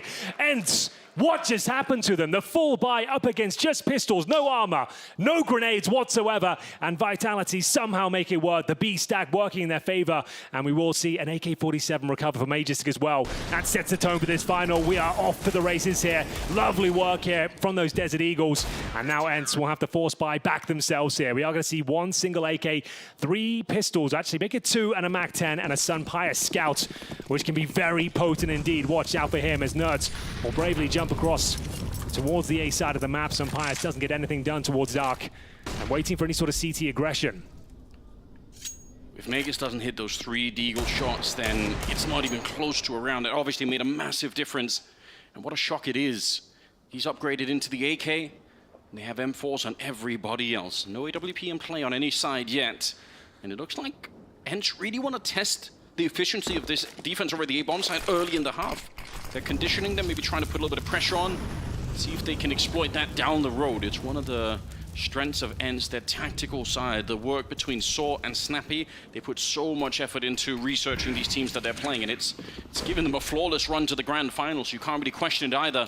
They decided to go back though. Yeah, they were setting themselves up for yet another A play, but thinking better of it, Anders, and we're going back towards B with all 5 members in the canals right now. This is very unorthodox. How do they penetrate the bomb site here? How do they breach the initial choke point? We've got Flames and Spinks to defend, and here comes the first interaction. 40 seconds. Oh, what an opening. That is disgusting. Madden taking down Spinks to begin with. Flames a little bit further on back. Apex, the spray is good, but it's Madden again. He connects. He can't even see him through the smoke and Flames. He's in a little bit of trouble here. Yeah, I can understand why they want to peek that. You got to be so careful. There's a flash on Nerds. It's in the sky already. No one's peeking them. All right, Ents decided it's better to just wait the bomb out now. 2 versus 4, and Vitality have made the call. They don't want to fight for this round. Unbelievable. They've done it again. Another force buy works out, and it's going to be Snappy trying to find the final few frags here. Flames fighting for his life. We'll have to vacate to the beach here as Ents will be taking the round. Guaranteed now upgrading their pistols. And that's a weird approach as well. All 5 players towards the canals. You wouldn't think it'd work out for them, but they flood through the dark position, hitting every headshot en route. And it will be Madden with 2 more magnificent Desert Eagle frags here. Flames does quite well to hold onto his M4 here, and he'll have to. The team is going to be running very low on resources going forward, but there we have it. It is going to be 3-1 for Ents here as we get into round number 5. What do you make of this kind of start? How do you get the financials to work on the CT side? This isn't a great look right now. 3-1 again. This map can be at times fairly T-sided, so I'm definitely slightly concerned on behalf of Vitality. Are they going to force up? It looks like they will. In fact, they could afford the AWP, Henry. All right, ZywOo, yet to frag.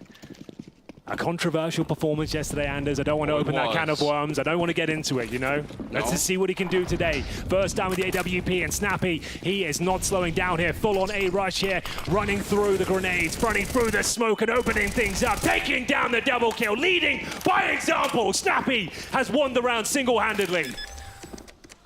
He just did the same play that DR did earlier. They trust in their ability, and you can see why it works. It's not because Vitality don't have the aim for it, but they are mentally not ready for someone to be that crazy, to push through the smoke like that. Normally they get you killed 9 out of 10 times, but they just weren't. I think they were throwing a flashbang, they had their backs turned to see if they were ready, and he just comes blowing through. It's a beautiful play, and it works exactly because it's so unexpected. Yeah, Snappy's in his element right now, and the frags just keep coming at a breakneck speed through the smoke, Anders. Again, it's a calling card of this team. It's unbelievable. They throw the rulebook of CSGO just out the window each and every time, and they're just never ready for it. You got your knives out, your smoke in hand, your pants around your ankles, and Snappy continues to frag here. It's going to be a clean sweep as well. 5 players survived, barely took any damage on Rue. It's 4-1 in favor of ENCE. Vitality now will save the AWP at least, but he needs to start coming online. ZywOo couldn't get anything done. In-game lead up, quick as a whip and twice as deadly as he makes his way through. That was excellent work there.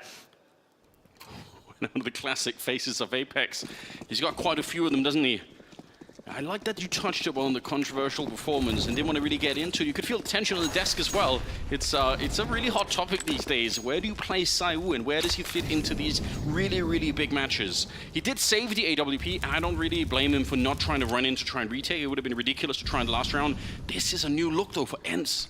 Walking through the middle, Henry. There's no one here to receive them. They've got so much momentum behind them right now. You might want to start to take a pause and try and slow them down. Good flashbang, finally making ENCE look uncomfortable.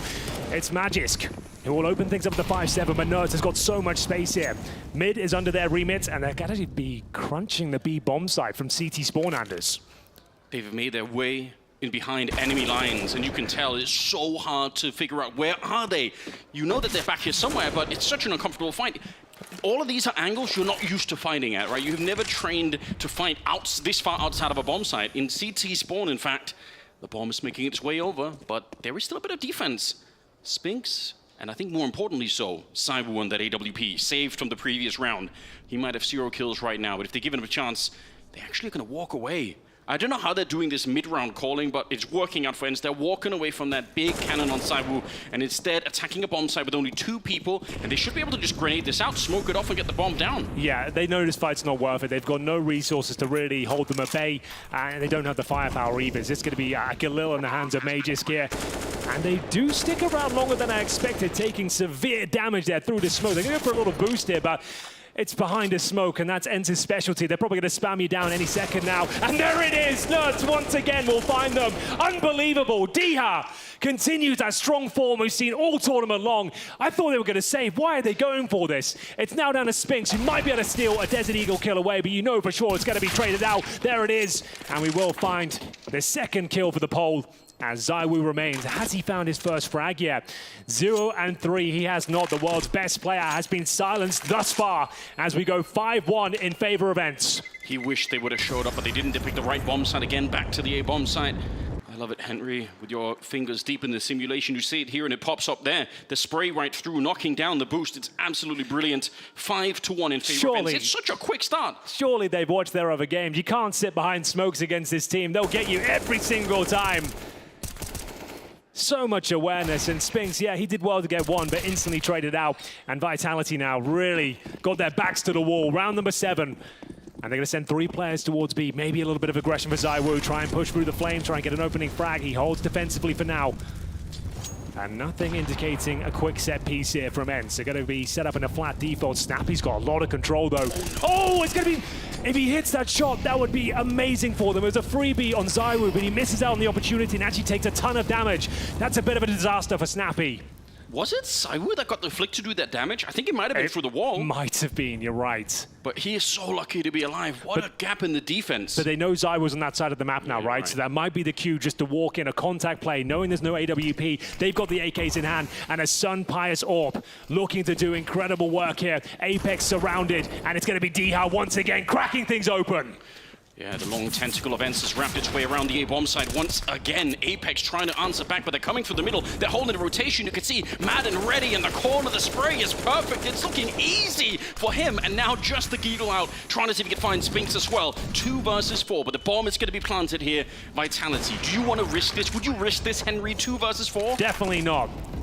Even after giving away a free opportunity there. You think Snappy could have won the round there and then. They held their nerve. They realized they've got vital information there. ZywOo is on the other side of the map, contact playing towards A, and one of the best entry fraggers in the world right now. Diha continues to find good form on that A bomb site. Remarkable scenes. Madden's not done with this round just yet, though.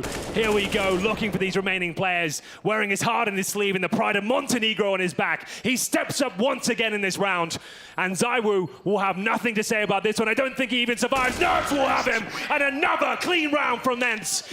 And Vitality haven't turned up to this grand final yet. They've won a single round with pistols and no armor. We talk about showing up hot for a game. This is something that probably Heroic were struggling a lot with. One of the reasons why they are not in the grand final is they had some very slow starts, especially on that second map on Overpass. Vitality, they're suffering from the same issue right now. You can tell that Ents are so locked in. Their focus is unmatched at the moment. Vitality, I don't know what it's going to take. Presumably, yeah, the timeout here is exactly for this reason. They need to find a way to get some players fired up on this team. They need a timeout for sure. Yeah. Remember, no Zonic behind them. No one to calm them down. It's the analyst. So in these dire scenarios, they're on their own, I'm afraid. They don't have the experienced veteran behind them to calm everyone down, resuscitate the team. And this is about the worst start you could possibly hope for. Henry, you brought this up on day one. You said you were a fan of Madden. I would have said many people would have put him way far down the list, behind Sunpires, before Nerds. But Madden's played such a pivotal role in getting them to this grand final. It's really remarkable. His flanks have been world class. His awareness across the team, to be fair, they just seem to have such a great understanding of their opponents and what they're doing. It's going to be another A execution here. ZywOo, please enter the game at this point. Vitality desperately needs you. They've avoided him. They've avoided running into ZywOo by going to this A-bomb site, and as a result, Vitality switched it on, but a missed opportunity. He might have done some damage, but through the smoke! He catches Diha. That is some excellent bit of justice. Diha, normally an expert exactly at that thing, so the change, moving ZywOo from B to A, is what they needed. 99 damage to Sunpires there. So unlucky for ZywOo, but makes up for it with the shot through the smoke. A 5 versus 4, but bear in mind, this is an eco really, or a half buy, I suppose, with the pistols. An AWP save for ZywOo now, and we're going to see whether he can continue to find kills. It has to challenge. He knows it as well. He has not done enough work to win this round just yet. And they're hoping he rotates. And normally you get one kill and show your presence and fall back. As ZywOo holds his ground, finds another. He'll be dropped eventually, but his work is done right now. It's up to the pistols to try and recover this one. It's a 4 versus 3, but 1 point of health for Sunpires as Snappy levels out the playing field here. 1 point of health might be enough.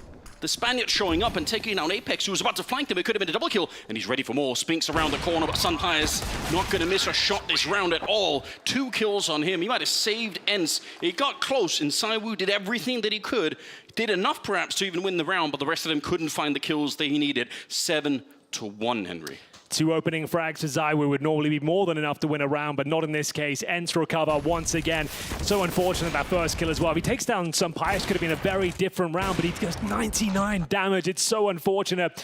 As Madden, he's loving every moment of this. Another grand final performance here, as we will see a bye once more for Vitality. Rifles across the board here. Sunpires making his way towards A, looking to crack things open. We'll see what he can do with it.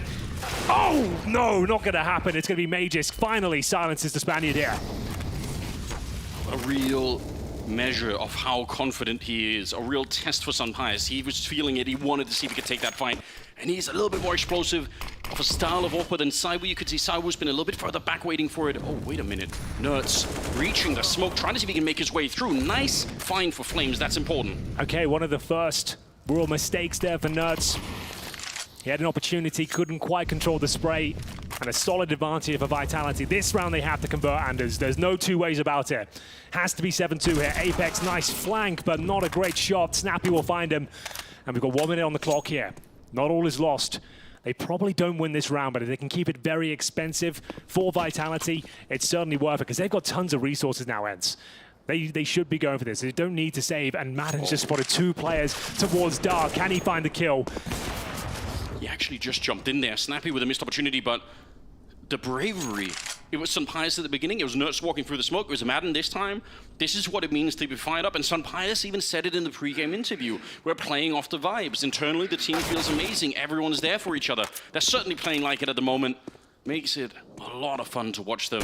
do what they're doing. Madden, the bomb is real far away, so he can do some damage here. Winning the round, I mean, it have to be some sort of a mental breakdown for Vitality to try and fight him. There's no reason they should give him the chance. 10 seconds, round is done. Like we said there, we can make it expensive, it'd be worthwhile, but not gonna happen. We'll see Vitality. A slightly hollow victory. You can see they're not really fired up as of yet, as they want to start posting consecutive rounds here, Anders. Start getting some momentum behind them. They're actually going to present a remedy to the problem. They've got a double AWP setup. Magisk, not known to be an AWPer, I would say. Seen him use it a couple of times over the years, but it's going to be the double AWP setup now, and AK-47 for Flames. We'll see if this is the setup that starts to find success here on Anubis. If you have a feeling that Ents are playing to try and avoid Saiwu and the AWP, having a second one can completely throw them off. They might hear the AWP in one spot, call it out, try and rotate somewhere else, and run into actually Saiwu. Instead, it is the middle, and it's Madden again with another good opening, this time on Apex. Now, they've dropped down. I think Spinks might be away. He might hear the drop, but he can't really stick around. There's no one behind him, so he has to respect the fact that if he dies, the round is over. He has to defend this bomb site, and for the minute, on his own. Here we go. On the one side, the Obelisk. They're going to be under attack. In fact, they're going to put the bomb down right away. The Molotov, it could not have been better. What a distraction. Nuts. A clean cut through the bomb site to find Spinks. He doesn't miss this time. A clean kill towards the temple. 5 players survive, and Ents are back to their winning ways. Vitality have no response. This double AWP setup does nothing for them. Another B split is very successful. It's helping themselves towards the B bomb site. Magisk and Zywoo will be saving their weapons, and there's plenty of resources to justify the hunt, but it looks like everyone will be saving their weapon outside the bomb site itself, as the 3 remaining players for Vitality will turtle up, hoping they can hold on to these snipers, because they are yet to have any impact. Zywoo, 2 and 5. So he's fragged in 1 round so far, just to note that. Yeah, they've avoided him so expertly. It's got to be very, very frustrating, because he did fine once they finally got him into the fight, but every other time he has to try and rotate in and do a little work, and it's not really been paying off for him. You said it, a hollow victory winning that second round. It's more sand than castles in the desert right now for them. There's no way out. It's a very brittle victory. You get 1 single round, and now you're immediately back on the defensive again. Now, we might be getting ahead of ourselves. This is considered a T-sided map, but it's just the fashion that Ents are winning these rounds. That's the problem for me. They're looking way too comfortable. Running through smokes, hitting every single entry, and there doesn't seem to be anyone stepping up to a world-class level as of yet for Vitality. Here's Magisk, though. Can he open things up? Looking to pull a rabbit out of the hat if possible. Hits the shot, but Diha finds the opening once again. I can't believe how many times he's doing that towards this A bomb site. A nightmare scenario here for Vitality, as Apex will have to hold the A bomb site alone. You can see he's overworked as well. No one patrolling middle. Behind the smoke, firing off some shots. That's the cue, maybe to push through. Snappy trying to find him. Held at bay for now. They've still got the default set up here. Madden towards middle, Nerds holding B. Flames will rotate over to boost the defenses of this A bomb site. And Apex, he needs information here. They've got nothing to work with. Yeah, I know this is tricky, but I think he has to do what he's doing right now. This is a smart play from Apex. They're down a man, and this is a very, very hard CT side, so you have to try and get a little bit more mobile. Saiwu, he defeats Nerds, and Nerds is an expert at playing outside of that B bomb site. We saw that last time around. He just single-handedly took down that B bomb site over and over again. But now, the bomb, I think, going to be committed to this A bomb site. There's no other way. I don't think they can make it back across the map with about 40 seconds left. That would be very, very risky and probably give a lot of audio cues away. So could this be done? 4 versus 3, 30 seconds. They've still got Sun Pius alive, so maybe it can. Time will tell, Anders. Molotov's deployed, and Apex spraying once again, but he's taking damage, has to commit. Madden will find him. Flames now will have to find multiple frags to save the day. He gets nothing done. Spinks, what can you do? It's just Zywoo now, as once again, Ents stick the landing on this A bomb site. They can't hold it for love nor money. Zywoo, though, in a 3 versus 1. Is this his chance to arrive in the grand final? He's sick of losing these rounds. He's been saving this AWP every other time, but now he wants to get a bit close. Right there with the AK. Madden, the timing, it could not possibly have been better. 3 kills for him. 2 of them on the opening to get into the bomb site. It's spectacular. And Ents are running away with this first half in breakneck pace. I can't believe it. They've got maximum loss bonus. That's the one thing going in their favor. They will have a buy available to them, but it's Madden once again proving that he can play at a tier 1 level, taking down Vitality round after round. And we will see round 12 come forth now. It's going to be Zywoo this time, holding towards the A side of the map, exchanging grenades, trying to do damage towards the rugs, and that nade is successful. Take Snappy down to 59 points of health. Bomb down for now, so no initial set piece, but I can see Flames at the mouth of the B bomb site. He's looking to swing out potentially. Peeling off, waiting for any sort of CT aggression here. A-main under their control. D-Hab loves the idea that a smoke's in front of him. He's going to try and see what he can find.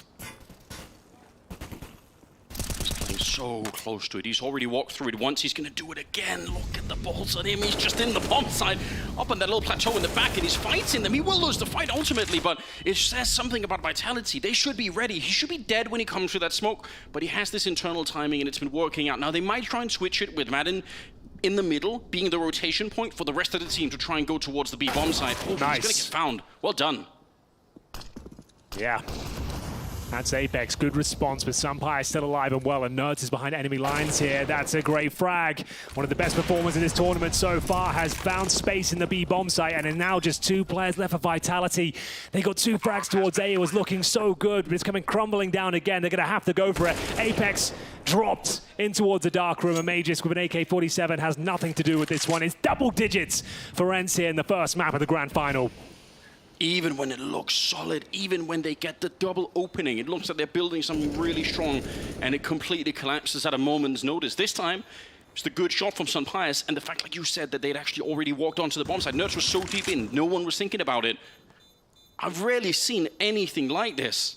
We've been casting Counter-Strike for a real long time, Henry, but at this level, at this modern-day Counter-Strike, making a match this one-sided is very rare. Well, this grand final really yet to get going. Vitality have won a single eco round and a very scrappy rifle victory as well. It's going to be round number 13. Time is ticking away.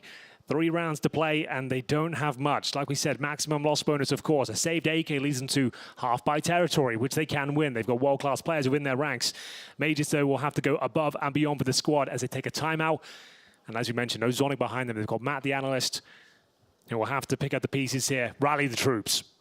Everybody loves a good conversation around the GOAT of CSGO, the best sniper, the best rifler, but obviously when it comes to coaches, missing Sonic is ridiculous. Absolutely. The one that has done everything, and then rebuild it again within the organization, no one can question Sonic, so obviously missing him is going to be a big deal. My God. Some of these rounds are very hard to explain in terms of the losses. When you've got a 5-on-3, in the back of your mind, you're thinking, this is locked in. We have this one. And Ents are proving over and over again that they can't take anything for granted on that Vitality side. They have to struggle for everything right now. So, as we said, a half buy, but a set piece is on the menu here. Ents looking to cut up the A bomb site. Remove Zywoo and Magis from the equation, but that's where the AK-47 resides. So, there's a chance here for Vitality. Dropping the same smoke, but you know they love to run through it. D-Hab not thinking twice, in he goes, but this time he's dropped, and they know that's where the safe rifle is. Magis finally finds some form here, and they've got the advantage on the half-buy.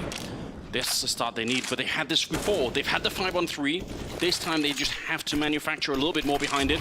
Madden's thinking about it. Flashes go through, and he can't see a thing. Good shot for Zywoo. Makes it a lot more doable. Snappy and Sunpias, they should have no business getting into this round again. They still have the bomb, and they still have a minute on the clock, but Vitality, think of all the combined experience. This is a round they must lock down. No questions asked about that. That's a very good point. A 4-on-2. It's their round to give away now. And Snappy, he'll spot one player there towards A. That's Apex. Spinks on the flank. It's going to be Sunpias beneath him, who's actually just made his way towards Darkroom here. So Snappy, the bomb carrier, needs to be very careful. He's half health. Players around him. But the B bomb side is wide open. So if they could get a plant here, Anders, then there's a real chance. Of course, there's no kits here. And with the confirmation that the site's open, they're going to get a plant here. And this changes everything. It's really down to Sunpias.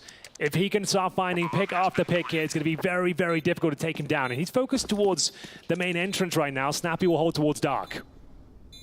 This is horrific news. No kit. Nice shot from Apex down the stretch of the middle. But Sunpias only has to get a couple of kills here before the time is really going to be working against them. I'm getting very, very nervous for Vitality. A 1 versus 4 here. Let's see what the Spaniard could do. He's already scoped up, ready. Apex walks right into it. Good shot right there. Ready for a bit more. 3 people on the other side. They throw grenades at him. They hunt him down. A good job overall, but just listen to that clock. They had to be exactly that quick to even get close to it. They were so far across the map, running it down, and just in the last fading seconds of the round, they get the defuse in the 3rd round. So if Sunfires gets one more kill there, he actually wins the round. It comes down to the minutiae there. A few seconds separate them from defeat, but they get the job done. It's round 14. Team Vitality get the round courtesy of Mages. Cold strong towards the A-bomb site. Like we said, Diha loves running through these smokes. This time doesn't work out for him. A double kill found by the Dane. And look how close the defuse was. Milliseconds. As we get to round number 14, ladies and gentlemen, hopefully Vitality can start posting consecutive rounds here. Of course, Ents still have plenty of resources. And here he comes. Some Pius looking to crack things open, but Diha beats him to the punch. There's the double kill. Once again, working towards Zane. He finds Saiwu as well, who had the AWP. Can he just keep going? Can he find a 3rd kill here? Looking to close things out single-handedly. Oh my God, he's done it. And it will just be Spinks. A consolation frag. It means absolutely nothing as Diha with the hot hand continues to cause absolute chaos here on Anubis. They gave him just a tiny opening towards the A-bomb side, and he took it all. He kept on pushing like a madman, just possessed to win this half. 11 for Ents and Vitality. Again, imagine the frustration you're feeling. Even when you get the double openings, you're playing 5 versus 3. Even those rounds, you have to bring everything to the match to try and win it. On the world of CSGO, new stars are born every day. Today is Diha's turn to light up the sky, and he is delivering on all fronts. Sampius, so confident, dictates the pace of the battlefield. And it's towards B. The bomb's on this side of the map. Diha's going to try and suggest it's a similar approach in Apex. Trying to play in front. Finds a player towards the canal. That's going to be Snappy, an opening frag. It's really Apex is having significant impact with these opening kills. And they'll maintain it as well. They've got the advantage here. And I think they actually knew that it was going to be Diha who was the 2nd player there, just because it happens so much. They run into Diha all the time. They also probably know that Nerds is going to be playing on this side of the map. That's kind of the default that Ents have brought to the game so far. So I actually think Apex had a really good understanding, and that's why he just fell back. He's like, I don't want to fight Diha at the moment. It's too scary. 4 versus 5. And if you've been watching, you already know nothing is certain yet. They have to keep this up. Nice double scope coming in, and Sunfires to take down Apex. And now the battle is on once again for the A-bomb side. Oh, they don't even know. Behind the smoke, though, Zaiwu should confirm things here. It's looking very good for them, but still fighting back is Madden, the master of the A-bomb side. Bomb to be planted. Diha will join him as well. 3 versus 2 in Flames is very low indeed. The retake is going to be a difficult one, even with the man advantage. Here comes Spinks from A main. Yeah, you could take nothing for granted. The flank is really important. Spinks has to, at minimum, stay alive. And if he gets a headshot, it might just be all over here. 2-on-3, they're a man down. They see the shadow. Madden, he knows, but good little peek, actually. Spinks over-peeking the angle enough that Madden couldn't see a thing. And Saibu gets 1 more. They are up to 4 at the end of the half, and it took absolutely everything out of Vitality. What a start. Yes, indeed, Anders. The first half of this epic Grand Final has concluded, and Ents have managed to post a magnificent 11 rounds. Stick with us. The second half is up next.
All new Honor 90. Capture ultra clear detail with a 200 megapixel camera.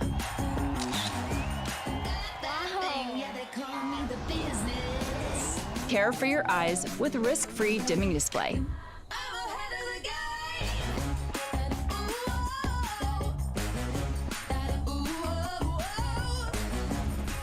Honor 90. Share your vibe.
Welcome back to the grand final of Gamers8 2023. You join us for the unraveling of Team Vitality, who barely get anything done on their CT campaign of Anubis. The scoreline is 11-4, and I suppose the only saving grace is Zonic's Law has now been activated. He may not be here, but this is a chance for them to maybe get back into the game, Anders. Yeah, what a time it would be for that particular bit of Counter-Strike history to really play itself out. That's what they got to be hoping for. That's going to ring true. They need it to happen right here and right now. But all jokes aside, ENCE absolutely dominated in there. Notable performances from Diha and Sunpias, as you might expect. These guys are delivering in the grand final. The big names dropped off in Cologne. It has to be said, it was Snappy, the top performer for ENCE in the best of five, which isn't the storyline you want to be hearing when they've lost to G2 as well. So it's great to see the whole team firing on all cylinders here. The second half, hopefully, Vitality will wake up and post a pistol here as they desperately need it. We'll have a look at their buy as we get into round number 16 here. And we've got 7 guns for ENCE. Nerds and Diha working with the dual elites here. 1 flashbang suggests a bit of a push. They might be flashing out of B main. And for now, Team Vitality with a single piece of utility. Make it 2. They've got a smoke and a flashbang. And we got 3 players towards the A bomb site for ENCE here. I think you did provide an important detail, which is that this is a T-sided map, so there is a chance for Vitality to do a little bit more work. They're going to be dictating the pace. Here we go, the flash is over, but Simon, what a clean shot. The P250 to send Sunpias to his grave. And that's the start they wanted. Absolutely. Zywoo, we haven't really had to mention him too much. 8 kills now, starting to warm up. Fantastic opening frag, takes down the Danger Man. Sunpias, a 5-on-4, plenty of time to work with, but Diha, Julie's in hand. He's got Madden with him as well. The bombs towards the B side of the map. Bear in mind that, but they're vacating the A side. ENCE are going to put all their eggs in the proverbial B basket. Magisk will start to creep in. Just trying to hunt for a bit of intel here. They're so sure there's a reaction from ENCE. You can tell on Vitality, they've called this freeze across the map. Now they're going to try and really sell this as an A attack. But as you pointed out, the bombs are on the other side. They're doing more than selling it. They're absolutely jamming it down the throats of ENCE at the moment. Diha goes down, but there's one more player here. It's Nerds. How much could one player do against an entire squad that's coming for him? Not a lot, even with the dualies there. That's a little bit sloppy, and Spinks will be able to capitalize on that one. 2 versus 5, 30 seconds. The bomb is now making its way back through middle, even as they're winning the fight. This is a lock-in. There's nothing that Madden can do. Just what the doctor ordered. It will be Vitality with the clean sweep, or at least for now, as Madden will be the last player remaining here ZywOo to open things up, gets himself a double kill in the round as well, and they're starting to triangulate around his position, maybe to close things out. And that's a big victory. That's worth celebrating, as now they are back into this one. The second round force buy, of course, will be coming up next. You're going to expect CZs and Desert Eagles. Can be very problematic, especially with the caliber of skill available on ENCE. Some very proficient Eagle players, but ZywOo, wow. Yeah, starting to see some of that flair now. Just when they need it. Yeah, he was turned looking towards the middle, so he dodged the flashbang, and he whipped back around and shut it down. Sunpire's having no chance to do anything in the round. 11-5. And don't underestimate that pistol round. Don't think this is over. If that's a story you're telling yourself right now, you might be gravely mistaken. Vitality, they look a bit cold in the desert to begin with, but once they get fired up, you know that a lot can happen. Think back to ESL Pro League a couple of seasons ago. They were 14-1 down against FaZe on this very map and came back and won the series in overtime. Or won the map in overtime, I should say. So it can be done. Anubis is still a new map, really. It's evolving as every tournament goes by, and it's always very unpredictable. It is T-sided, to say the very least, and sometimes 11-4, it might not even be enough. So we'll see what Vitality can do. They had to win the pistol, and they've pulled it off. And for now, we still have a 5-on-5. A 3-man stack, though, towards A main. It's going to be Mages. Great grenade. There's a lot of damage towards Madden. He's got that CZ, though. Perfect for this close-range duel. He's getting closer now with the AK. Oh, my God. The whip with the Deagle. Second player is in there, but it's ZywOo doing expert work. Not with the AWP, but with the AK, which he's absolutely proficient with. He's cleaned up the bomb site. Nerds and Snappy, they don't even have a chance to rotate. That was some swift work coming out from him. Yeah, that's his best sequence by far in this map. Just what they needed. It's going to raise morale. It's going to get his confidence up. And hopefully we see a lot more where that came from, because Vitality have been pretty average so far, but that's a commanding victory. It's probably worth really highlighting, because ZywOo's so often in the discussion as one of the top players with the AWP, but he does so much work with the rifle. Absolutely. So you shouldn't be too sad if you can't afford it, if he's not going to show up. It's maybe especially on the T side, because you're going to be so much more mobile with it. So I'm not too concerned about that fact at the moment. He's up to 12 kills now. Obviously, they're just going to be saving the armor and what they have here for ENCE as Vitality pick up 6 rounds. Very nice. Excellent work from ZywOo there. Really enjoyed that. A sign of things to come. Quite foreboding, I would say, as Nerds and Snappy will save the little they have, a 5-7 and a Desert Eagle, but they have got helmets, just to note that as well. So not all is lost. It's going to be an eco still, but they can invest with a few bits and pieces, I suppose. They can maybe bring a flashbang, a grenade or two, try and find an opening frag and see if they can set up Snappy and Nerds here. Let's have a look at that once again. Just the awareness there. That is lovely from ZywOo. And Madden, as we know, he's a passionate player, wears his heart on his sleeve, and will have to sit back in this one, as he's only got the Desert Eagle and no Kevlar. Yeah, we've got a couple of players in the server. Apex, another one. Yeah, true. Really tell how things are going, which I think makes the game so much more fun to see. You know that they care about it. It's not just another tournament, not just another game for them. It means everything right now in this moment. Good nades being exchanged. That first one outside of the A-bomb site could have even probably done a bit more damage, so Meg is a little bit lucky that he didn't walk straight into it. But only 2 Deagles and a 5-7. Very slim chances here for ENCE to do much of anything with. And Vitality are taking the same approach that they've been all along, which is to really slow play the start of this T side. They don't want to run into any stacks. They don't want to do any crazy tricks. They're really being careful about this. Oh, I say that, but that was almost Flames getting himself killed. Well handled, though. You have to say that. And ZywOo now finding multiple frags in consecutive rounds. This is looking quite good for a recovery. That's 2 of the ENCE players removed, most notably one of the Desert Eagles and Kevlar. Nerd still alive with his 5-7, though. The only one that can really make a dent in this situation. Otherwise, we've got USPs and should be quite a clinical finish. I don't see a world where Nerds gets multiple frags, especially using spotted like that. Okay, a 5-7 duel falls apart there. Strange that Mages actually lost out on that one. Will there be a few more twists and turns? I don't think so. They've got the bomb down towards A, so crisis averted. Yeah, best they could do maybe is find the AWP outside of the B-bomb, so not the AWP, but the AK on Spinks. That would be a bit of a gift perhaps to them, but looks like that's not going to be possible either. You know that Sunpire's just in the middle. He did shoot that Deagle in there, and Spinks very confident in taking the fight, not worried at all. No one's actually pushing against him from the B-bomb side, but he's going to go and check anyway. Yeah, like you said, no more wrinkles in this round, so 11-7, just like that, and it looks a lot more doable. This, I wouldn't say that ENCE probably still favorite to win the map, but a comeback from this point wouldn't be completely out of the question for Vitality. Well, yeah, we said they had to win the pistol and the conversions, and they've got the 3-0 here, so job done. This game is well back on here. It's the first map. There'll be some nerves, some jitters to work with their Anders, and they're shaking them off now, starting to look themselves. The star players starting to hit their shots. It was Magus with a bit of a blunder towards the pillar position with the 5-7, but it didn't have any knock-on effect. It was totally fine. They found the AK at the end, though. Did they really? Yes, Yeah. you're right. On the CT side, that's a very important note. So Nerds, one of the top, well, the top player of the tournament so far, AK-47 in his hands.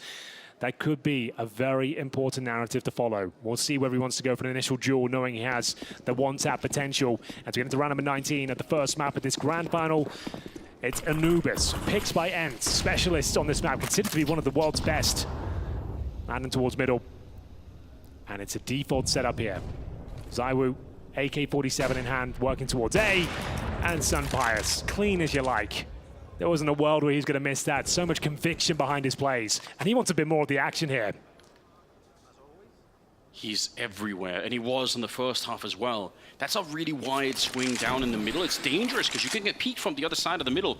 Sometimes the T's will wait for it, and they will double, maybe even triple peek it, because you can actually do that with the pillar in the middle. Right. So he's just deep in there, not worried about anything.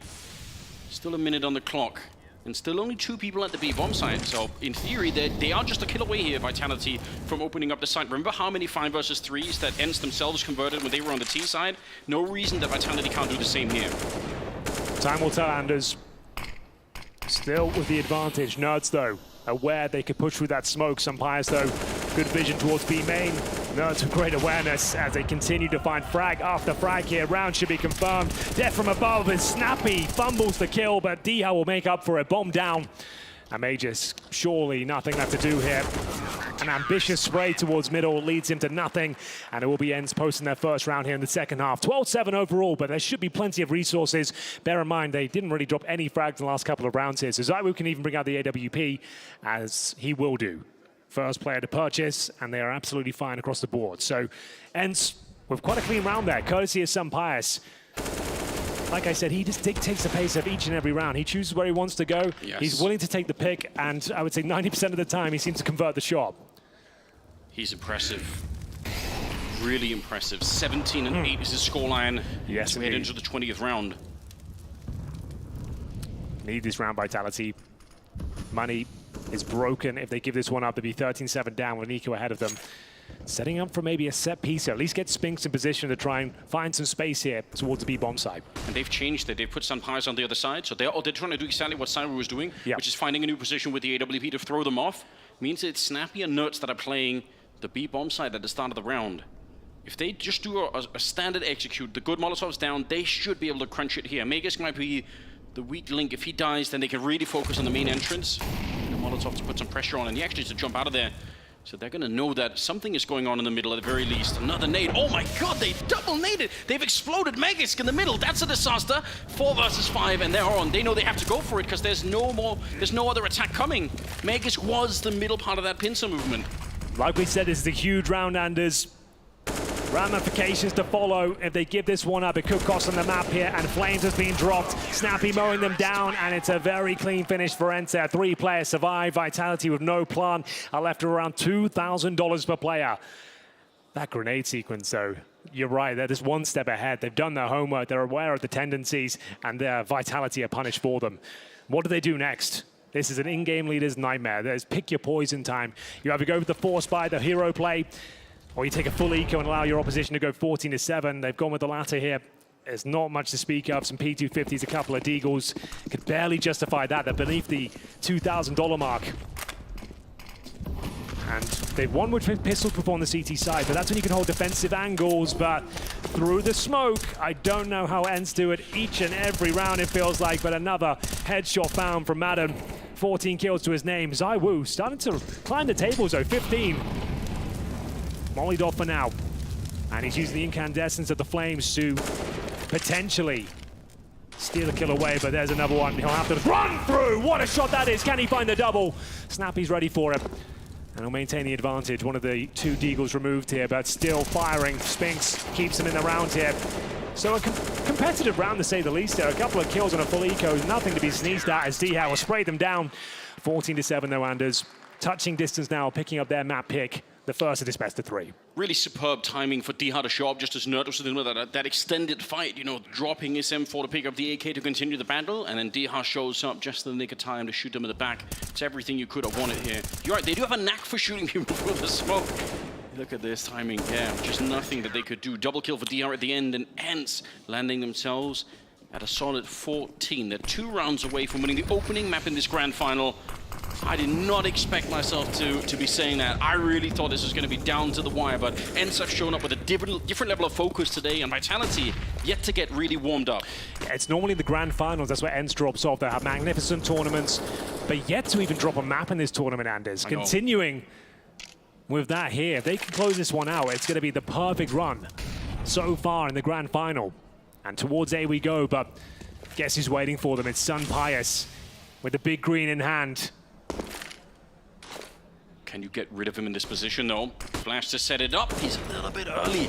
Doesn't quite get the shot, so at least they take control of this part of the map. But Molotov first, Smoke second. They're really going to try and see if they can stop Vitality. They learned something about pushing through the smoke, although they're not as efficient at it. Dihar and Sun Pius shutting it down, and the bomb's on the wrong side. That can't happen. Sun Pius, he goes wide, and he will not miss the shot through the smoke, Henry. It's disturbing. With the precision of a gladiator, the Spaniard strikes down his foes. Just one player remaining. He delivers each and every round. Spinks, there's nothing he can do, and map points is obtained here for ENCE. Vitality have got nothing left to do here on the map. They have $3,000 per player, and Glocks in hand for now. This has crumbled. It's fallen apart. Anubis has done nothing for them, and they're going to have to buy Anders. There's no two ways about it. Pushing for the smoke, trying to do their best ENCE impression, but they get absolutely bamboozled. Sun Pius, so strong, thrives in the chaos. Yeah, chaos is the perfect word for it. Imagine that you're trying to get through, their grenades landing, and now it's just desperation left. Apex, the captain of the team, sniped out by Sun Pius, his 21st victim in this grand final. And it's a 4 versus 5. Sure, the boost is pretty good, but Madden's just slipping away inside of the smoke.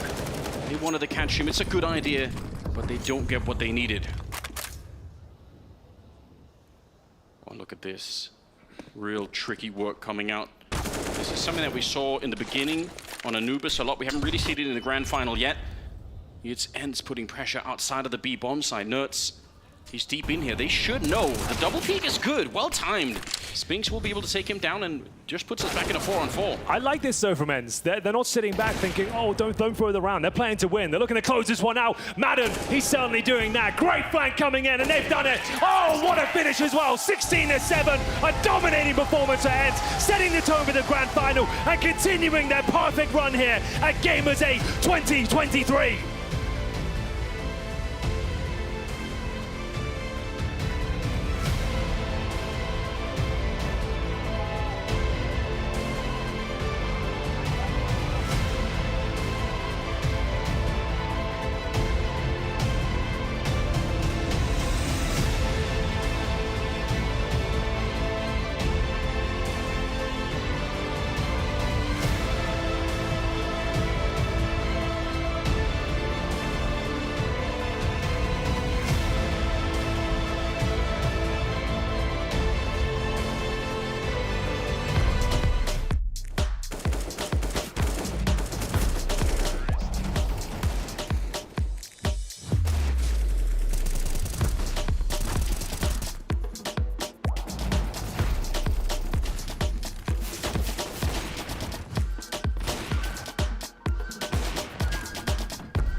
الحياة لحن، ولأننا جزء من مقطوعة عظيمة تحركنا، تلمسنا، تصنع من لحظاتنا ذكريات بديعة. لأن الوجبة، التجربة، المغامرة، حياتك بعد جديد في هيلتون الرياض.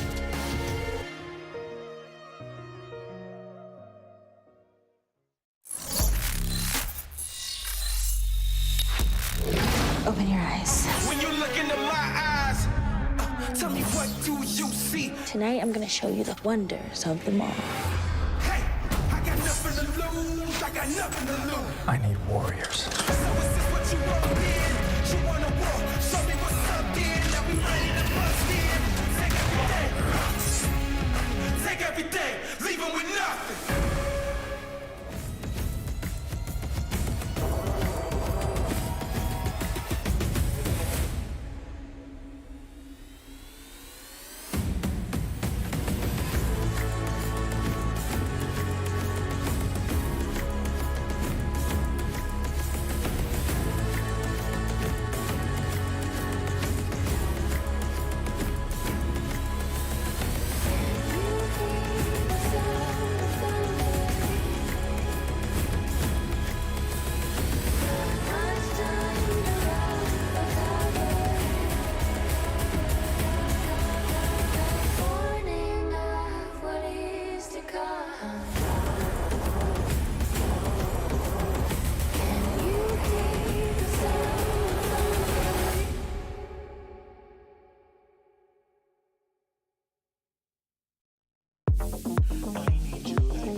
Well, the first map of the series is done and dusted. That series being the grand finals here in G8. We're ready to jump into some STC analysis with my companions, colleagues, and you know what? My friends, too. Oh, there we go. Yeah. Nice. Yeah. I like these vibe. guys most of the time, except for when I'm trying to throw to something or do my job.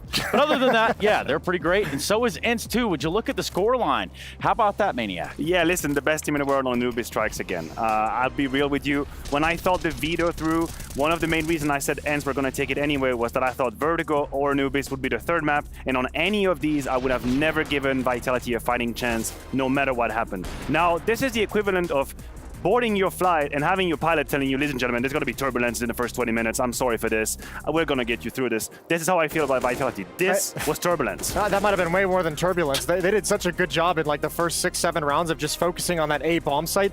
And against ENCE, once you like lose control of the ability to hold on to one of those sites on the extremities, they're going to work you between the two of them. They're the best team at understanding the timings of how to shift around the map, and they worked that the entire half. I'm pretty sure it's more reminiscent to the show Manifest, if I had to guess, like, because that it just disappeared at a certain I don't know. Vitality, it seemed more like Lost to me, really. You could also tell ENCE had a sort of a clear plan as well. When they would get a kill on Apex in mid, I think in their preparation, they saw that, okay, Vitality in that case, we tried to re-aggress mid, you know, and try to fight for it, try to retake control. We saw a couple of times they just jump down through window into water and go fast B and don't find much resistance there, right? And I think that we could also see in some of those rounds where trades happen, like they would also just deathball. Like they would group with 4 or 5 guys and just go together knowing that Vitality will, again, try to retake control somewhere else. And they're like, okay, if we run into them, we have the numbers, we'll trade out. If not, we'll get the side. Let's go ahead and start to dive into these rounds, right? This is a grand final, so we need to do some justice on some of these rounds. I'm thinking 11, probably a good starting point. Yeah, I think the issue in a couple of these rounds was, for the side of Vitality, was like sometimes when they would even have an advantage in numbers, we see here there was a 1-for-1 trade. It's going to be a 4v3 really for Vitality, but still they just can't hold it together slowly and methodically. ENCE is able to get information where the players are. You can see here just Madden doing work really with a little bit of support from his teammates, and Vitality not being able to convert rounds with advantage. Him and Diha, Madden and Diha were menaces at this A bomb site, sneaking up towards that pillar area. You go to the other side of the map as well. Nerds was amazing at the B bomb site doing the same thing. There's a right after that, you know, round number 12, we can see it's going to be a 5v3 this time around. Apex finds Madden for us, but Sapphire just ruins ZywOo here, and they just beautiful. Yeah, and they just goes. Nerds has good timing to sneak through the smoke, catches Flames off guard. Sampire is expecting Spinks to be in dark, and they just make it look easy in a 3v5. That's the best of both worlds. If you're an ENCE fan right now, not only do you have individuals popping off, and Sampaio's had again another this world performance. Diha on the entry was spectacular as well, I love and Madden was extremely strong. Yep. But on top of that is just abusing a team against you that doesn't have securities and insurances. You can see in the rounds that Yenko just picked, Vitality do not have an easy way to close rounds in which they have an advantage. They're still kind of scrambling around trying to figure out, and here, I mean, listen, kudos to Madden, but Vitality is outclassed, both individually and on the team play side of things. That's as clear as I can say. Yeah, I mean, at a certain point, you look at ENCE and you're thinking about the freedom of movement. Like, we're seeing, you know, the ability to be everywhere. Snappy rushed A1 round, got like a double entry kill. Diha moving through the smoke was almost able to get massive kills. Madden was doing this all throughout the half. It was crazy. And you know what? Lord knows, I love to pile on the ZywOo train, especially with Matthews on the desk. In that first half, I think he only had like 2 clean rounds where he could have truly had impact. Other than that, it was, oh, my defenders are dead, I have to save this weapon. Or, oh, I'm rotating into an impossible situation in a 3v5. He had no clean looks due to the calling and the team play events throughout that first half. The cleanest, well, one of the cleanest is definitely Diha in this map. Like, I think that goes without saying. It's just the power of entry is such a luxury for ENCE because, and I'm not going to say that it's just Diha giving that to Snappy. I think they, with Snappy, with ENCE, they have built a framework in which their aggressive players can just let loose and have a good time. And there's a little bit of details here and there being put. That right here was a very good example of a one-way smoke that he uses the incandescence of the flames, destroys ZywOo. By the way, he goes on to immediately gets a second kill. Oh, this one's nasty. That's absolutely, that's ridiculous. And look, it's 3-10, and ZywOo is just like, maybe I should try to get an entry kill. He gets his head clean pop off by Diha. But it's just, if you're Snappy, you can work with so much space and timing against you because you have these aggressive entry fraggers finding the impact. And as Yenko was saying, once they had these advantages, they played them with the fiddle, just like Pinocchio on this. Pinocchio. Did Pinocchio have a fiddle? Yeah, I thought you said a whole note. Puppet Master thing. Yeah. Geppetto was Pinocchio's maker. Exactly. You know anything about that? Who did not have a fiddle? No, he used his nose to play the fiddle. He became alive, right? I don't know how that. That's a long time ago. I watched that movie. I have no idea how that would work, to be completely honest. Now, what we can do is head out of the studio for just a brief minute, and we can come back and talk about that second map. But it's Banks and Sam standing by. Stunner, me and Sam have got some great insight for you here because first of all, what an incredible map we just saw coming out from Ends there. Now, when I was talking to Matt, he gave me a few words. He was obviously in a big rush to go through it. He said it felt like obviously the slow start was not something they wanted to get off to. He said they believed going into the second half they may be able to make a comeback into it. He said they started with some okay entries, but they're just lacking the firepower they needed to have it in there and to have some success. He says for Mirage, I said, okay, look, you lost it in Cologne. What can you do into it? He goes, look, it's a confident pick. It's hard against them with our map pool. But he goes, we're fully aware of what needs to be done. This time we have to have a different option, and it was so close. But I'll be honest, they need to mentally pick themselves up. Definitely mentally pick themselves up. And the thing about the mental game is that I think Ents has it because Saul was a man of very little words. I think they're doing all their speaking in the server. Okay. As he came out, I said to him, are you the best team in the world on Anubis? He looked at me and went, yes. Yes. And I said, what about Mirage? What's going to happen? And he was like, well, we beat them last time. It was a crazy game. Expect much of the same. Big smiles. The management's all happy. I think that they're going to 2-0 this. And you also saw, right, when there was a moment where Snappy jumped down into water, landed on Apex's head, died, and he was still laughing afterwards, you know? So I'm expecting this full confidence, full happy. They're in chill mode, but let's see if they can get the win. Is it going to be a 2-0 or are we going to a third? Maniac, I know this is all very troublesome for you to watch. You know, in one camp you want Ints to win because you picked them, but now I need to look at Maniac, or excuse me, YNK. That's Yanko over there. You're right. I'm over here. there. That's YNK. Maniac. I can get you guys not confused at all. What to expect second map? Let's make it short and snappy. I think for Vitality, the good news is the next two maps are the ones that ended up 16-14 last time around. And for Ents, it's fine. You know, you're feeling good. You're confident. Just don't become arrogant. You know, like the series isn't over yet. That's a very good team on the other side of things, and you still have a map to play. Yeah. There's more reps for Vitality. They've played the map 8 times with Flames. It's a good map for him. He struggled a little bit on Anubis. I'm looking for a reaction. Otherwise, white flag, I'm out of here. Jason, GG or no? GG, baby. Okay, GG for Ents. Moses has said it. Everybody on the desk has predicted it. So let's find out if they're holding some weight there. Welcome back, ladies and gentlemen. The desk have said their words, and as they believe it will be a 2-0 here. It's going to be Mirage up next, the pick of Vitality, but a very looking flat side here. Well, I'm not inspired yet, just yet. I don't know if they've got what it takes to actually take us to a third. It doesn't feel like it. We haven't seen the evidence. When you lose that many 5-on-3s, you can't really get anything up and running. They came into this grand final ice cold, and that can't be allowed for. That has to change. This little break that they've had between map 1 and 2, it had better get Vitality fired up. Well, here we go then. The all-important pistol. Team Vitality starting on the T side. Just to know that. We are going to see them with a couple of smokes, a couple of flashes, and a P250 for Magus. No Kevlar on him, and an A execution, but actually 4 players in towards the Palace here. So this is going to be a very fast-paced round here. Smoke deployed, flashes going over. We're getting to the action straight away, ladies and gentlemen. We'll see what they can make of it. Let's see, Nerds looking for a kill. It's Madden instead to open up on Mirage. Spinks gets 1 in return, and that's not going to clear enough space. They need more. Cyber with the other P250. He cuts down DR at range, and they should be scared to fight him here. He's one of the best players in the world with this weapon. Nerds, though, not afraid. Still fighting him with a USB. A 2-on-3. Madden and Snappy trying to hold on to this round for Ents. If they get the good start here, who knows what can happen. It's Spinks answering back. A 3rd kill of the round now for him, as Madden is left on his own. What can he make of it? Certainly possible. There was a chance to deny the plant as well. Apex, though, will close things out. Whew. A fast-paced pistol on their T side here on Mirage, their pick. And it's a great opening round. It will be Apex to close things out there. There was a moment, though, where Madden could have denied the plant and maybe stolen it away. But they've got to get past this second round force buy, of course.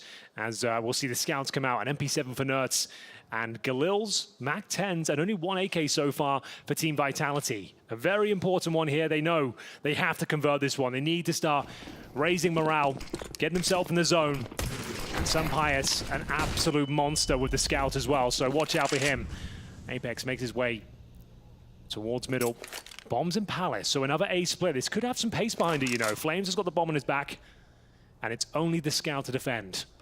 They were very cautious on the T side of Anubis Vitality, and it didn't really always work out for them the way they expected. So I do appreciate the fact that they come into this T side now with a lot more pace behind them, especially in that pistol round, just rushing that A bomb side and doing a lot of damage. And in this one, they are getting ready to crunch the A bomb side once again. I think it's done. Yeah, they're just going for it. I like this though. I feel like if you have a slow start, especially in the grand final, maybe you have to take control of the game. You have to dictate how this is going to be playing out. Well, there it is. Round over, ladies and gents, I'm afraid. They picked the correct area of the map, found one kill towards shore in the form of Madden, and ENCE will just have to save their pistols, the MP7, and a scout, of course, as well. It's the correct move. There's absolutely no chance they could actually win the round or really make a dent. So 2-0 confirmed, but maybe not 3, because bear in mind, they'll still have technically a force buy going into that third. So we'll see if they can hold on to everything here. Snappy, top of middle, Desert Eagle, and there'll be no further frags from what I can see because they're leaving through CT spawn. So there it is. Pretty simple procedure. What do you think, Henry? I mean, the desk confused about Pinocchio, but also not trusting in Vitality, thinking this is going to be a 2-0. I guess based on what we saw in that first map, yeah, you have to agree with them. And bear in mind, ENCE are yet to drop a map in the tournament. It would be the dream run. I can't recall a tournament that's ever happened before where a team has won the championship without giving away a single map. I'm sure it's happened before, but not to my recollection. That's going to be a really rare achievement. I agree. There's something about it that I don't appreciate. I feel like we're discounting Vitality too quickly. Yes, it was a bad start, but at the same time, they are such a veteran team. They have so much experience combined here. I know it's a new lineup technically, but just between them, they should be able to pull and dig deep enough to be able to do a little bit of damage here. That's what I'm thinking. I would love to see all 3 maps in this grand final, and I feel like Vitality, they still have the core to be able to do this. They should be able to. All the saved rifles and the pistols on ENCE still active in this round, obviously. Scout and the MP7 and the 3 Deagles to match. Apex has got spammed through the wooden boards in the kitchen there. That's frustrating. 80 damage inflicted. A rough way to kick things off. 20 HP for him. And Snappy continuing the push here. Oh my god, what a shot from the in-game leader. Clean as you like. He'll pick up the MAC-10. Unfortunately, no rifle to be found, but they've got the man advantage here. Applies a lot of pressure now to Vitality, who will have to enter the A-bomb site. And it's the Lion's Den. Sampaio's waiting with the scout, yet to connect. Oh, he's looking for it, but Flames will cut him down across the bomb site. This Molotov is going to put Nerds out of this position. He's waiting inside it. Did you really want to run for it? I thought for a minute he was going to jump down, but a lot of chaos in the middle. And Apex, he finds the headshot. That's what he needed. They still don't know about, well, now they do. Madden in the corner. He picks up 1 kill. Got him locked in here, and he should be dead. And it will be Saibu to find the headshot. Get him warmed up early. 3 kills on Saibu. He had to carry whatever he could in that first map, and it still wasn't enough, but he did pretty well. I think Jason summed it up nicely. It was very hard for Saibu to find anything, especially the beginning. They just kept avoiding him, and he had to retake a bunch of bomb sites. But he's doing well with the Galil early on here, in spite of some of the trickery coming out from ENCE. 3-0. That's the start. It's the start they needed, but they're up against the full buy. I think we've got a technical timeout here, so probably just a slight headset issue. It's normally just a microphone, so we will restart the round, no problem, no damage was inflicted.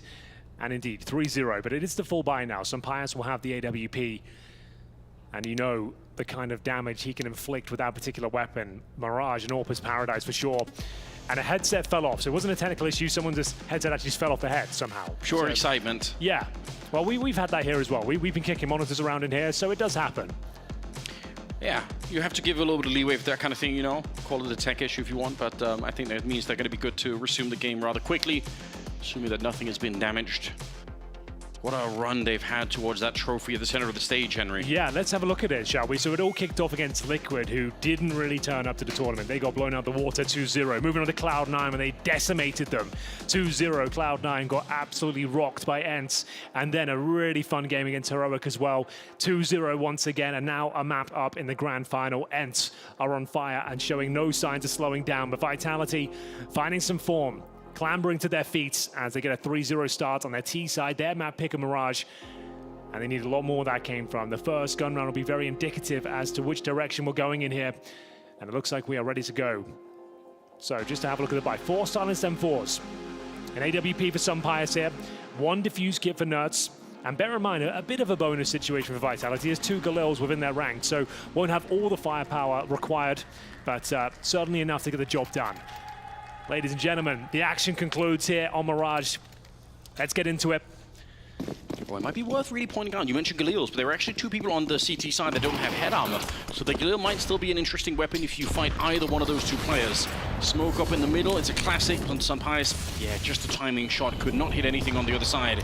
Look at Magus, this is a lot of mid-control in the beginning, a very different pace from what we saw on Anubis from the Vitality side, but they're losing the early fight. Nerd sets on fire, and again, he finds the shot onto Flames, leaving Magus and Spinks in a very awkward position.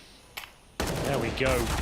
2 more kills for Sunpius, and they haven't even found any sort of damage yet. Vitality blown out the water once again. It should be a clean finish as well. Madden will take care of business there towards the Palace. As we see Spinks drop, and that's going to be problematic now. Vitality don't get anything done in that first gun round. Bear in mind, there were caveats there. Galils, and didn't have everything they needed. So they still have cash here, but it's Sunpius finding kill after kill here at that A ramp. Continues his dominant form. Great round, smiles all round. As we get to round number 5 here. Deagle for Flames, Galil for Apex, and things starting to get turbulent now as we go towards the mid-play. Spinks to lead the charge. Bomb on the back of Flames, and it's Nerds. He's holding connector for now. Drops the smoke. Same story for Snappy, actually behind one. It's going to be the incendiary behind those mid-boxes to deny the cross. I did like the pace that was being set by Vitality. I hope they don't give up on it. I feel like you have to try and put the pressure onto Ents. Nice, just at the edge of the smoke. And what a kill to find. Saiwu picked off at the start of the round. Nerds really looking down towards the underpass. He picks up Apex, and he's hardly taking any damage for it. He's swinging left and right in the middle. Back he goes towards Magus, and finally he goes down. But what an absolute menace. Maybe a little ambitious on that third one, and does, as we see Madden do significant damage there towards Flames. That's 8 HP remaining. And now, what's the call? Will have to be a hell of a call because they don't have much to work with. Snappy's got full control of the Palace position. That's where Majors is heading as well. So even just 1 kill would be enough. And he's got it. Gets away with his life. 2 players remain. Flames with the Deagle, Spinks with the AK-47. They could recover a rifle, but Madden's going to get this kill. No problem. Apparently not. Beautiful shot coming in from the Desert Eagle. There's a chance here. A slim one, but they can do this. A rifle recover for Flames. One of the absolute masters of Mirage. How right you are. But how much more can you ask? He's already given that 1 headshot. He probably needs another one. He's recovered an AK. In the meantime, some smokes are going up. Bomb is still in the back on Spinks as they're sending in the low health player first just to check out everything. The spray through though. DR, of course it is. It had to be. Snappy with the last kill. It's a good attempt. I don't know what Vitality could have done. That's a deflating round because you feel like it's already lost at the beginning when you lose a couple of players to Nerds in the middle. Well, I did say these gun rounds would set the tone and be indicative as to where we're going, and so far so good. Ents have had 2 very, very clean rounds, courtesy of Nerds this time. Playing around that smoke, spraying them down, and speaking of smoke, it's Dihao once again denying the plant. That's a big detail as well because the money will be absolutely wrecked going forward. Upgraded pistols, no Kevlar, a couple of flashes. They're going to try and breach the B-bomb site. Snappy will be there, HE in hand, and bear in mind they don't have much in terms of Kevlar, so the grenades will do a lot of damage. They're extra squishy right now. Doesn't connect. You're fully banking on the 2 flashbangs on Apex to really shut this down. If you can get a kill and get the bomb plant, it's mission accomplished as far as I'm concerned in the B-bomb side. That's really all you need here. Well, Snappy's in an exposed position to the flashes, so yeah you might be onto something there, Anders. But he's done damage, and we'll see whether they can actually break through. Nice utility usage here from Dihab. Should be able to shut this one down. The bomb has committed, though, and it's been dropped towards the van. They can rotate everyone over now. How did Simon get past the Molotov? I have no idea. And it's flicked from Sunpius, and the dream of the bomb plant is absolutely dead and gone. 3 kills from Sunpius in the round. They lost Snappy, sure, but the counter grenades coming out from that catwalk position, just way too powerful, and slowed them down enough that it was never going to be a bomb plant either. Ties up the game, makes it 3-3. And Vitality are scratching their heads and wondering, how do we get back into this half? Yeah, they've fallen flat once again. Bear in mind, they've just won the pistol and the follow-up conversions, yet to post a gun round here. You can see looking a little bit dejected on that side of the server. Once again, Galil, they're yet to have a full buy, Anders, really. Like, it's always a caveat. Concessions to be made each and every round, and aggressive, of course. It's going to be Ents jumping down towards Underpass here, and it's the opening kill. This guy refuses to give in. Some Pious finding frag after frag. And it's the in-game leader that's been removed. Can he find a second? He knows there's a chance, waiting for the reload to come through. Molotov lands at his front door here. Can they get out safely and maintain the advantage? Time will tell. He got caught on something down in the Molotov, so it didn't actually go the whole distance. How is he still pushing? He's just so confident. He feels like he can win every fight right now. The spray is through, but that's the wrong player. There we go. The setup from Magisk on that one, and Spinks knocking both of them out. That's what they needed badly. Maybe a little bit overconfident there. They even did well to survive with the opening frag. Why they kept pushing, I couldn't tell you. Snappy's only got the MP7, but hiding behind the van, he will readjust. And I don't think he has any idea. Nice shot from Zywoo, that will secure it. So after finding a very convincing opening frag, they actually give it up. And we're into the 4-on-2. Job not quite done yet, but it's looking very promising here for Vitality to post their first gun round. Yeah, I think D-Hub was thinking about making the jump over. He failed it and just sort of gave up on the round, it looked like, which is a little bit funny. Still, Vitality in serious work mode here as they have to be. And I really think, obviously, when they get flashed like that in the underpass, it maybe looks a little bit silly, but I think it's just a sign of how confident Ents are. Absolutely. And why wouldn't they be? The way that they've been playing, they should have that kind of confidence. It backfires on them this one time, but think about how often they ran for the smoke in the A bomb side on Anubis and just took down the whole defense. So you have a little bit of a history of doing this kind of thing. You wanted to do it again. Well, it's Spinks to save the day after Apex was picked off early. He bides his time, he's patient in that underpass position, detects him on the other side of the smoke, gets the double kill, and recovers the AWP as well. So Zywoo now can come online as we go 4-3. Vitality take the lead once more. Round number 8 is ahead of us. But plenty of money, and we've got a saved AK-47 for Nerds as well. The best player of the tournament so far. So will we see a tactical timeout here? There is potential. It's a bit of a swing round up next. Lovely work there from Spinks. Good flashbang deployed as well. Zywoo confirming the round. Snappy racking his brains, trying to work out what the next setup's going to be here. And it looks to be an A execution from Vitality. 5 players on this side of the map, Anders. Looking to get stuck in nice and early. It's Madden and Snappy to defend. A contact play from the Palace. One flashbang and they're going to commit. This is wild. Look at the timing on it. Snappy absolutely not ready for it, but he's going to call it in. He's on the radio right now saying this bomb site's about to fall unless I can get some backup. Madden's still in front and Nerds is there. They have a chance. A Molotov would devastate this position for Madden, but the counter flashes are in and Vitality, they're slowed down. Yeah, they're waiting for that first pick. They know Madden's got to be here somewhere. Magisk will pre-fire the position. Surely he overlooks it. Could it be the double kill? Flames will pick up the pieces here and keeps them in the round. Equal for now, but Snappy is so low in towards CT spawn. That should be the plant going down. Very exposed. Imagine a wide swing. I know there was a teammate covering him, but still, it could have been a real nightmare. 4 versus 4. Vitality, they must win this round. They have to reassert themselves in this grand final, otherwise Ents could take over the whole game once again. And Snappy, low on health, has been given the AWP from Sunfires. A little bit of a shadow showing and a little bit of pre-fire coming up on Spinks. It's a wide swing and it's not quite good enough. Spinks is cleaning up this round in style. Dihar and Nerds, I think they've run out of time to even try to go for this one. Nerds going to be falling back through the connector and they will try and hunt him down, double peeking in. Good job. Really brilliant job. Yeah, nice round there from Vitality. Calling those set pieces from the get-go. A nice little pounce in towards the A bomb site. A contact play from the Palace. As you mentioned, Snappy wasn't ready for it whatsoever.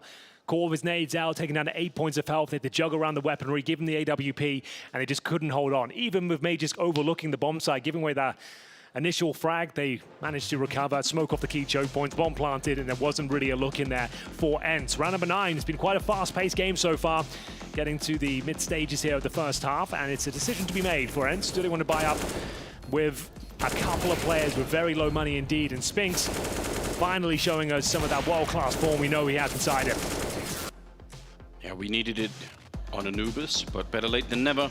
Good to see him start to really show up in the grand final. Him, Zywoo again, also really getting there. They're doing some work together at the moment.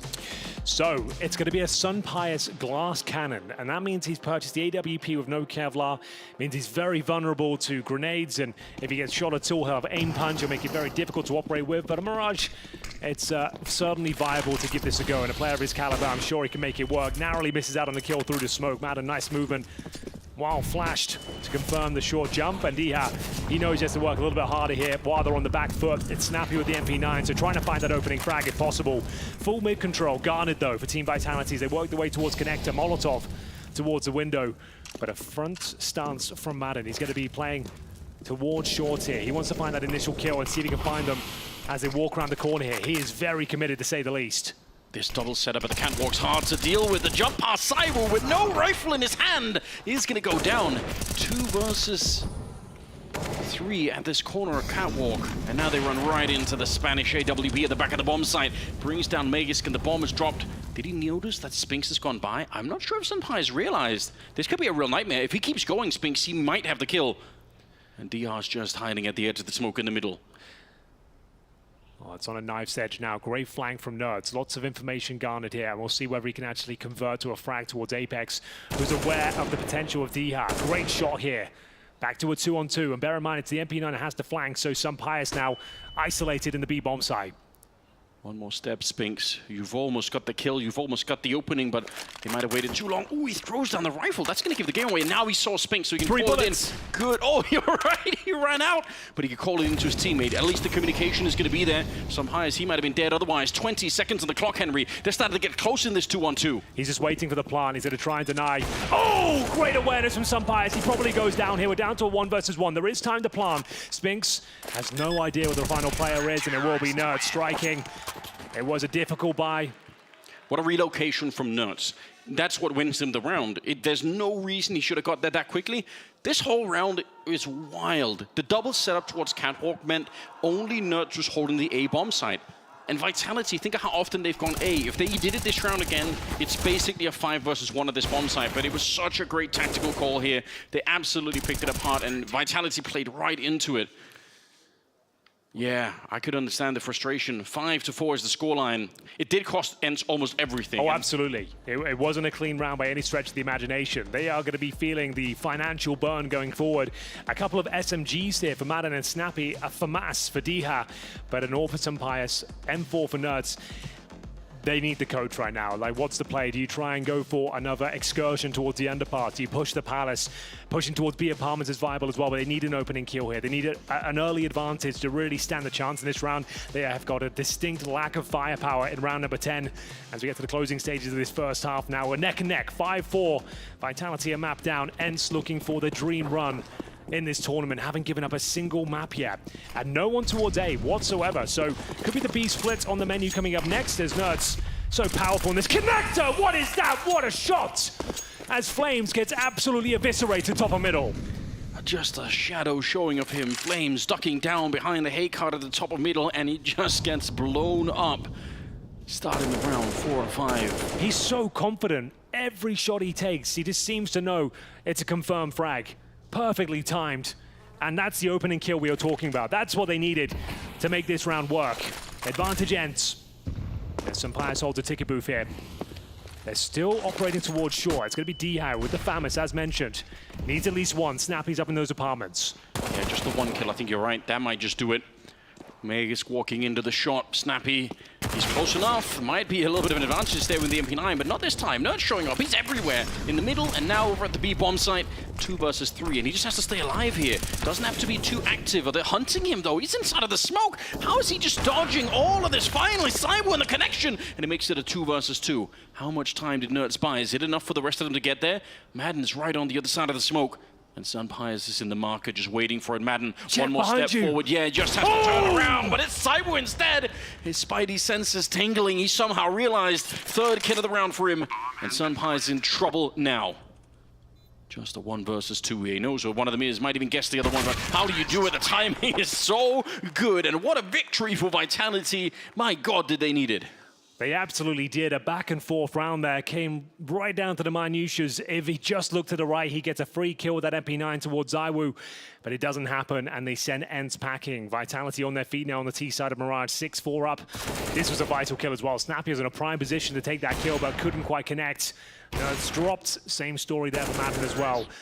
And we will see presumably the full eco coming up next, because there's not really much to speak of. Bottom of the barrel loss bonus, $1,400 here on the ENCE side. And they will be forcing at least for now. I guess you have to, because if you take the full eco, you only get $1,900 next anyway. You wouldn't be able to buy, so they're going to see what they can do with the Desert Eagle and MP9. And they'll take a tactical timeout just to discuss their options. So this is a pivotal moment, a very difficult round to win. And you would assume some aggression will be coming forward here from the CT side. That last round was a really pivotal one. I think the fact that it throws ENCE into this weird economic state could absolutely decide the outcome of this first half. And I think you can kind of tell on their faces a little bit. They're starting to feel that too. Not exactly excited about the scenario. You want to, probably you're right, you do want to be a bit aggressive. You want to try and see if you can sneak in a kill, snatch a kill away at the start of the round. So they got 3 players here ready to pounce towards this A ramp, and that's exactly where Vitality are positioned right now. ZywOo vulnerable to the flashes and that swing. They need to be very careful there. This could actually be deadly. Vegas trying smoke up on top. Good headshot from Sunfires. Trying one with the 5-7. He's got plenty of bullets left. They do get one in return, but AK's been stolen. The grenade won't take him down. Oh my god, it's close. Flames. He jumped right over the last bullets there. Otherwise, the burst could have maybe taken him down. And Snappy's on a mission, and he's going to find out that this entire part of the map is clear. Yeah, he won't get any kills, but a boatload of information here. This is crucial. They now can focus their efforts towards the A bomb site. But there's plenty of time. There's a minute on the clock, but Snappy, how much further does he go? They're detecting the potential flank here, so he could be in trouble. Does he go any further? I think he's making the right play. He's leaving them boxed in. He knows that if he dies, especially with 45 seconds, if they can still, the B route is open. Right now, he's allowing for his team to stay with 3 people on the A bomb site. And it's just a question of when he starts to move, and it's right now. Not going through the middle either, Henry. Look at the triangular setup here at the A bomb site. This could be tough to break. Here we go then. They commit. It's a contact play. Trying to catch them off guard, using the utility. The MP9 surely taken down, but they're finding kills here. The force fight is actually working out for ENCE. Flames fighting tooth and nail here from the Tetris box, but there's just no time, and it will be success for ENCE in a desperate scenario. The force fight with the pistols, the MP9s, they make things chaotic towards that A ramp, and Vitality unravel at the seams here. Round 12, and they're the ones now on the back foot with no resources to speak of. $2,000 per player, and ENCE steal the round away, upgrading their SMGs to AK-47s and AWPs. There's some pirates with that 5-7 doing so much damage. I don't know how Madden pulls that one off. It looked like he was done for when the Molotov was dropped, but a magnificent round. And we get into number 12 here. It's going to be the force buy in response. Vitality and Apex know that is a huge deal, and they need a bit of fortune on their side now as they head towards the B bomb site once again, trying to focus Snappy, the in-game leader. D-How will be there to provide backup. They'd already done the hard work of winning the 10th round. That last one was supposed to be the easy one, where they can really just farm the rounds and get a massive lead. And somehow it goes against them. Somewhere in the world, Sonic is watching and screaming at his monitor, because that's the kind of round that can really cost you a map. The Eagles are here. They've waited out the early grenades to the B bomb site, but look at the crossfire that's been set up. It's between Dihar and Snappy, and Dihar still has another grenade, another smoke. You need such a clean, world-class Deagle headshot to make it through on this one. Flashbang deployed. There's absolutely nothing to Snappy, but he can't find the initial kill. Flames certainly can, though. Actually finds a bit of space here as well. This is quite stifling. Snappy will have to call for backup here. The bomb will certainly be planted. Now they've got a fighting chance. It's the force buy for Vitality. They've got a rifle in hand as well. Snappy flashed off, and he's going to be taken down. I spoke too soon as a couple of frags land in favor of ENCE. And now ZywOo will have to find multiple shots, and he's delivering. Just Apex remaining now. In-game leader to save the day. Yeah, trying to see if he makes his way around. He knows someone is there, creeping in. There's the shot. He needs a second. Apex, he's certainly hunting for it. Oh, he's spotting the barrel. There we go. Maybe a chance. Snappy's looking for it. Apex, yeah, he's dancing. This is brilliant. He's done all the work that he possibly needs to, and Snappy's already falling away. What a brilliant round from Apex.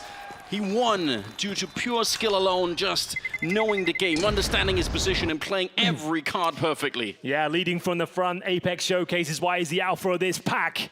Great work with that Desert Eagle. Clutches out the round. Bit of a must-win if you ask me as well. I don't think they get much done if that round doesn't go in their favor. After losing the first kill as well, it comes right down to the wire, but rotting the clock. Great shots from ZywOo as well, delivering on all fronts. And it will be ENCE now to decide whether they want to purchase once more. Another tactical timeout. That was the moment he wins the round there. 7-5, round 13. The dying stages of this first half here. And you can see Vitality knowing what they're up against here. They're going to be purchasing MAC-10s, Galils, knowing there probably won't be many helmets on the CT side. But this is more like it. This is feeling like a grand final now. Yes, it is. And Vitality, I think, showing some real resilience because, again, losing that round over the triple stack over the A bomb site, that must have been such a gut punch. The fact that they're able to stand up behind it and make the pistol round work or the deagle round work towards the B bomb site, that's quite remarkable. Shows something about the core of the team and how well they work together. Ends with 5 rounds. It's not so bad that they're just getting wiped out here, but I mean, again, some of the rounds they've won have been very, very questionable. This could have been probably already 9 on Vitality's side if they win just one more crucial round. Nuts moving up, and the timing again is ridiculous. He's so good. They're going to have to come in towards B now. It's a Mac 10s to lead the charge, but Dihar is there with the M4. 2 kills found for Ents here. They're getting mowed down on entry, but Zywoo will pull one back. Yet to commit. Bowman is back as well, and the MP9 strikes. It's Snappy. Denies absolutely everything here, and after finding so much success, it's the B play that does nothing for Vitality. Not running the default, not feeling the map out. They don't even really ascertain what they're up against there, and it's Nerds, the master of middle, who manages to find the opening frag once again, forces him into that B bomb site, and there's too much chaos to deal with. They couldn't even break out of the window here. Dihar completely blind, gets himself a double kill, and then Snappy with the all-important frag on Zywoo, who had the bomb on his back as well. Down to the Desert Eagles, fully invested once again. It's going to be the war of attrition, Anders. We haven't seen many full gun rounds here, I'll be honest with you. I really can't believe it. Oh, he lined it up and struck him down. Dihar gets deleted from the round. Just what they needed. Yep. Amazing scenes there from Magisk. And Spinks has got a firm read on this. Recovers the rifle, knows the CTs will have to react. One more kill could secure the round here. Snappy alone in towards B. 3 players of Vitality top and middle. Zywoo waiting at the A round patiently as Sampayas waiting to deploy the second smoke toward the connector here. 4 of the Vitality members encroaching up the short position. And Spinks will patrol that window. This still will not be an easy round for Vitality to gain. It's a very well-defended A bomb site, and trying to get onto the catwalk right now, they still leave themselves very vulnerable, so I don't know how you find your way out. They have 1 Molotov left and not much else, but that might just do it. Sampayas caught slipping in the middle, going to be taken down by Spinks. Madden playing in shadow, they should know, and they have the Molotov still, they could burn him out. No, Flames instead just swings for it and drops him, and that's the opening, and that should be the bomb plant as well. Should be. We've got the FAMAS here for Nerds. The last line of defense is the bomb is planted. If he finds Spinks, maybe there's a chance, but not going to happen. And it's another force by victory here, found on Mirage. And we'll see 4 players survive for Vitality. Snappy can't believe it. The B bomb side player will have to save his weapon. This is anything like what you would expect. If you're brand new to watching Counter-Strike, then normally this is not how it plays out. It's a very unusual game of Mirage, but it does make it very, very intense. And for Vitality, they've got to be so thankful that they're able to find some of these rounds because they're very, very tricky to win. 15th round is coming up, the last of the half, and Ents once again battling with very, very limited weapons. Well, both teams have been making that work. It all started here with that lovely pick from Magisk, and it led them to victory on the A bomb side. They're going to be fully equipped for this final round, and anything but here for Ents. Once again, SMGs, pistols, round number 15, ladies and gentlemen, in the second map here of the grand final. It was Vitality blown out of the water on Anubis, and now fighting back. They're on their feet, looking like their usual selves. As Magisk with fast pace will take full mid-control. Apex behind him is short. And bear in mind, it's just SMGs here. They don't really have any range, but they do have Sampayas up against Magisk here, but he is undetected. He has no idea. He's actually crept in and will be punished for that. And this is brilliant. He was the only one defending. They had the same double setup towards the catwalk that they wanted with last time, where Nerds was playing there alone, and they managed to get the long flank in. This time, unfortunately, for Ents, but really fortunately for Vitality, they're able to find basically a free bomb site. I don't think there's going to be a viable retake happening. Of course, they're going to try as the 15th round, but there should be no way to actually do this. No kit and almost no utility either. Nice little spray there. The timing is good for Magisk, and Snappy will get 1 in return. We'll give it a go, Anders. You're absolutely right. They at least find an AK-47 here, but it's a 4 versus 3. Apex in a very powerful position, being active as well. But speaking of powerful, that's a lovely shot from Nerds here. Flames should secure the round, and indeed they will. It's going to be 9-6.5, a very back-and-forth game. It all kicked off with Vitality winning the pistol, but then the war of attrition was absolutely brutal for both sides. And with that said, it's a chance to catch our breath and think about what we just witnessed. The conclusion of Mirage is just around the corner.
There is a place where you can elevate what's hidden inside, where you can reframe yourself.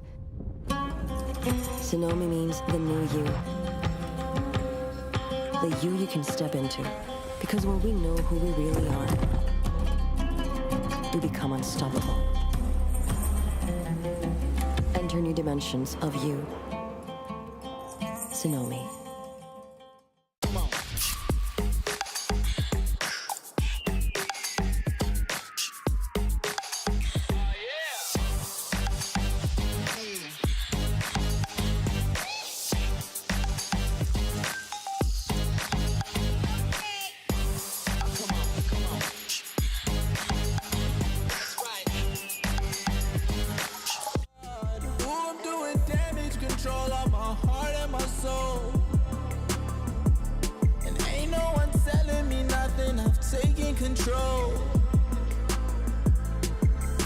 Something on your mind, go and spit it out. If you got something on your chest, go and get it off. We don't have a moment to waste. For the last few days, we've been running in place. I need a vacation. Both hands holding on, but I feel it breaking. If I'm not good enough, how long till replacement? I see right through your disguise, your pretty little lie. What if I told you I know exactly what you are? What have they sold you on that blacktop boulevard? Ooh, I'm doing damage control on my heart and my soul.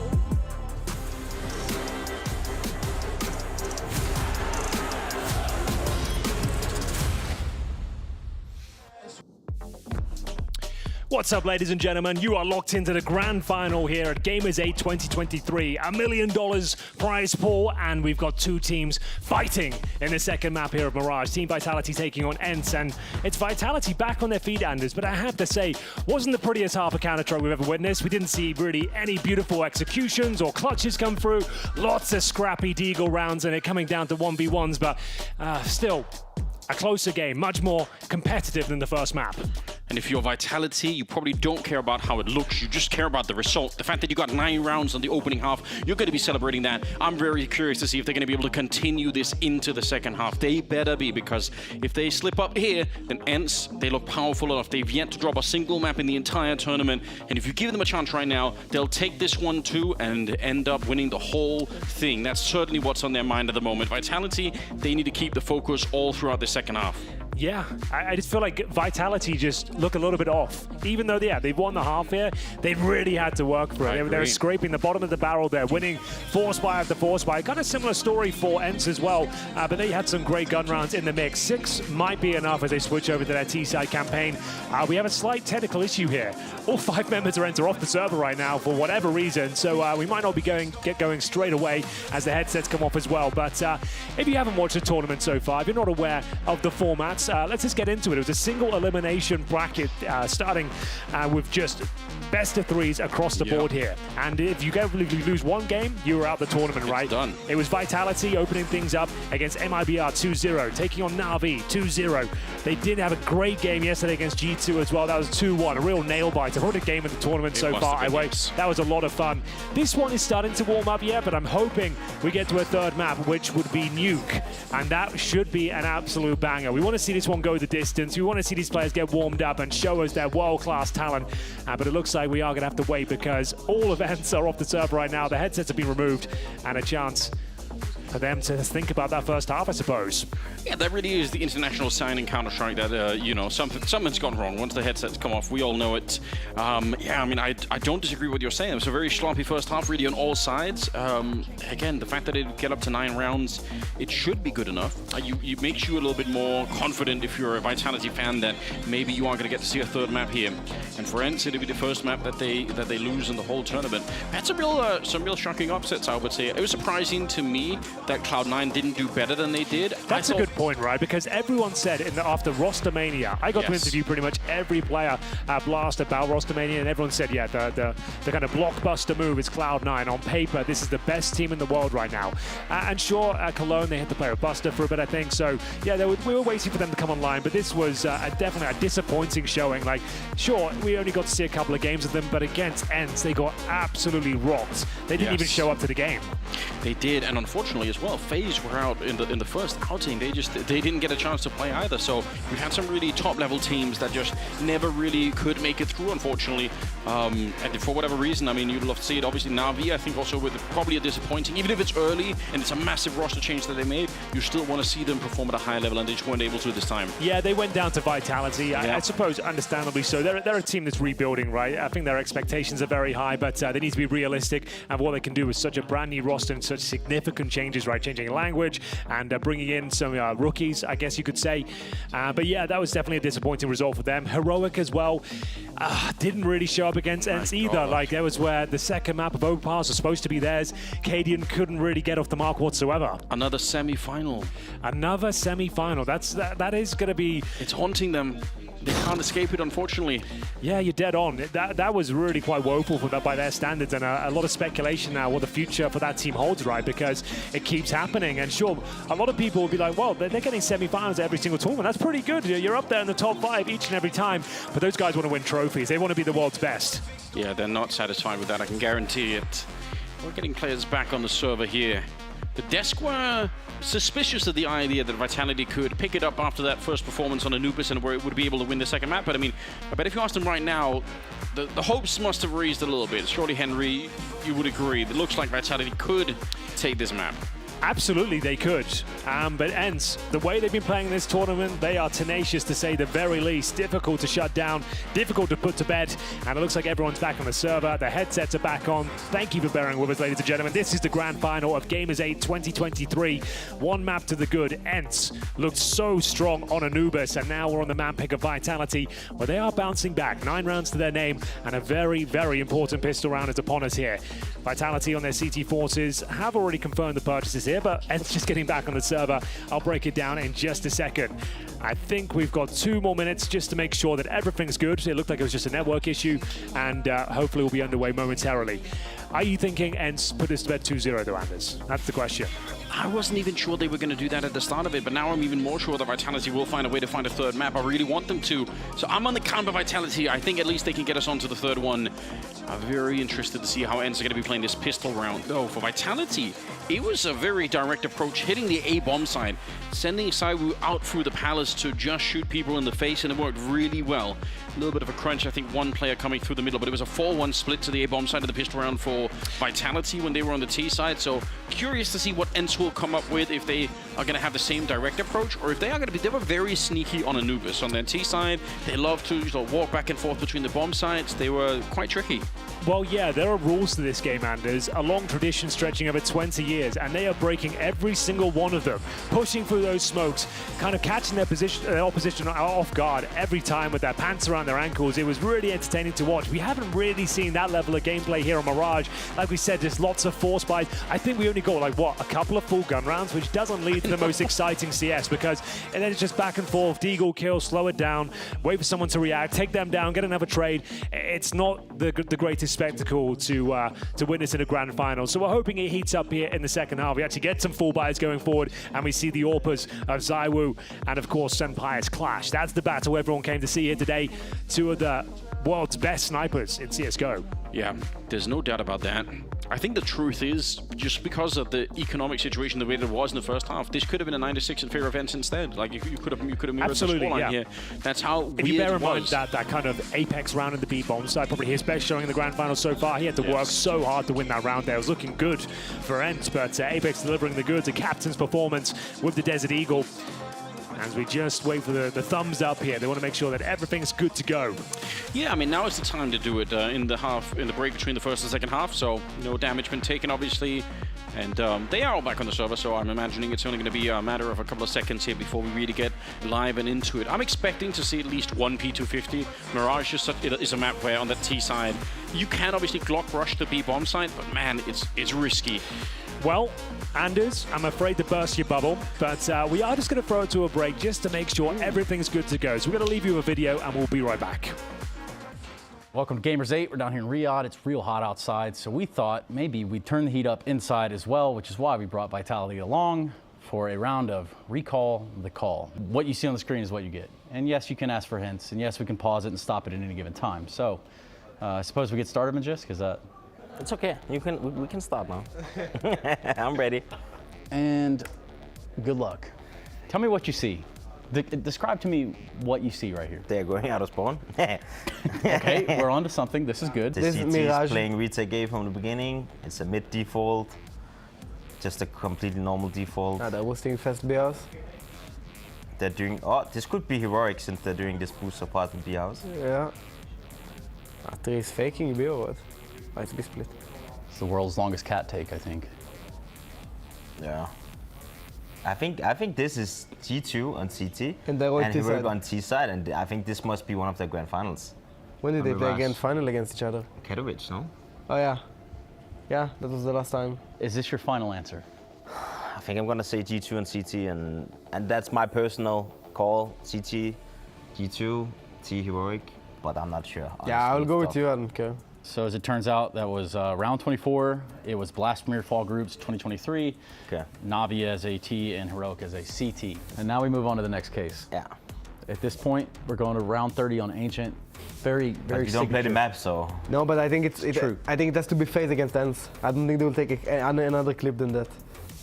You just guess it right out of the gate? Because I think there is no other Ancient games that would be like a... It sticks out. Yeah, like it sticks out.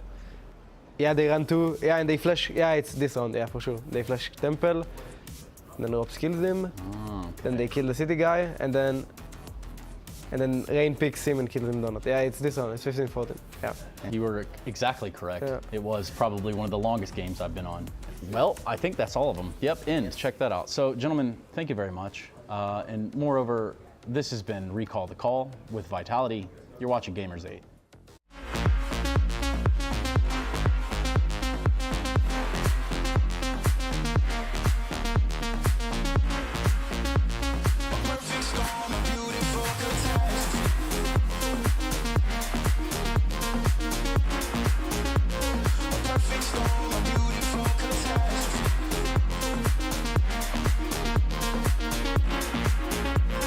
Perfect storm, a beautiful catastrophe. You need me.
criminals playing pretend. Break me down, down. Break me down.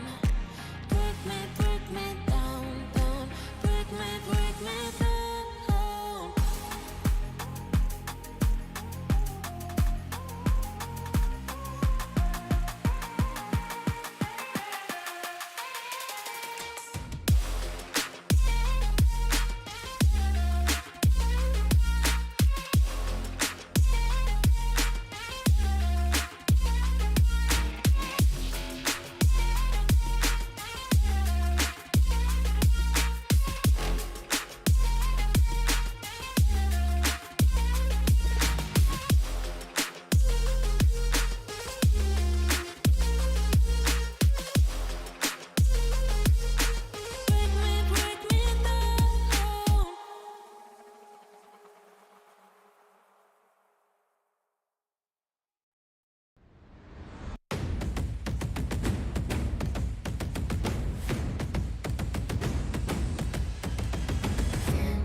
Look into the stars, look into your heart.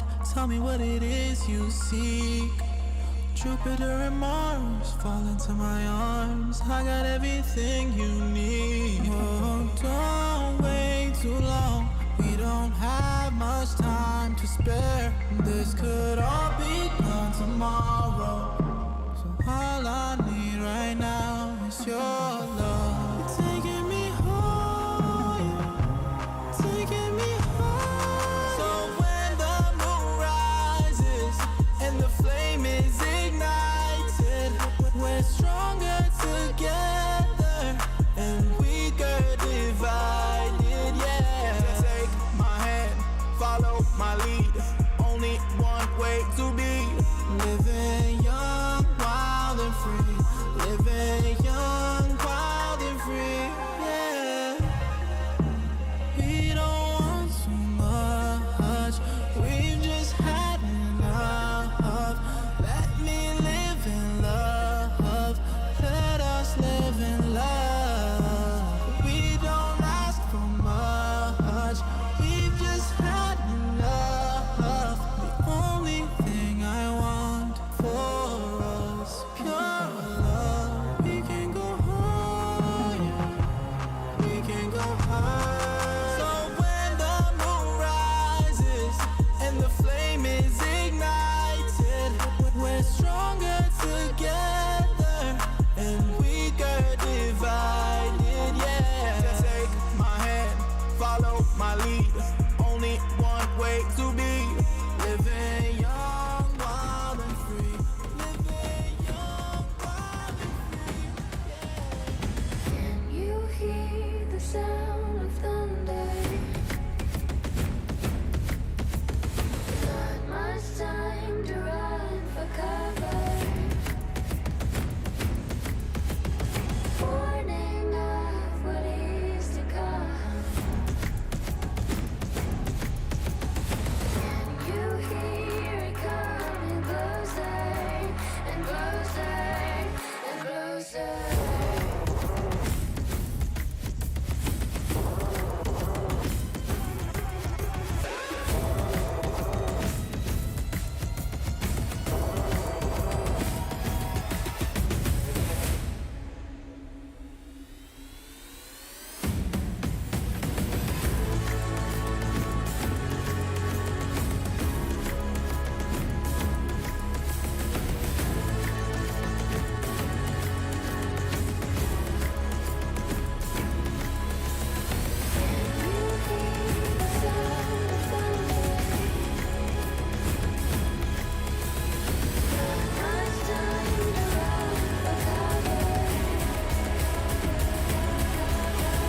Warning of what is to come. Can you hear the sound?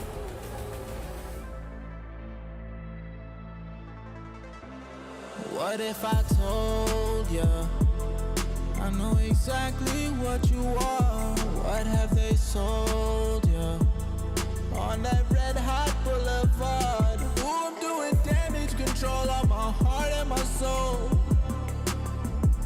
And ain't no one telling me nothing, I've taken control. If you got something on your mind, go and spit it out. If you got something on your chest, go and get it off. We don't have a moment to waste. For the last few days, we've been running in place. I need a vacation. Both hands holding on, but I feel it breaking. If I'm not good enough, how long till replacement? I see right through your disguise, your pretty little lies. What if I told you I know exactly what you are? What have they sold you on that blacktop boulevard? Ooh, I'm doing damage control on my heart and my soul. Oh no, I don't need your help, said I'm good on my own. Ooh, I'm doing damage control on my heart and my soul. Oh no, I don't need your help, said I'm good on my own.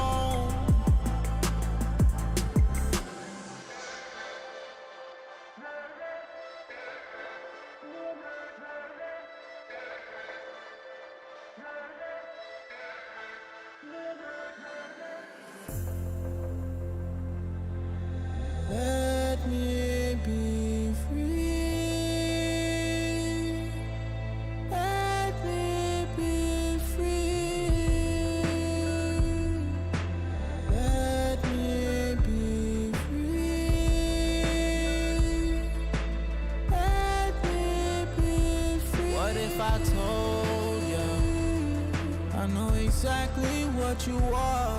What have they sold you? On that red hot boulevard. Ooh, I'm doing damage control on my heart and my soul. Oh no, I don't need your help, said I'm good on my own.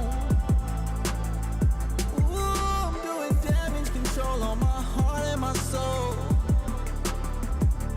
Oh no, I don't need your help, said I'm good on my own.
What if I told you I know exactly what you are? What have they sold you? On that red hot boulevard. Ooh, I'm doing damage control on my heart and my soul. And ain't no one telling me nothing, I've taken control. If you got something on your mind, go and spit it out. If you got something on your chest, go and get it off. We don't have a moment to waste. For the last few days, we've been running in place. I need a vacation. Both hands holding on, but I feel it breaking. If I'm not good enough, how long to replacement? I see right through your disguise, your pretty little lie. What if I told you I know exactly what you are? What have they sold you? On that blacktop boulevard. Ooh, I'm doing damage control on my heart and my soul. Oh no, I don't need your help, said I'm good on my own. Ooh, I'm doing damage control on my heart and my soul. Oh no, I don't need your help.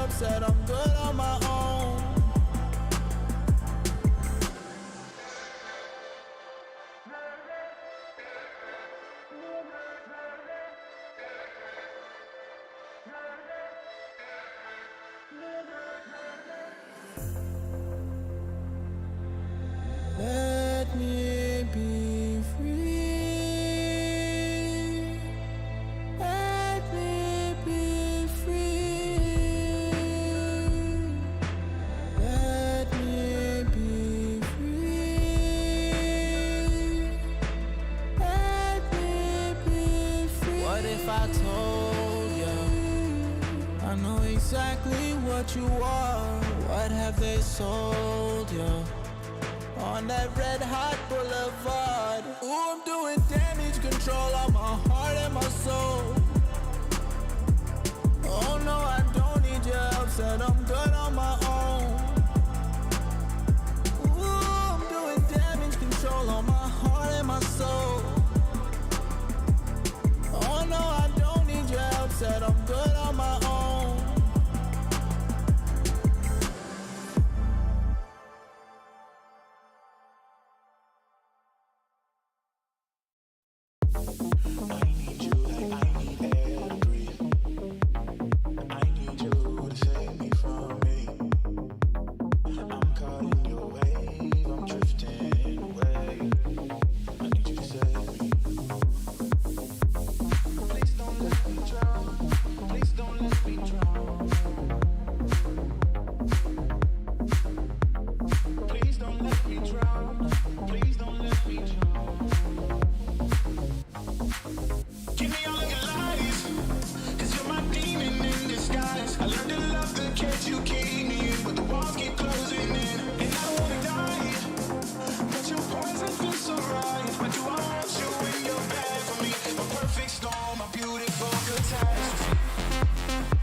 friend. When I've been here, I know the story ends with broken hearts and us playing pretend. Break me down, down.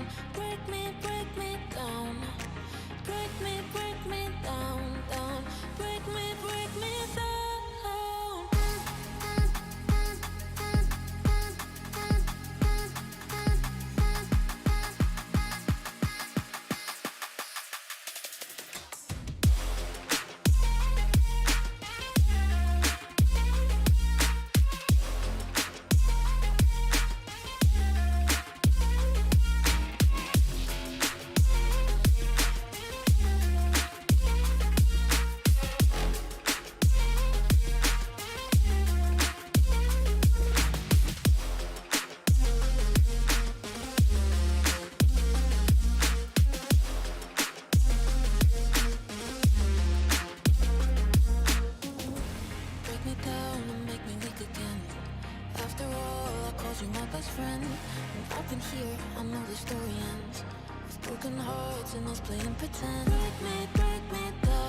Tell me what it is you seek.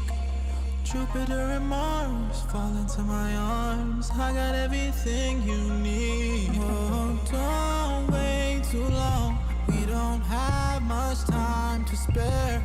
This could all be gone tomorrow. So all I need right now is your love. You're taking me higher, taking me higher. So when the moon rises and the flame is ignited, we're stronger together and weaker divided, yeah. Take my hand, follow my lead. Only one way to be. Living young, wild and free. Living young, wild and free, yeah. We don't want too much. We've just had enough. Let me live in love. Let us live in love. We don't ask for much. We've just had enough. The only thing I want for us, pure love. We can go higher. We can go higher. So when the moon rises and the flame is ignited, we're stronger together and weaker divided, yeah. Take my hand, follow my lead. Only one way to be. Living young, wild and free. Living young, wild and free, yeah.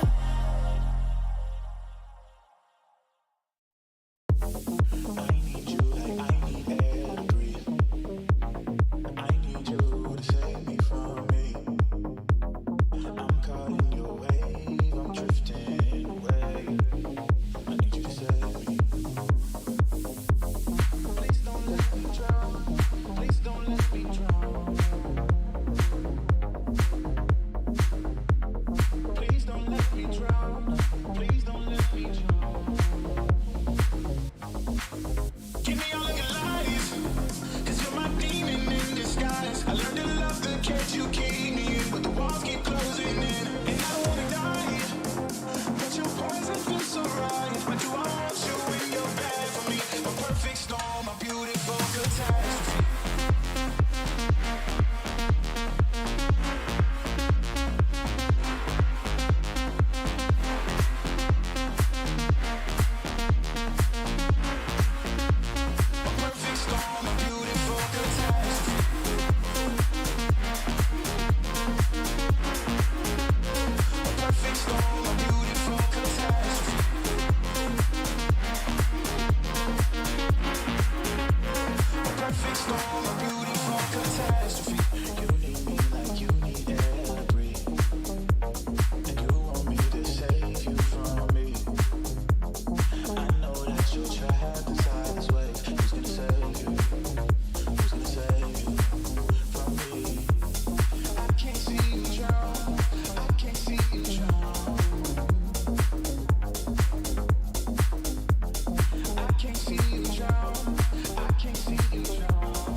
Welcome back to the grand final of Gamers8 2023. We apologize for the technical break. A few gremlins in the system, but hopefully all is well and we are ready for the second half. If you're just joining us, it's the second map. This is the pick of Vitality, and they're currently up 9-6 as they switch over to their CT campaign. I'm joined by Mr. Anders Bloom. How are you doing, sir?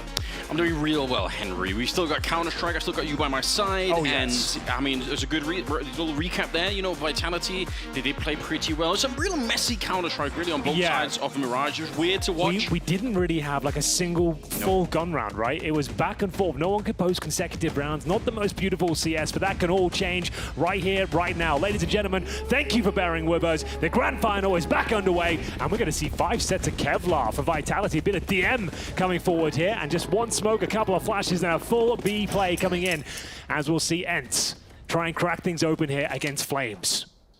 Against Flames. The only one keeping the heat up towards the B bomb side of the look at this. Some kind of intuition, some kind of knowledge from Vitality. They know Spinks is up in the palace and everyone else started to head to the B bomb side. This is disastrous. ENCE, they're running right into them and they're getting slaughtered as a result. It's Madden trying to get something back in here, but it's not going to be working out at all. Sunfire's the only one left, and they know exactly where he is. 1 versus 3. I don't know how Vitality did the call that they did, but it was perfect. Yeah, they read that one like a book, and not a very good one. As we see 3 players survive here for Vitality, it's just going to be Sunfire. Spotman is back, certainly capable of winning this sort of round, but it's going to take something miraculous to even make a dent here. And bear in mind, he has no Kevlar as well. So very squishy. Would do very well to even find a single kill here. Just trying to break up the defense, cause a rotation towards A, but Spinks is patrolling middle right now, so they're happy to give that up. He'll stay towards B and look towards that bench position. Should be taken down momentarily. But he has got out towards the van position. You never know, some damage being done. But there it is, double digits have been found for Team Vitality here. 10-6, no bomb planted, and around $2,000 per player now. So they need to make a decision. Do they take the full eco, get the AKs out in the third, or bring out those elusive Desert Eagles in round number 2? I really like the patience from Vitality in not trying to challenge anything in that 1 versus 3. It's an easy mistake to make, and it's partly what Sunpires was hoping for, right? That's why he walked away the way that he did. He's hoping that someone's going to come look, but rock solid on the Vitality side as they win the pistol. And going into the second one, it will be a Scout, 2 Tech-9s, and 2 Deagles. So ENCE definitely still lethal in this round, not to be underestimated, but not a single SMG on Vitality, so they saw this coming. That's a good point. So they have a distinct lack of utility across the board here, Vitality, and we saw plenty of pistol victories in that first half. Mirage has been scrappy, to say the very least here. And for now, it looks like a beast, but we've got no one towards Palace or the A ramp, and the first duel will come through with Madden. Dropped by Spinks, but there it is. Snappy will respond quickly here. Takes so much damage on route, though, down to 2 points of health. So still a massive advantage here for Vitality. Spinks will add to it. Takes a tag from the Scout, but has detected the bomb towards the top of middle. That really looked like it was a headshot. I can't believe it. Scary moment. Yeah, Nertz feeling like someone could be showing up. I think he wanted to throw the Scout away, but going to stick with it himself. Picks up the bomb, about to be found by not just 1, but 2 players in the middle. Sidewoo, the one to pick up the kill. Another 2 on 4, and not really much that they can do here. And they did a little bit of damage at the beginning, and it got interesting for a minute. But I think now, just low on health, Snappy doing more damage. I don't even know how. He was so low when the fight started. Shouldn't have been getting a kill at all. Well, 6 health between them, and Diha has got through the kitchen towards B. So Snappy just needs to stay alive here and allow Diha to cook, but it's not going to be working out in that fashion. Diha now alone in 3 versus 1. And should be taken down momentarily. He has threaded the needle somewhat, but they seem to be aware of it, and it's a pretty compelling second round there from Team Vitality. Pushing back the force by no problem whatsoever, and it has to be the eco up next for ENCE. 11-6 in this second map at the grand final here in Riyadh. And we've got an AK-47 for Nerds, and statistically the best player of the tournament so far, so looking to cause some damage here, a bit of a ruckus. And we'll see whether his single AK will be able to do anything here. They've got 2 smokes, so maybe just basic execution, open up some space, throw in the cannon fodder of the Glocks, and see what he can do. It's by Snappy that threw it up to him, so sacrificing a lot here. And it might be what they need, because again, Vitality is just five rounds away. Then they're within closing distance of winning this map. for ENCE, that's got to be a scary thought, because they just looked red hot coming out of that first map. It was ridiculous. It was so one-sided on Anubis. Although it was still like beautiful CS. We just haven't seen that Mirage yet. That's been the problem. And the smoke gets body blocked out of the window there. So great awareness from ZywOo. They realize that avenue of approach not going to work out for them, and they'll readjust the setup here. We've got Madden towards the Palace at least. Still plenty of time. They can start transitioning over. Madden with no Kevlar, so would do very well to find the 1D. They go back towards middle here, try and jump over and see if they can avoid the bullets of Apex and set up Nerds here. Yeah, run boost to fake it out. The AK peeking right into it, but what a shot. Apex doing the damage. Cyber to clean it up with a headshot on Nerds. And the AK's dropped on the ground. So the little trickery not really working out for them on the T side at the moment. 5 versus 3. They picked up the AK again, but they just can't keep it. As soon as they pick it up, it goes down once again. And Diha, yeah, smoke. I mean, you can give it a shot here, but they're all waiting for it. Oh, yeah. All 5 people in the middle. It's a good move. That's about all he could do. Yeah, you don't want to get the CTs locks and loaded with AK-47, so nice work. At least something comes out of the round, but there will be concessions to be made going forward. Snappy will have to go down to the MAC-10, which might be fine. He's a bit of a master with that weapon in this tournament especially. He always seems to make it work. There's the body block. Don't see that too often. Nice work from ZywOo there. So again, we don't really have a proper gun round here. We're yet to see one on Mirage, and there's always been compromises on either side. No wall for ZywOo, and we've got a MAC-10 for Snappy, and a lack of utility as well. Some Pius working with nothing, and a little push, an excursion in towards the Palace position. Flames and ZywOo will hold strong. And falls across the board, bear in mind. Some Pius does have the AWP, and he's top of middle right now. Bit of a default round. He's waiting for any sort of aggression here. And there is a bit of it. ZywOo could go exploring. There's no one holding this choke point, so we'll see whether he actually wants to go any further in towards T-spawn. High-risk maneuver. It gives so much utility if he's just sticking around up there. If they push middle, him in the Palace is just going to be such a big problem, and obviously it allows them to do the rotation they're doing now, where they have 1 in window but 2 in the B bomb site. So they have most of this map pretty well locked in. I think they should just stick where they are, though. ZywOo is moving forward still, far away from finding anyone. Nerds crouching onto the A bomb site, trying to see if he can open it up. The bomb is towards the catwalk and towards the B bomb site, so the first kill might just decide where exactly ENCE want to go. 50 seconds on the clock here, and they're slowed down, smoked off once again, and not quite sure where to make it. Nerds is all the way in there. I can't believe they've crept. They've just been shrinking up on the bomb site, and no one's seen them yet. Magisk, he might be the first candidate to try and defend it here. Spink's going to be a hard attack for him in the window. How did they get so close? Vitality have got to be asking themselves. ZywOo's in the middle getting the kill on Diha, but the bomb has been planted, and it's a 4 versus 4. Yeah, slow, methodical. ENCE have actually got the bomb down here. 4 on 4. Big kill found by Maiden towards the CT spawn area. And now it's all about this flank. We knew ZywOo pushed towards the Palace, but no, it's 1 step ahead of him. Easy kill as he finds the dome of ZywOo. Snappy converts and finds almost his 3rd of the round as well. Entered with the MAC-10, gets a double kill. Round confirmed, and Apex can do nothing about it. ENCE are back on their feet, posting their first round here in the second half. Be 3-1 in the second half, and 12-7 now overall. So will Apex be able to save the weapon? That's the question. It looks like it'll be absolutely fine. But ENCE slowing it right down and coming out on top. What a bizarre bit of timing. I think ZywOo, the fact that he was pushing up, he felt so confident that it was never going to be an A attack, because he would have found somebody, surely anywhere, that probably gives them some false information to work with. But also, it's rare you see someone just creep up on the A bomb site like that. Usually, eventually, someone's going to be throwing a smoke or a grenade to sort of give the game away. Yeah, right. They just kept going. No noise, nothing given away. Vitality have got to be really confused about that round. Well, thankfully, they had a pretty clean run of it in the first 3, so they do have a decent buy here. We have orbs on either side, we have utility, we've got a gun round. Here we go. Wow. Who would have thought? I know, right? And it's going to be a boost for some Pies. They're looking above that smoke, seeing if anyone is going to try and get that opening pick as he gets the run boost over towards the mid boxes. Time to the CT setup. They have got Spinks towards shore, but it's quite a passive hold right now. He's smoking the connector. Yeah, he's just going to be trying to see if he can look over it into underpass. A very popular way to play it. DI is starting to get there, so you could maybe find a kill on top of it. Sunfire's coming in from the other side, so they're looking to crunch it. ZywOo's back there, he sees it! He's going to be able to get the better of him. Nice shot from Sunfire's. ZywOo otherwise been playing very well at 20 kills. Spinks with the headshot to take down Snappy. And it brings us right back into a 4-on-4. Just continuing in the middle. Spanish sniper, relentless. Nert's going to be taking down Spinks, and now it's all on Flames, the only one that can hold the bomb site. Yeah. See if he can keep the dream alive here. He's being flanked from behind. He's well aware. 2 versus 3. He does look for it. See if he can catch Dihar out, but not going to be possible here. He will fall back. And in the meantime, Sunpire has been let loose on the A-bomb site. So they're winning really on either side of the map. Sunpire spins around. A quad kill, Henry, as he breaks this game wide open again. It's just so casual for him, isn't it? He looks so calm. Everyone just running into his crosshair. He knows exactly what they're up to each and every time. And it's just another magnificent round here from the Spaniard. Takes down ZywOo through the smoke. And like I said, they just give him absolutely everything here. Through the body, finds Apex as well. Final kill, no problem whatsoever. It's going to be 2 in a row for Ents, and presumably a full eco now for Vitality. Ents closing the gap.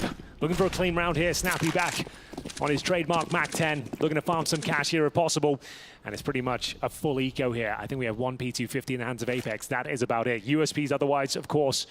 No Kevlar, no nades, and a very common approach here is just to choose a time and swing out towards middle and see if you can find a couple of kills. So Apex will probably say swing on 120, something like that, see if they can catch someone off guard. That's about as exciting as it gets for them. Yeah, it's rare that it works, but you have to try something, right? I wish they had a flashbang or anything like that. It's not really quite possible. Yeah, there we go. Snappy, though, he did say he was good with the MAC-10. He's going to step up with a couple of kills there. Ends at 9-12. I'm getting nervous again. I think I said from the start I thought Vitality could maybe pick up this map. The gentlemen on the desk were all pretty much solidly against Vitality, saying this was going to be a 2 affair. So the way that Ends up playing all of a sudden here, even at the start of the second half, I'm getting a bit nervous. It does start to look like Ents are tuned back in after all the shenanigans. 4 M4s picked up Henry, but no AWP on ZywOo. Bear in mind, this is one of the cleanest runs we've ever seen in any tournament. Ents here yet to drop a map. We've only seen it a couple of times in CSGO, most notably Navi at Stockholm 2021 and FaZe at IEM New York in 2017. The only 2 times it's happened in CSGO history, so it would be a remarkable achievement to replicate that once again. That's a rare club to be in. Oh, absolutely. And they want to be part of it. And after posting 2 very convincing rounds, they're back in the driving seat here, looking to find double digits. Some pious position towards top and middle. And we've got M4s across the board here for Vitality. They've still got their smokes, 5 of them to be exact on the CT side, but not much else. Not a defuse kit in sight. No, that might be a problem. Good Molotov, though. Gonna dislodge Apex from the middle. What a shot, Madden. He blows up Spinks, and again, just leaving Flames alone at the speed bomb site. That's been happening a couple of times. Very hard to play. Some shots coming through, maybe doing a little bit of damage, but yeah, you need to really leg it to get over here. Apex, this is the right move. His teammate needed the rotation.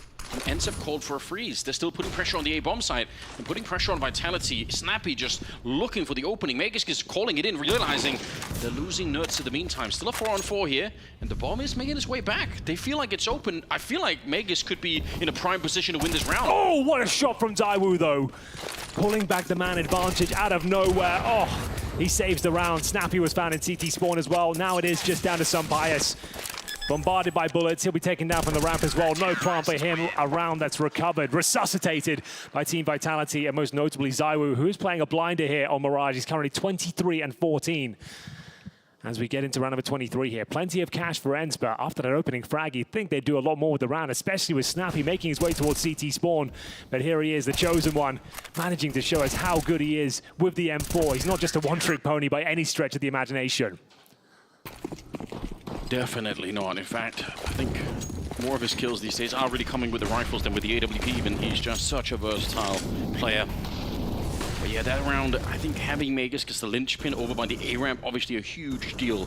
Vitality felt in control the whole time, in spite of the fact that Snappy did get real deep towards the CT spawn, just didn't really make a difference at the end. Not a lot of cash on really either side here. No one is filthy rich at the moment. Vitality just need 3 rounds. It seems so doable. If they win this one, they're almost there. They can taste the victory, at least on this map. Does he see the guys? He absolutely does. Dihar, though, nearly eats the flashbang. Some good sprays coming through. He's still alive somehow. And falling back, that's lucky. Surprising. Flames comes out on top there after his barrel was exposed. They'll continue with the B split, though. Dihar remains in towards the B apartments. His teammates making their way up short. Connector is smoked, and Snappy will control the flanks as well. Flames missing the jump in towards the window here. Discombobulates to defense, and you can see he's out of position. Madden has found him, and they've cracked open the B bomb site here. It's down the flames. Nothing can be done. And you're right, this would have been a huge round for Vitality to pick up. Might have sealed the deal, to be honest with you, but no, they have been denied. After a missed jump, Flames out of position, taken down by the B split. A stumble, fumble into an attempted boost up on that little box, and they just are absolutely caught dead to rights. Say the line, Henry. What a blunder. You've done it. I don't think I'd said it this tournament yet, so there it is. We've got it in the grand final. Oh, at least they get to save the AWP on Saiwu. That's something. Yes, indeed. They will save something here. A couple of rifles, most notably an AK-47 for Apex as well. And yes, indeed, that all for Zaiwu as they hold in towards the Palace. Enter found double digits, though, and a very clean round enders. 5 players survive here, barely took any damage on Roots. And that's it. Not much to speak of there. It's going to be Vitality still with enough to work with here, but they're going to have to maybe take a tactical pause just to juggle around the utility and the weaponry they have. We'll see whether that's going to be the case, but Ents with a convincing one, and now with 4 rounds on their T-side campaign after losing the pistol. If I hadn't seen Anubis in the first half, I'd be so much more confident in this scoreline, but it just feels like such a brittle lead that they've got going into this one. 3-round lead, and they keep making a couple of mistakes. They keep giving a couple of leads. I'm just not very convinced at the moment, I've got to say. Let's see what Vitality can bring to this one. They have a lot fewer grenades, like you said, a lot fewer than they would want in this round, and looks like Ents are going to take a very passive approach. You can tell that by the fact that the bomb is back in T-spawn. Always a dead giveaway that the Ts are going to be looking for an opening rather than just going for a full execute. Plenty of grenades to try and do it with, and we'll see if Vitality can keep their cool here. Definitely will benefit them if they just chill out a little bit and don't use all of their grenades. There's one. Flames looking right over, and Snappy probably a little bit too predictable on this particular play. Some highest though, good to get the kill back, and it's a nice wide swing. Yeah, lovely shots this round. Both teams demonstrating a high caliber of skill. It's the man advantage for Ents right now though, 4 versus 3. Madden is low. Nerds rotating, got plenty of time here, still got a minute on the clock. The bomb positioned towards A ramp, and they're waiting for any sort of CT reactions right now. Seeing if there's a flank coming through. Zaiwu holding towards the B bomb side with that AWP, leaving Majeskin Flames alone on the A site. And here comes a commitment. I think it's just a contact play out of the Palace right now.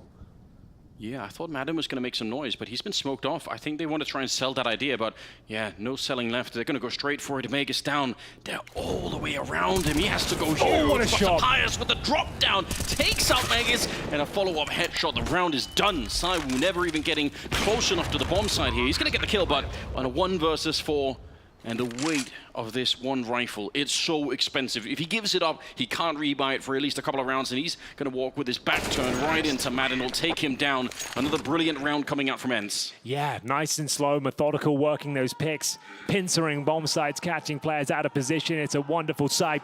And Sampaio continuing this strong form in the grand final. He posted a 1.62 rating, 23 kills in the first map, and continues to find frag after frag here. Beautifully done there. Quick scope towards Magus, who was toward the shadow position. Made him with the flank. And we've got another partial buy situation. Vitality operating with pistols and a scout. We've seen plenty of these rounds fall apart in the first half. Maybe there's something to be said here, but it's going to be a very arduous task here for Vitality. They're towards the underpass position at least. We've got Flames down there, tucking himself in. And he, oh my goodness, gets dinged. He's going to go down here for sure. Hunted.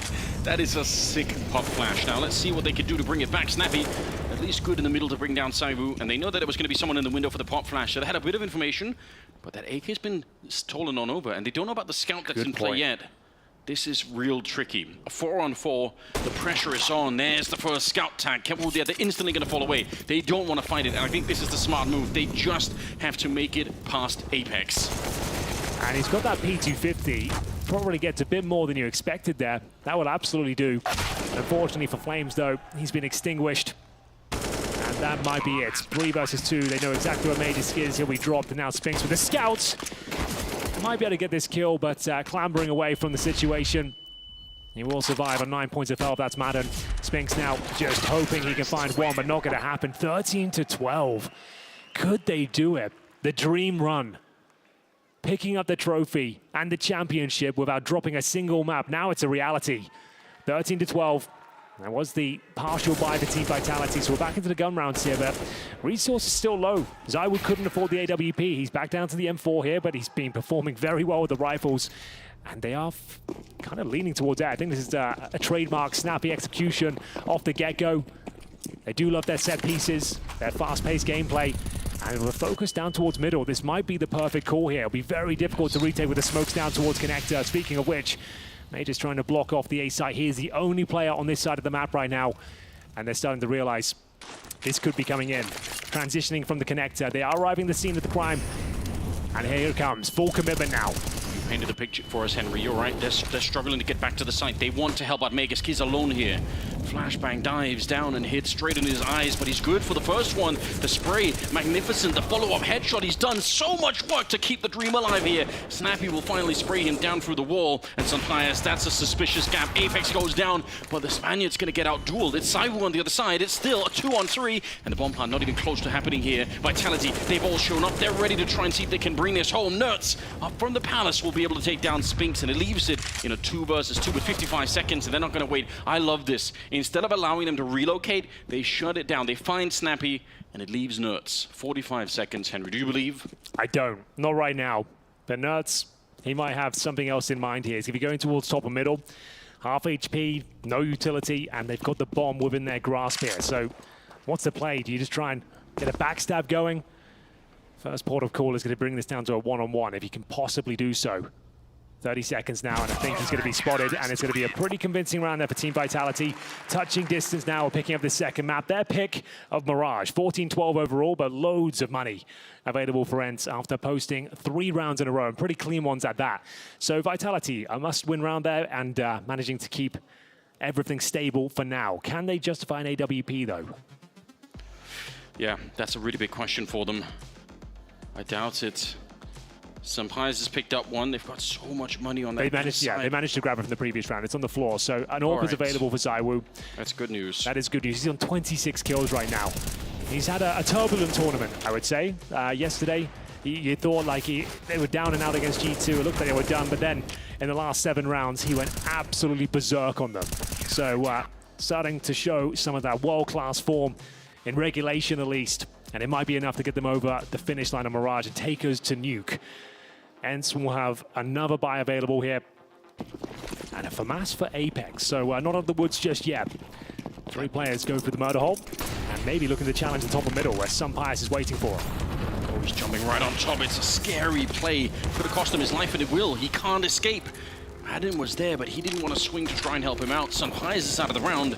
It's a brilliant start. If Vitality win this one, they're so much closer to actually getting that 3rd map and staying in the grand final, putting a real dampener on ENCE. Snappy moving up. He's got Apex locked in the corner. Wants to use the Molotov. It's actually Nerds on the other side, able to pick it up. That's interesting. Yeah, it's another scrappy round here. Not clear who has the advantage right now. Snappy with connector control. Flames trying to answer back here, and he will do so. Lovely spray there towards top of middle. We'll find Madden. Snappy very low on health as well. 2 points to be exact, and he'll be dropped. So it looks like this one is done. They're going to find map points here, no problem. Diha and Nerds remain. Oh, maybe there's a few more twists and turns. Yeah, that is a beautiful shot. They still have the time for it. Diha just trying to make himself as small a target as possible in the middle, hoping that someone makes one more mistake. Slight one given up there at the A-bomb site. Here's a problem for you. ZywOo's holding CT spawn with an AWP, and you don't really have the tools to get rid of him. You can't easily smoke him off. Even if you could, he's going to be playing on top of it. No question about it. 28 seconds, Henry. They're getting a little bit closer, but the bomb plant, where do you put it down? You're either going to be exposed from connector or towards ZywOo. I don't think there's any real way out here. Nerds is going to give it a shot. Oh! Flames lighting him up, and through the smoke, he's going to be getting the kill first on Nerds, then on Diha. Absolutely wrecked. Yeah, not his first rodeo. He knew exactly what they were up to there. Saw the smoke going down. A preemptive shot to deny the plant, and it will be map point for Team Vitality here.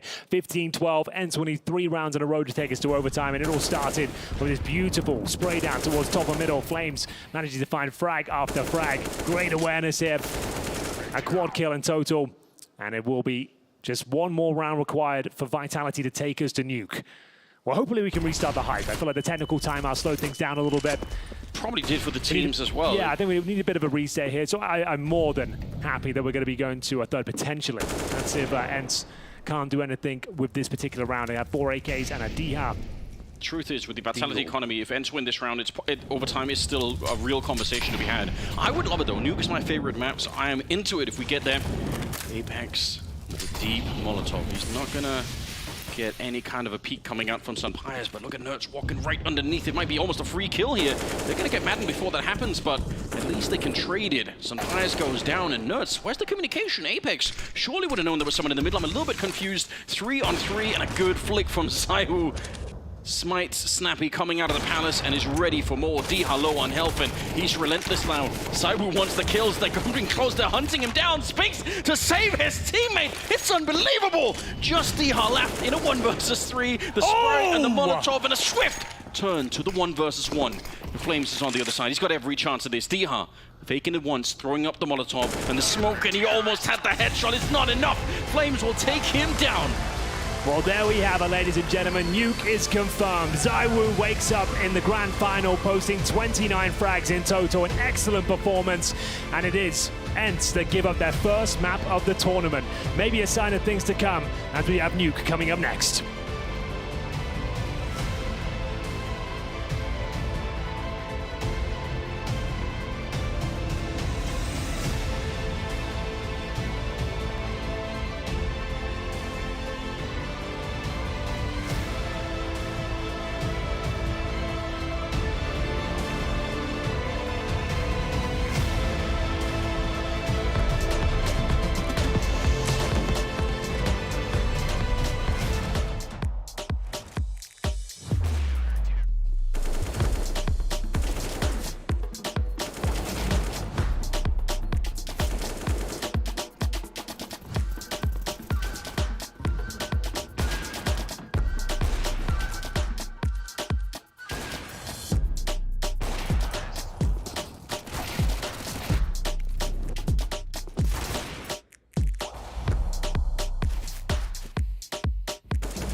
us playing pretend. Break me down, down. Break me down. Break me down, down. Break me down.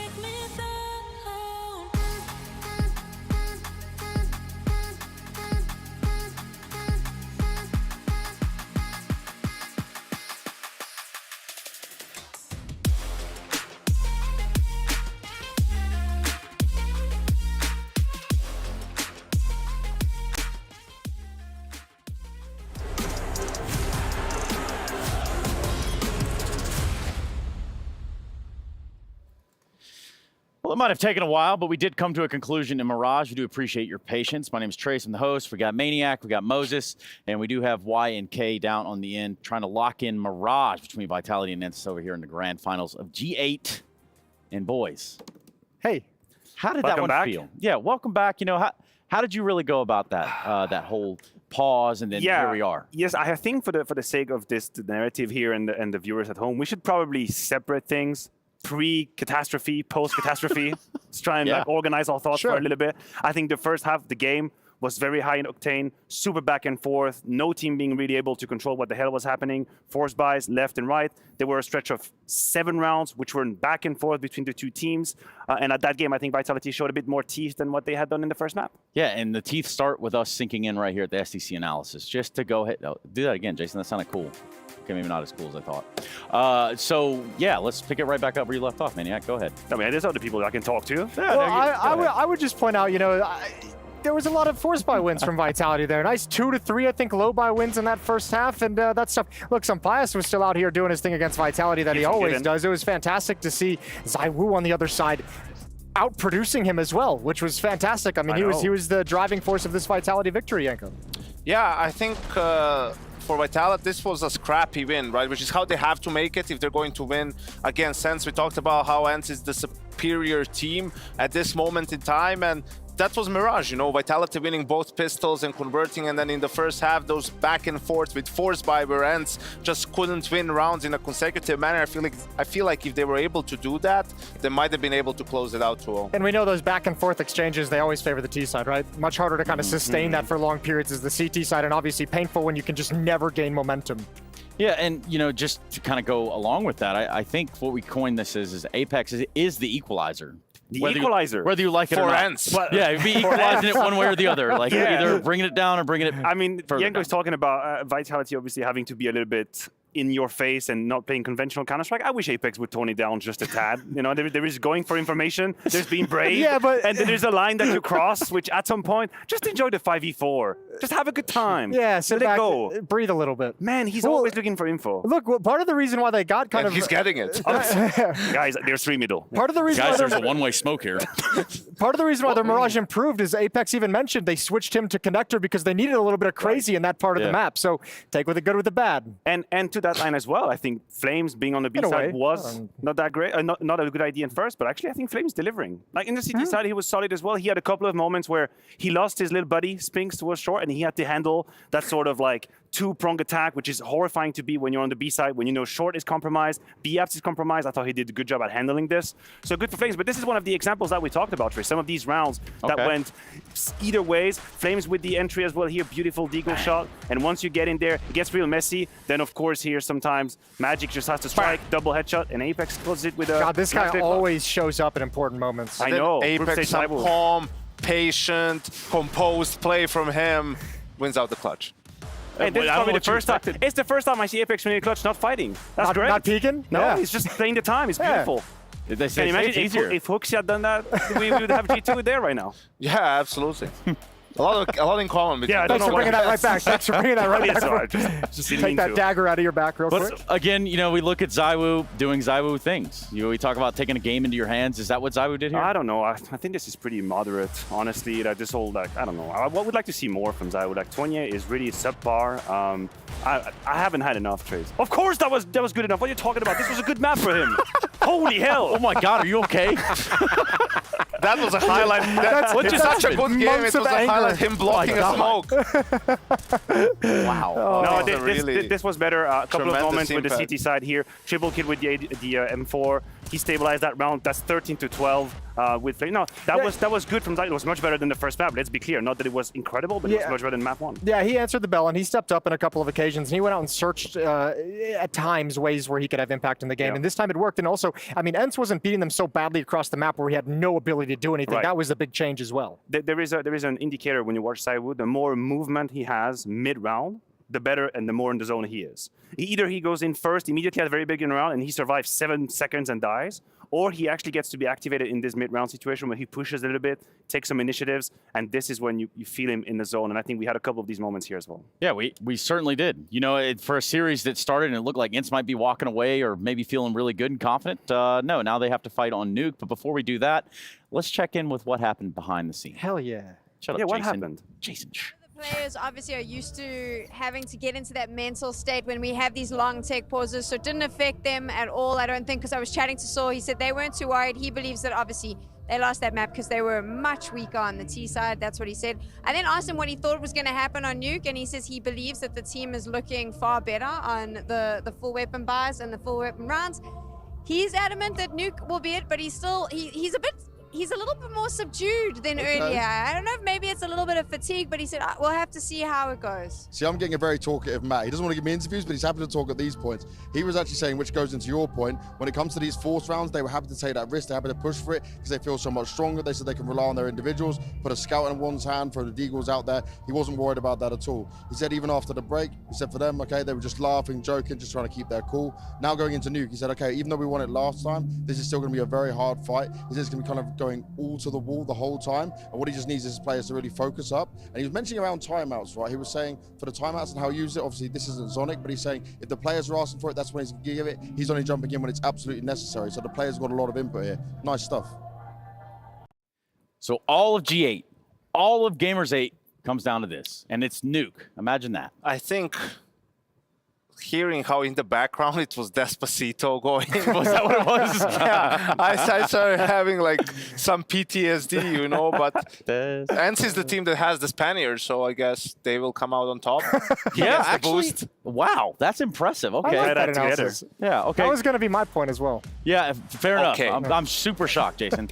Speaking of points, why don't you tell us who wins this one, Jason, and why, and the most depth that you possibly can. I'm sticking with ENCE just because I think Snappy's the best in-game leader in the world at the moment, even though Vitality did beat them in Cologne on this map, 16-14, a very close affair. I had ENCE winning the series coming into it. I'm going to stick with them. I don't see any reason to change here. And I think, again, they've got a Spaniard, so, you know.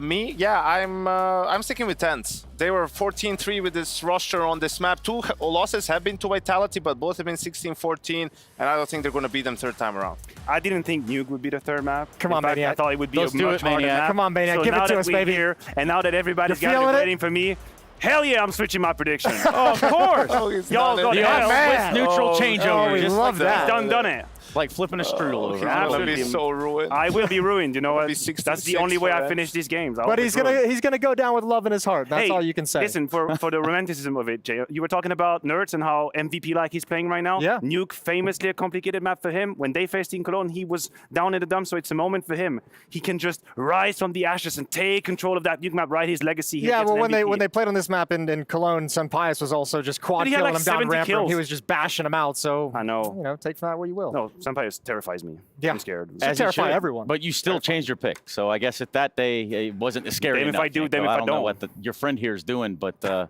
we just Is he like responsible for Zywoo it? gave him like somebody's 20 responsible for somebody. Am I like because he had too much to drink and I'm supposed to carry him back home? Would be the first time. Just kidding, I'm kidding, I'm joking. Hey.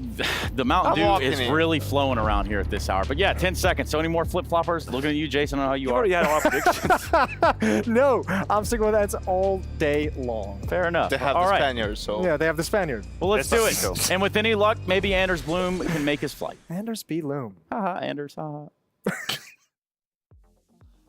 Some of my favorite people there, Anders. Are you going to make your flight? That's the big question. Who cares? We're casting Counter-Strike. There's always another flight, Henry. It might be in a couple of days, but I guess we'll find out how that all plays out. I am ready for this one. It's a third map. It's the grand final of Gamers8, and it's ENCE versus Vitality. So let's just kick this off. We've got a knife round to begin with to decide who gets to start on what side.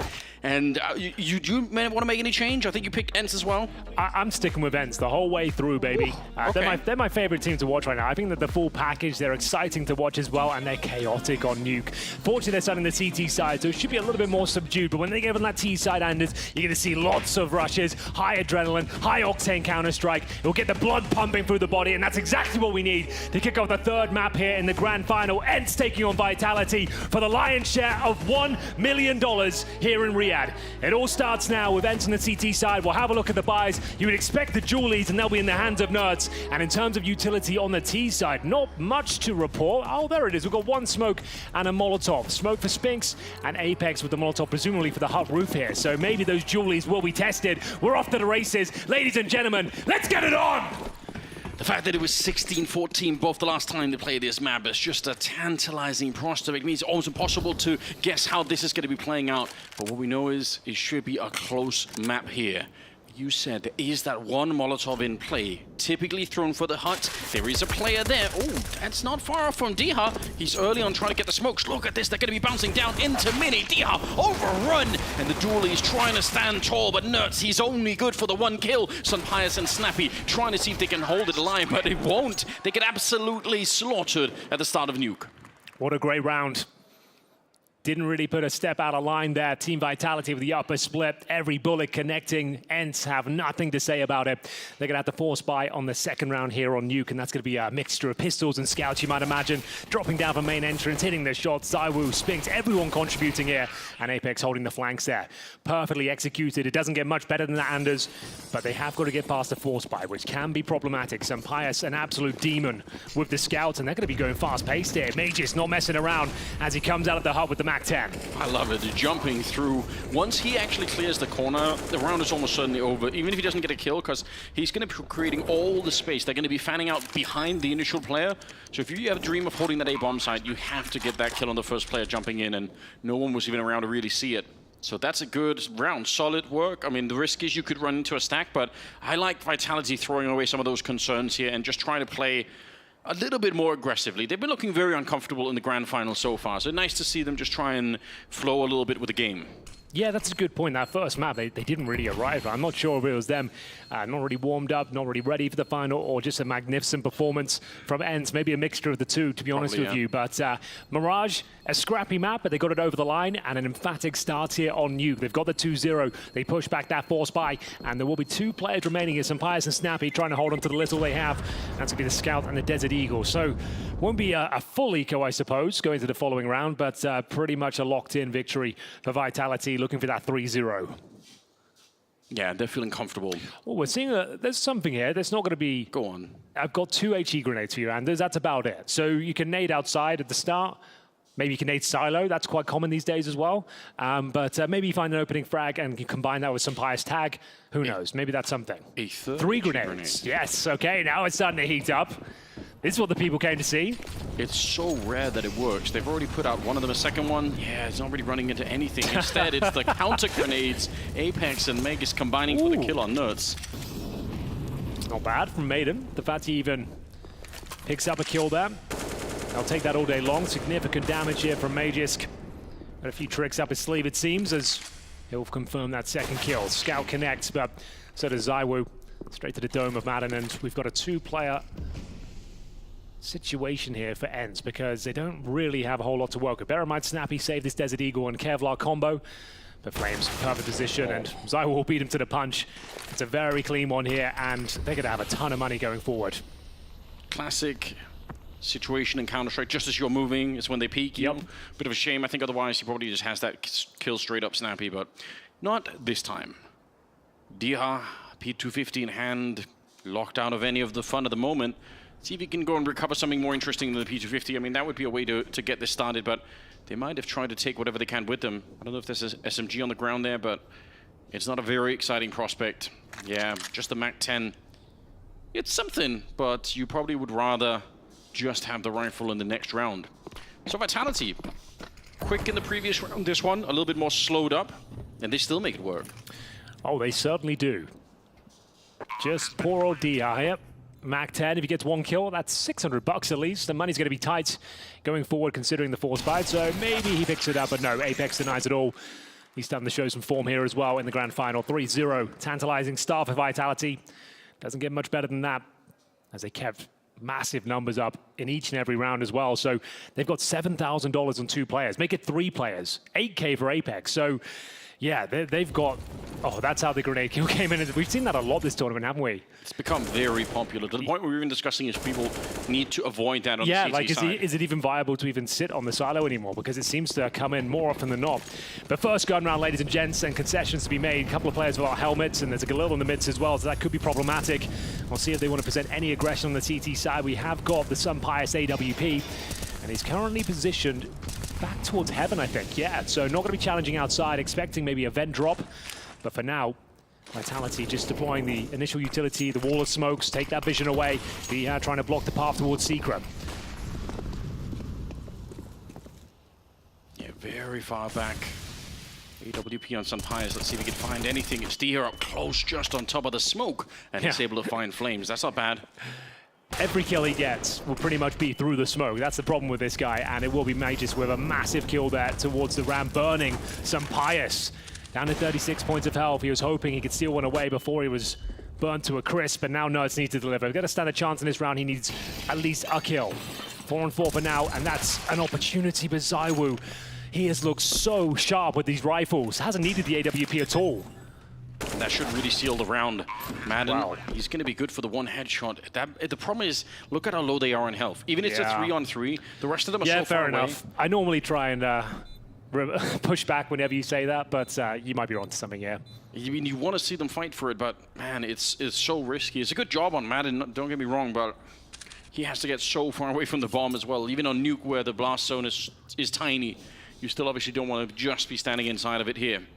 No problems. 4-0 in favor of Vitality. All right, so we haven't really got that grand final hype yet, as we were hoping the Nuke would deliver, but early days here, right? They've still got 3 weapons. There's still a viable round going forward, but still, you've got to appreciate how Vitality are approaching these scenarios. Nice outside the wall of smokes, trading out the kills, getting down towards lower, and splitting from the ramp as well. Very, very nice stuff, and it was a great shot to enter the ramp room as well. Like the fact they even hit that shot and denied Sun Pius a frag as he rotated in.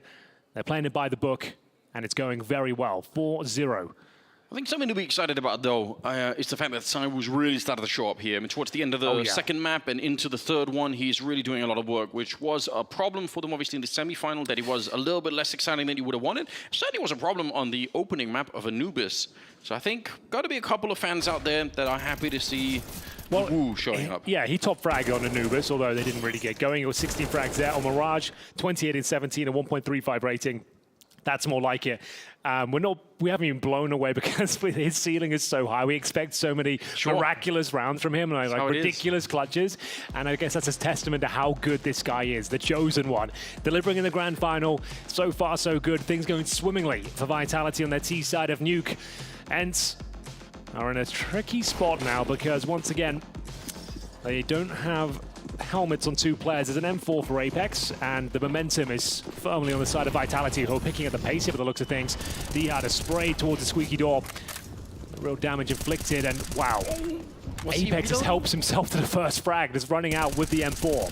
I think he might have been caught reloading out there. Yeah, because Dihad sprayed towards the squeaky door, right? So he was just trying to reposition, get a fresh mag in there, and unfortunately caught out of position. So that is a devastating opening kill because it's so early on in the round. And now you can really toy with them. Now you can just tear them apart limb by limb. That is a risky position to reload in. There wasn't even a chance for Sun Pius, who is in the garage, to do something. He was just too deep in there. 4-on-5, and it looks like they're going to converge onto the A bomb side. They want to go for it. Madden holding the smoke. Nerds with the Molotov in hand. Going to be burning out. Oh, Madden, a bullet right to the dome as he's getting taken down by flames. That's wild. 3 versus 5 here. Oh, ISC doesn't even stand a chance. What a play. Flames setting the A bomb site on fire, and Snappy is the only one left. There's nobody answering the radio on the other side. They're all dead. Yeah, officer down. Trying to recover the AWP, which he will, but God, that is foreboding. the chance to get back into this, the map, the series, and now you don't even get a single frag. You've barely done any damage. It's Snappy. I don't think he'll be keeping this AWP. Takes a ding for minimal damage. Does hit the shot.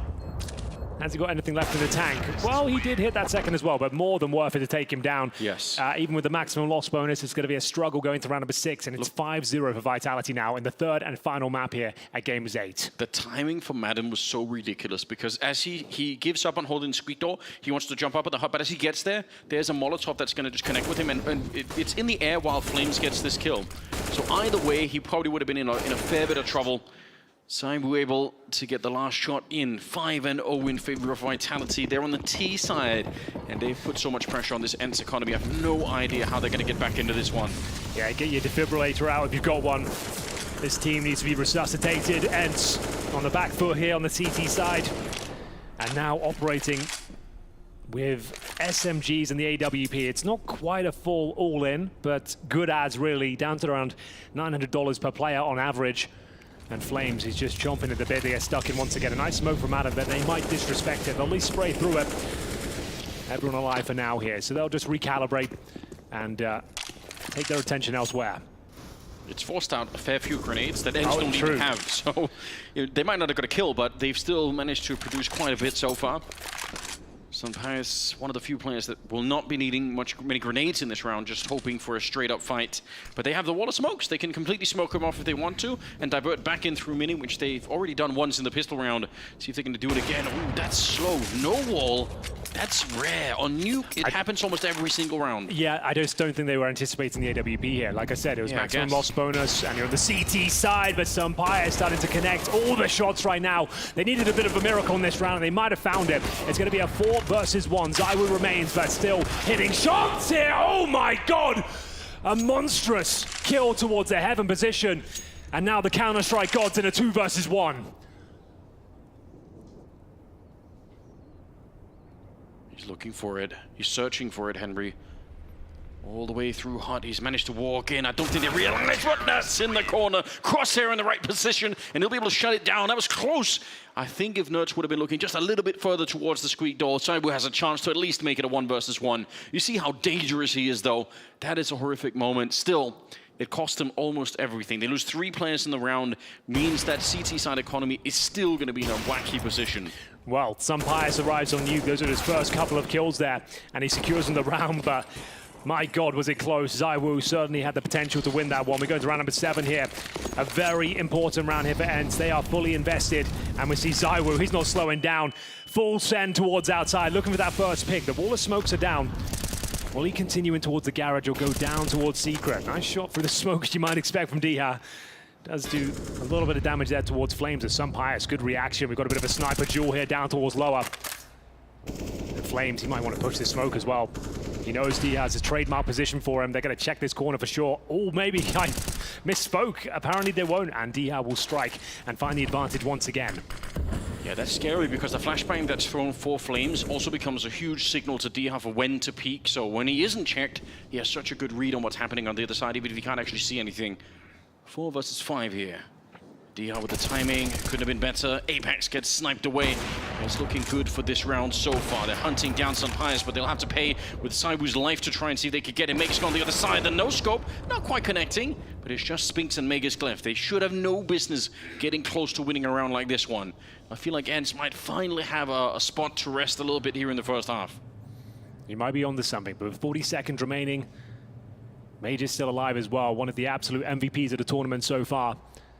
Maybe he can do something with this. Diha, though, strong position, looking towards that squeaky door, spots one, and that should be enough damage for Nerds to convert, which he will, and a clean round for ENCE there. 3 players survive, still plenty of resources going forward for Team Vitality. They've got a lot of work to do before they can break the back financially, but ENCE, 2 in a row on their feet here on their CT campaign. We'll need a lot more where that came from. Yeah, because of how the round loss bonus worked, when you lose consecutive rounds like this for Vitality, by the time they run out of money, their own round loss bonus will start to pick up. And exactly, yeah. They might have a round or 2 where it's a little bit tricky, but they're going to be in it a lot quicker than ENCE would have liked here. AWP still on Sunpius. That might be the ticket to get back into this game for them. If he's going to hit the shots that he's been having a couple of rounds here, maybe that's how you do it.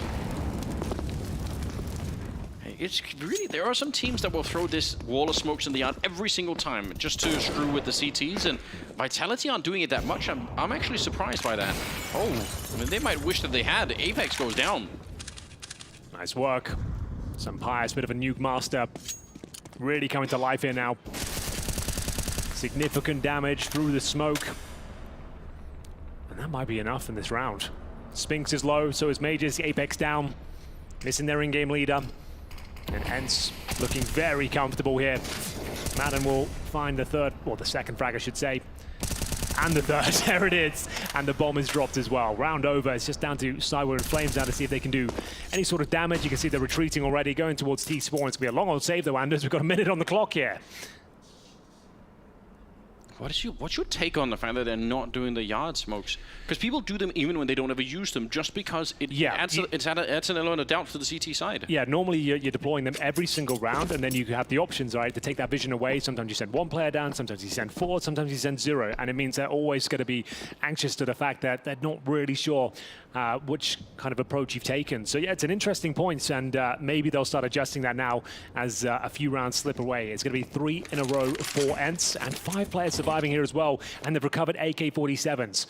So we said they need to be resuscitated, and it looks like they're alive and well as they're on a bit of a hunt here, but 10 seconds remaining. They're not going to be going towards T-Spawn, so now they've got the Royal Flush. 4 AK-47s on the CT side with an AWP. It doesn't get much stronger than that. Let's hope they can build upon it and continue with this momentum. They went there and looted all the corpses of Vitality, not just for weapons, but the grenades as well. So that's going to give them a huge spike in the economy. And you are right, AWP and 4 AKs on the CT side. Kind of a rare sight, but it should give them something to hold on to. They are down still 2 rounds. And Vitality, no bomb plant obviously, as they save 2 of the rifles there. But they're still able to buy, and they're soon at max loss bonus. So again, a bomb plant here or there, and they can just keep buying. The thing is, 5 rounds is serviceable on the T side. True. So they're still comfortable. Sure, they've lost 3 in a row, but still plenty of ideas, and we're going to see Spinks try and get down towards the vent. He doesn't have the bomb in his back, but he has managed to traverse down. We've got Dihar with the fast rotation. AK, remember, in hand. He's got to get his kill. Well, that's a great shot. Spinks preempting it. And now he's upgraded his Deagle to an AK and found the man advantage. What's their next move here? Molotov's being deployed. They're going to commit through the hut. It's down to Nerds. Can he find multiple kills here? Absolutely not. The Tech 9, the AK delivers. And it will be a guaranteed round towards the upper bomb side. There's nothing to do now. Snappy and Sampires will have to save the weaponry. Great work from Vitality, especially down towards that lower bomb side. And if you look at the minimap right now, you're going to see that Apex is out on that, or now he's down towards CT spawn, or T-spawn. He really was on the T roof, tossing in flashbangs through the ceiling window. Both the kills they got on the A-bomb side were assisted by those flashbangs.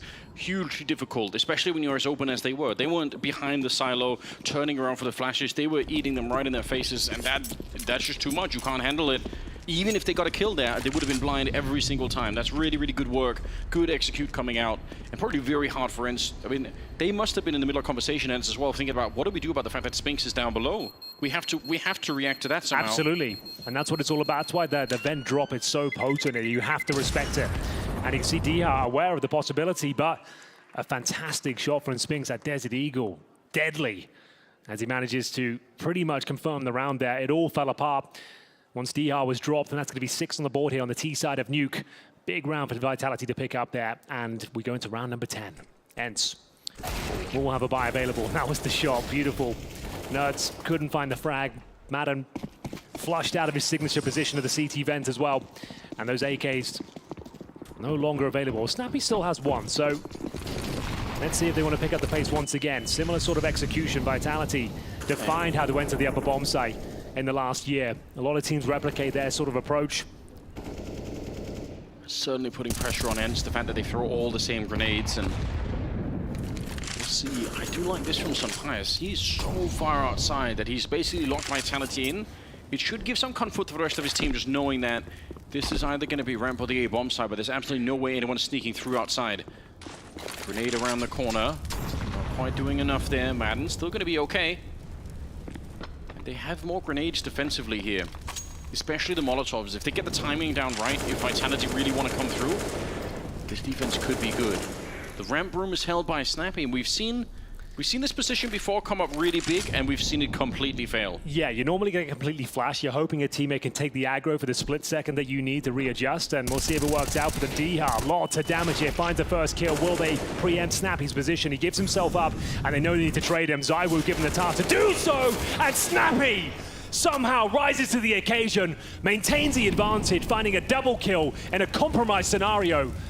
And is it enough to win the round, though? Spinks and Mages still remain here. 30 seconds, they've got the bomb, but not a lot of wiggle room. That's a remarkable second kill for Snappy. That should have never happened. We said it's go big or go home, and the fact he gets 2 kills is very impressive there. Just going to try and sneak out, catch a timing, and they've certainly done so, but there's still one more play on the bomb site. Spinks seems to be aware of it, and no, it's good movement. Should do enough here. That's lovely. And it will be ENCE answering back here. So Vitality, after winning the previous round, are shut down in the subsequent one.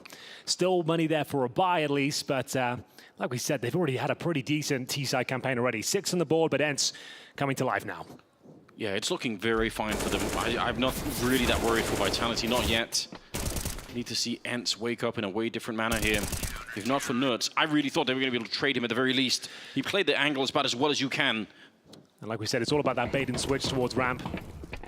If you can sense their presence coming, you get 2 players there. It can be very difficult to flush both of them out. ZywOo, all the meanwhile, looking towards main entrance.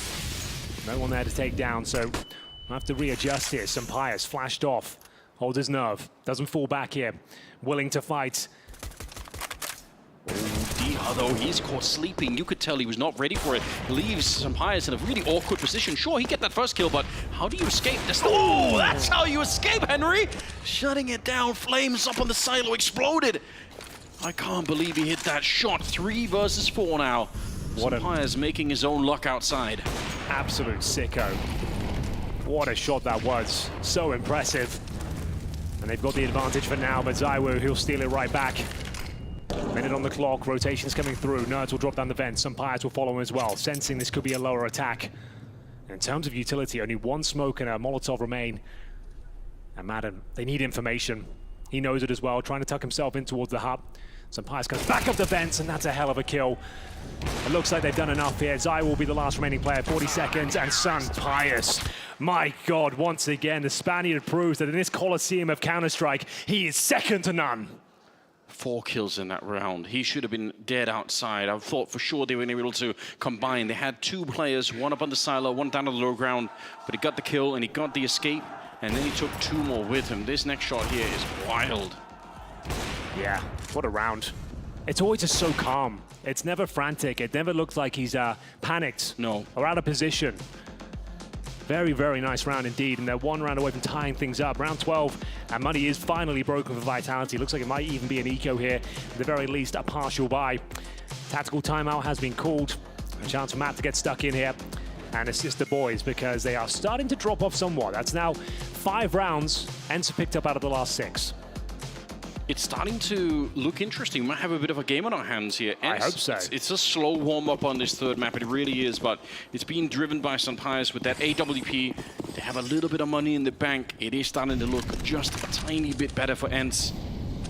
Vitality sent back down to the hell of playing with pistols and not much else here. So, of course, you can still do it, but you require a couple of miracle shots, and that one wasn't one of them. Deagle on the other side for Flames, and I think Sampayas realizes, yeah, why go for the wide angle? Why not just set it up like this? Oh, wait a minute. He might have to now, Anders. Fortunately, the bomb gets dropped towards upper, so crisis averted. Sampayas get to 2nd. This was the eco, as mentioned, so not a big deal. They've given up 1 frag, and surely nothing can be done with this one, as there's just ZywOo with a P250. He has got behind enemy lines, at least. So that could be problematic. Maybe it's towards Secret as well. But they seem to be aware of that prospect. Snappy covering the flank, so is Sampayas as well. He is finding multiple kills each and every round. Hat-trick in this one. It would take a magnificent shot with the Deagle to find another kill, and it's not delivered. So, ENCE certainly waking up now. We've got a game on our hands, 6-6. And money starting to come back in Vitality's favor. They have at least got a buy available now. But they are dropping off. Yeah, they really are. Slowed down. There's such explosive Counter-Strike that we saw from the start of it. Right. Just powering their way through onto the A-bomb side. We got the vent drops as well. I'm still confused about the fact that they've been so reluctant to use those smokes in the yard. I'm expecting that to happen, but it doesn't seem to be part of their game plan at the moment. Very much out of the current meta game, if you ask me. Snappy's out there with Dihar in the yard, so they're going to be checking it out and calling it in pretty quickly and saying, we're not really feeling any pressure. Stack again, Henrique. We have one more grenade kill through. No one to receive, I don't think. Unless they're doing the one to the back of the bomb site, you've got two options there. You can do on top of the silo or the back of the silo itself. Yeah, you can hit them really, really far back, but it does look like it's going to be on top of the silo, so... Oh, well, it was actually in the right position, but he saw it coming. Nuts, that is. And we got a player on top of the hut as well. Pius gets a ton of control here towards the trophy room. Confirms they're not coming in that position whatsoever. They can hold strong towards upper and keeps helping himself to more and more information here. Locking down the T lobby. This is an incredibly powerful position for an AWP player. And bear in mind, he's been pretty much outside every single round. He's so dynamic. He's got such a good read of the game. And we'll see him just missed a shot, actually. He's actually gone down. So yeah, he was in the right place, but a rare miss. And he will be dropped. It's down to Snappy now. He's actually had pretty good performances in ramp. Doesn't look like he'll be tested. They know they've taken on the sniper here. And maybe just contact play towards up at the Molotov to make things uncomfortable. And they're going in. Yes, they are. They're not slowing down this time, and they have to go. The bomb is there. Madden and Nerds, good defense so far. And this slowdown for Vitality is not working under their favor at all. The multi-spray down from Nerds as he takes care of business. Just side will have to try and clutch it into 1 versus 3. And he's almost caught. How is he surviving through that initial one? Last kill for Nerds. I can't believe he didn't die right away. But 4 kills. It's a good defense, and Vitality, the slowdown in the middle of that push just didn't really work out too well. I don't know, a little bit of an underwhelming finish there for Vitality as well, just going out of the tightest choke point possible with the man advantage, and yeah, sure, used the Molotov here, and he even got the opening frag, but this crossfire setup completely disintegrates and like land to the slaughter. We are going to have Vitality giving yet another round away after their 5-0 emphatic start. They're now down to just pistols in round number 14. It's Desert Eagles, Tech 9s, and going to try and pop through towards upper. Flashbangs being delivered, Molotov as well. Can they get anything done here? Well, they're going to try, but not succeeding at the moment. The lockdown for Nerds inside of this A bomb site is starting to really make a difference between him and Sunpius. Sunpius mostly playing outside. Not a lot of options there for Vitality. If those two players start to get warmed up, where do you even go on the map? Maybe the ramp room and try and find Snappy out there? This is looking pretty grim at the moment. 8 rounds now for ENCE as we move into the 15th round. Yeah, very comfortable. It's business as usual towards that upper bomb site. An absolute fortress here. Round 15 of this first half. Vitality now. Sure, I said 5 rounds is like a serviceable half, but the fact you only post 1 after that, and you're kind of just crumbling. You're kind of just giving these rounds up towards the end. Obviously, this is one with the pistols. It's just when they find the advantages, they're just not really doing anything too compelling with them. And just to remind you what the desk was saying coming into this game, right? The last 2 times they played Nuke, it was 16-14. Right. Really, really close. Just barely in favor of Vitality. So the fact that it's this close once again, you can't help but feel it might be a repeat of history if it keeps going the way that it is. ENCE obviously hoping to change that around and barely edge it out here. Nice shot. I can't believe that Apex is alive after that. A bullet to the hip with the AWP, but he's on 17 health. Well, here we go. Final round of play. Vitality focusing towards outside. Some smokes deployed this time as everyone scrambles towards Secret. It's going to be a lower finish here. 4 players trying to make their way down. We have 1 lurking as Flames sits towards outside here, hoping to find a kill towards the air conditioning units, but Dihar is there. It's going to be an incredibly difficult duel. He's got to deal with some Pius as well. Thinks better of it, jumps in towards main, and now he looks very uncomfortable, and Snappy's got this kill for sure. Great shot. Apex was already so low. They know that Flames is out here. They're going to combine 3 people total to try and find him, but it's worth it. 3 versus 5, and the door gets kicked open by Magus, and he blows up Snappy behind it. They're going to find Nuts as well. Yeah, this is starting to look uncomfortable. A 3 versus 5, but they're bringing it back. Magus doing all of the work. Is it going to be enough, though? They've got the man advantage to bomb down towards lower. Madden has been so good in the grand final, continues to strong form. He might have a chance here. Magus will spray him down, and just 1 player remains. But what a player it is. Sunpius with it all to do in the 2 versus 1. The bomb is halfway gone. He goes for the M4. This seems like it's never going to be possible. He needs a smoke or something. I can't believe that he's still going for it. Shut down by Magus K. Quad kill in the final round of the half, Henry. This is looking brilliant. After 5 days of play, ladies and gentlemen, just 1 half separates either of these teams from the lion's share of $1 million. Nuke concludes after this.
Well, it's all led to this, ladies and gentlemen. The final half of the Gamers8 CSGO Championship here. We split it right down the middle, as you would hope, I guess, at this point, Anders. We don't want it to be a blowout. 8-7 in favor of ENCE. It was Vitality, though. They were up 5-0, and they were just very flat towards the end. It's still a great half for them. Like 7 rounds on the T side, nothing to be sneezed at. Don't get me wrong. It just didn't seem to have the same pep in their step they usually do. No, it's true. I definitely was expecting more, especially the way that they got started. It looked so hot in the beginning, but they really got slowed down. I guess it's good news for ENCE. And again, historically, this has been such a close game on this particular map. So I'm excited. We're going to get into it. ENCE now on the T side. You still don't want to change your prediction? You still got ENCE for this one? I don't know, man. I just want to see some fireworks on the server. I want some clutches. I want some high-octane counterstrike. I want to get the adrenaline pumping. I'm sure everyone else does at home. Final round here in Riyadh. Final half here in Riyadh, I should say. Not the final round. We've got the pistol to get through first. And we'll have a look at the buys here as we've got ENCE now switching over to their T-side campaign. They have the lead for now. 8 rounds to their name, but a massive battle to find 16. They'll be approaching the pistol round with 1 smoke, an HE grenade, and no upgraded pistols, a flash as well. And we've got Julies for Apex. He'll be on top of the hut, you would imagine. And Mages with the HE and flash. No defuse kit, just to note that. And we've got the bomb heading towards outside. Lurk smoke from Nerds and Diha. Oh, man at the moment making his way outside, and ZywOo spamming 12 bullets eventually picks up that frag. Oh my God, Spinks, I need to see the replay of that. I think he hit him mid-air. That is sick. A double for Spinks. And now, yeah, sure, they have the bomb down below on Snappy, but what does it matter when you've lost almost every single teammate? Nerds, hang on, lurking around. Wait a minute, you're right, Henry. There could be a chance here. Apex getting a little bit too curious. Yeah, absolutely unnecessary there. They end up losing this round. It might be because of that push. A Dink comes forward as well. That's going to be Nerds doing great work towards Flames. 12 points of health, and he knows he's got that damage done. He wants to try and finish the job. Yeah, just hiding in the corner. Smart move for Flames. Maybe visually not too exciting, but why would you give yourself up? You still have a chance to do something with the USP. They're going to be coming up to the heaven. Oh, that's very clean. That's more like it. Those are the shots I came in for today. Snappy, though, if you can get a plan, Anders, at this stage, in the context of this round, it would be a bit of a victory in its own right. Not to say he can't win it. It's very unlikely, though, but a plant and maybe a kill would be fantastic. He knows it at this point. Just get the C4 down, and he's done so. The nade will damage him and pretty much confirm victory here. The Julie's not known for that range. And yeah, the outside play not really working out. They're trying to get 2 players towards Silo, 3 down Secret. As we saw, ZywOo had all the time in the world to find that initial frag. And then we had plenty of kills coming in from the likes of Spinks. Excellent work there. Vitality tied things up. And now they're on the CT side. This could be the beginning of the end for ENCE. Will they be force buying in the second round? I would say probably yes. It's such a slow kill, the first one against Madden. It just took almost the entire magazine to actually bring him down, but eventually he did. Oh yeah, okay, he just lands. He puts his feet on the ground, and Spinks is there. These couple of kills, Spinks made a huge difference at the end of it. But a chance to slip up anyway for Vitality. They didn't, but they could have. They could have gone wrong. Like I said, the fact Snappy gets the bomb down is a bit of a victory for him at least, because it means they have rifles and Mac 10s. Well, they did. Spinks absolutely destroys them on entry, and that's been the problem with this third map. It feels like all the rounds are so one-sided. It's difficult to get super hyped for it because they just seem to roll over. That's a decent effort from Madden. It's not a complete whitewash here, but it will be 3 players surviving, just getting mowed down at the squeaky door position, and that's going to be the eco coming up next. How shocked are we to see ENCE trying for those A rushes? Yeah, I've never seen. I guess you and I have commentated a lot of ENCE, right? And we have done a lot of Nuke games as well. It's a chaotic game they present. They live and die by the sword. There'll be lots of upper rushes, upper executions, and sometimes it's magnificent, sometimes it falls flat. And we'll see which ENCE will arrive here on the T side today. I'm excited for it. It's always an entertaining watch. Oh, it is. But it was evident that Vitality knew that that was a possibility. They were so ready for it. Not at all surprised when the door blows open. They're just ready to hold down Mouse 1 and go for it. Apex maybe getting caught a little bit here, but a good find from Spinks. He's able to protect this captain who's over towards the CT spawn area. And what a dunk. Diha gets absolutely eviscerated by the HE grenade. 3 versus 5 in this one. Torn to shreds. And bear in mind, not really much to work with here. It was an eco, not really a partial by either. Madden had armor, but he's now down to 17 points of health. A very healthy looking Vitality, looking for double digits here. 5 versus 3, no utility. Some space though. Empire so unable to utilize it. That's a lovely shot though. Looking for the double. As we see poor old Nerds now If you are just joining us, he's the highest rated player in this tournament coming into the grand final. And finally, ENCE will have some resources going forward now. 10-8, and they're not going to bring out the AWP, which is absolutely fine. T-side nuke, it's not a requirement, and sometimes you might just be more comfortable operating with AKs in general.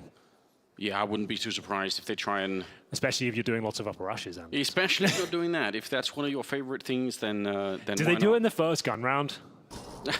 Surely not. You reckon? I can't see them doing that. I know they do love it, but it seems crazy. Especially when Vitality have just shown you that they do have a lockdown on it. They're sort of mentally prepared, you know. They've already demonstrated we know what you're up to here.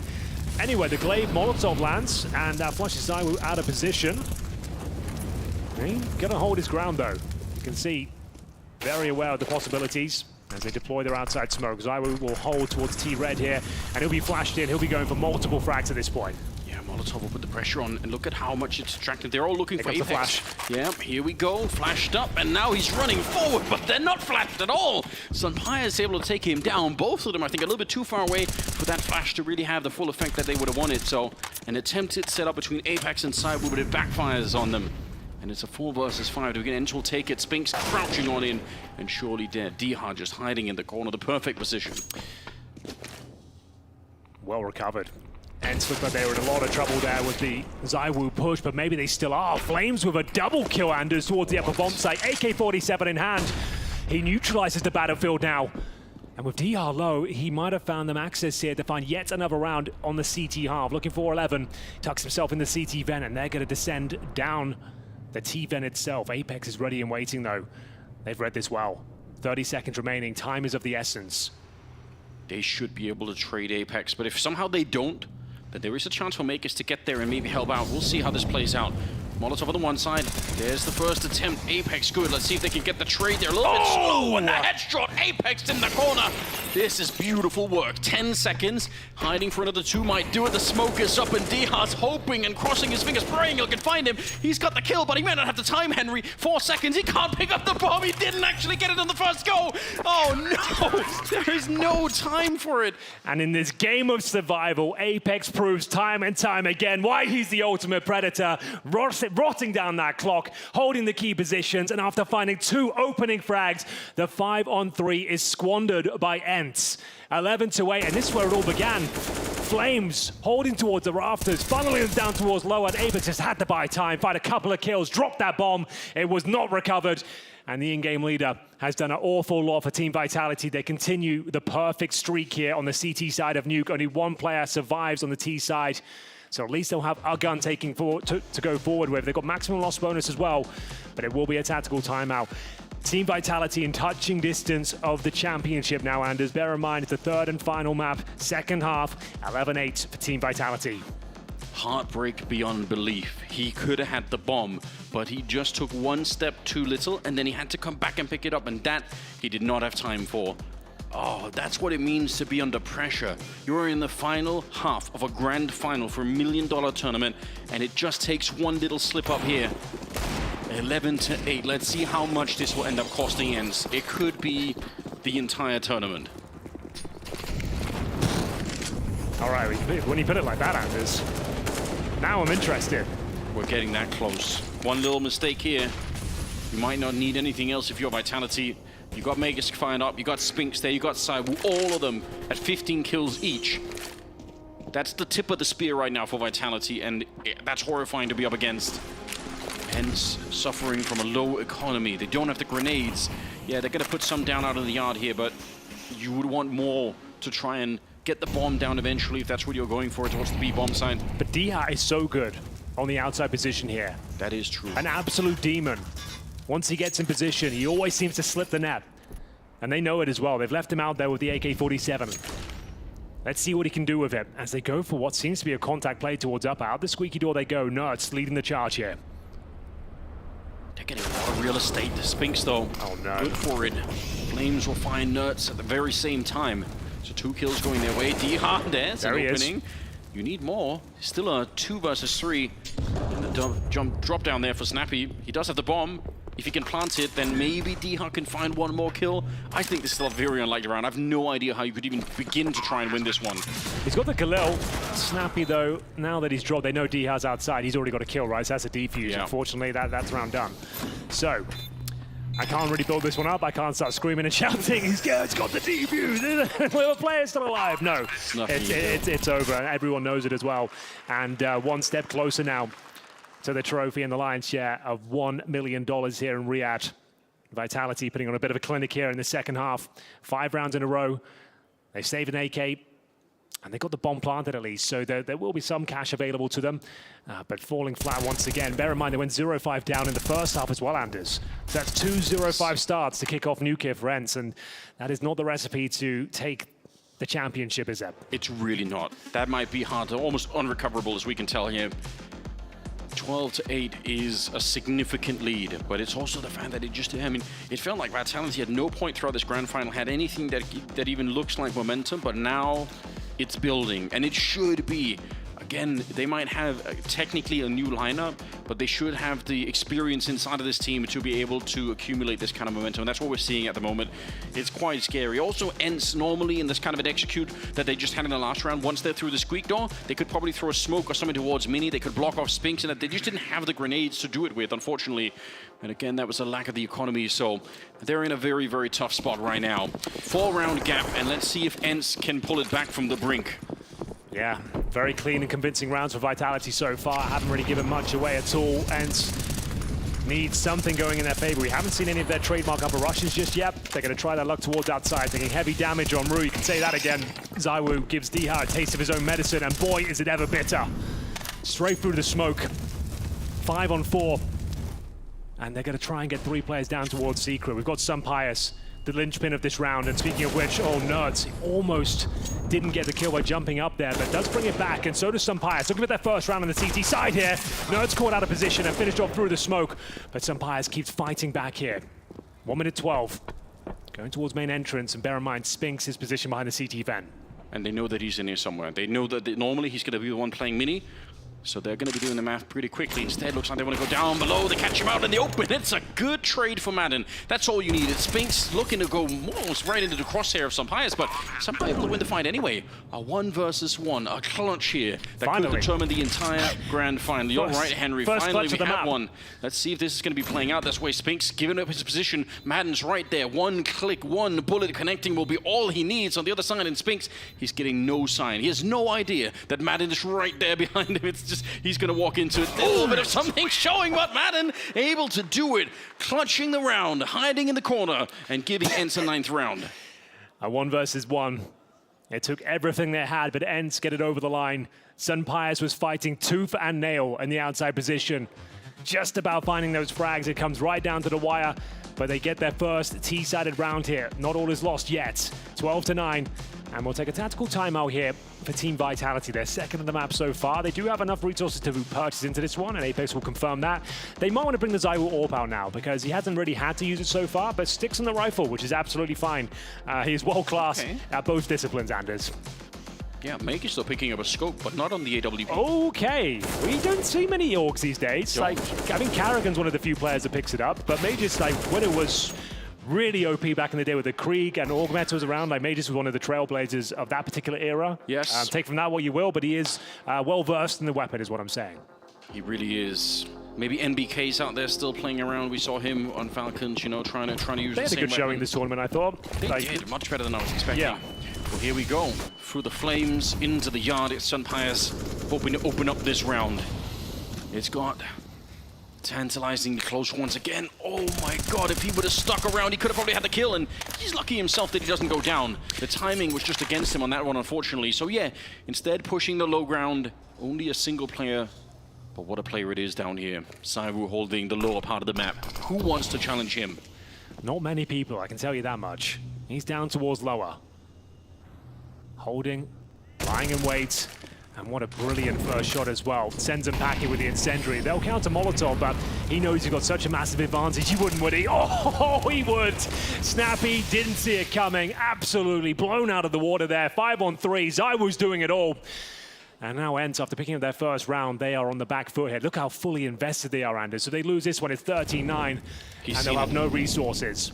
Madden saw someone, he knows, he definitely knows. Sumpire's going to be wheeled in with a huge cannon to take down Apex. That is good. Great eyes on Madden. Yeah. Not a lot showing them, but they're not out of the woods yet at all, Henry. 3 versus 4 here, and about 35 seconds left. There's an empty bomb site. That's awkward. A couple of flashes, though, that might do Vitality really well here. Yeah, you can see there's a lot of angles to control, but they have got the upper bomb site under their remit. Molotov towards the hub, going for the plant. We have got a player in towards Heaven, but they don't have to rush this situation. They've got the man advantage here. They're going for the retake, but Sumpius is alive. And we're going to see him with the AWP towards lobby, and here comes that retake. Bomb's ticking away now. Here comes the CT commitment. Madden to deliver on the upper bomb site. One good kill for Vitality, and the retake is on. And of course, it's Cywu to deliver. The flashbangs were immaculate on top of everything else. Just nerds left. 1 versus 2. He's got a Molotov right behind him. I don't think he realizes they're already on the bomb. They're already defusing on the wrong side. He can't do anything to stop it. No. Oh, no. I'm pretty sure there was an Molotov right behind him, but he didn't have the time. Even if he would have thrown it, it might not have been quick enough. Well, back to business as usual after giving up 1 round. Vitality bite back. Touching distance of the trophy now, 13-9. 3 rounds will do it, and ENCE have a very complicated procedure, but how well did he handle this? Cywu, the first kill, drops the incendiary, preempts the shot towards the corner, and then just continued to find frag after frag. Let's get into the danger zone now, and we're going for an upper rush. It's about time, Anders, take us away. Just the Mac 10 leading the charge is looking good. Spinks, though, he's answering back, and he's got some backup behind him. It's Apex up with the rafters, taking down Sunpires. The A rush has been thwarted for now. There's no way through. Cywu making absolutely sure as he shuts down the captain of ENCE, and Madden, nothing you can do in this one. Yeah, the spray is decent, but he's down to 6 health. If you got a clean kill there, maybe you can do something with this. But at 6 points of health, you're dead on. It's over for him, and that's going to be 14-9. And this was a desperate force buy for the Mac 10s. We hadn't seen it yet. It's a calling card event. The upper rushes where they thrive when they have momentum on their side, but they had another 0-5 start. They just didn't really have the freedom to go for those sort of wackier plays. And for now, their loss bonus short. It'll be maximum, but Madden has got like a 1% chance of winning this one. It'll be something ungodly if he pulls it off. 1 bullet touches him, he is done for. He's got time to work with here, but players all around him. The bomb out of his grasp as well, and they're being very disciplined about it. They don't want to throw this round away. They know how good he is.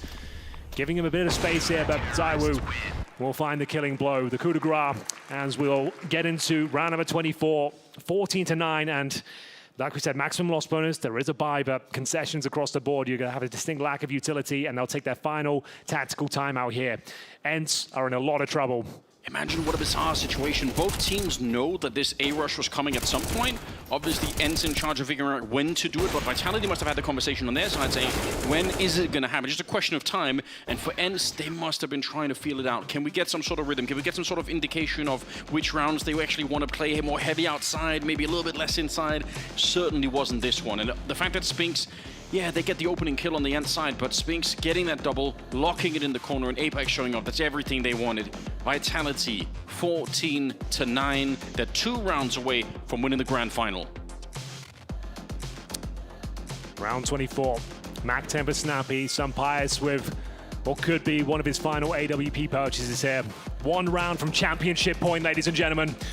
As ENCE will enter the round with 3 AK-47s and looks to be some pace behind it as well. 3 players towards Squeaky Door, there's nading towards main. They're not going to be rushing this time.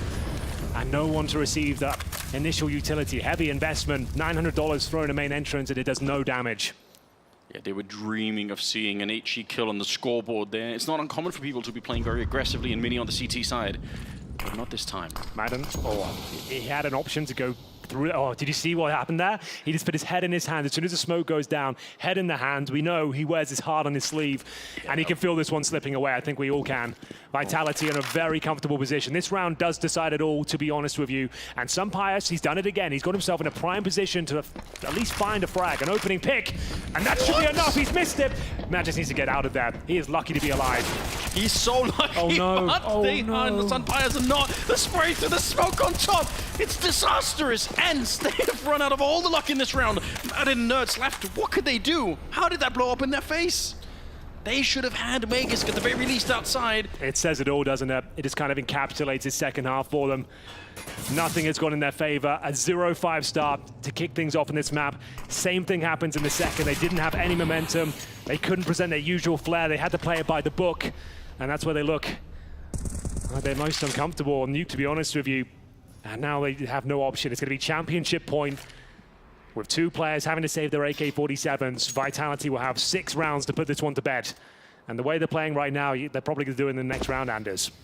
It certainly looks like it. It certainly feels like it. The combination of Cyber and Spinx in this grand final on the final map here has been overwhelming. And they're playing such central positions, right? Spinx, the fact that he's playing mini and he's just getting all the kills. Doesn't matter if they rush the squeak door, if they come out of hut, or if they're outside. He's finding those kills so often. It's one of the most central parts of the map, obviously. And if they can't shut him down, there's not a lot of places you can access anymore. Sumpire, this was maybe he saves the round with that shot. It doesn't connect. One of the few he misses in such a crucial moment. Spinx licking his lips, knowing there was a moment for a double spray down there, connects the dots. And we get into what could be the final round here at Gamers8. Team Vitality, just a few kills away from $400,000. It's looking so calm, so casual out there, Anders.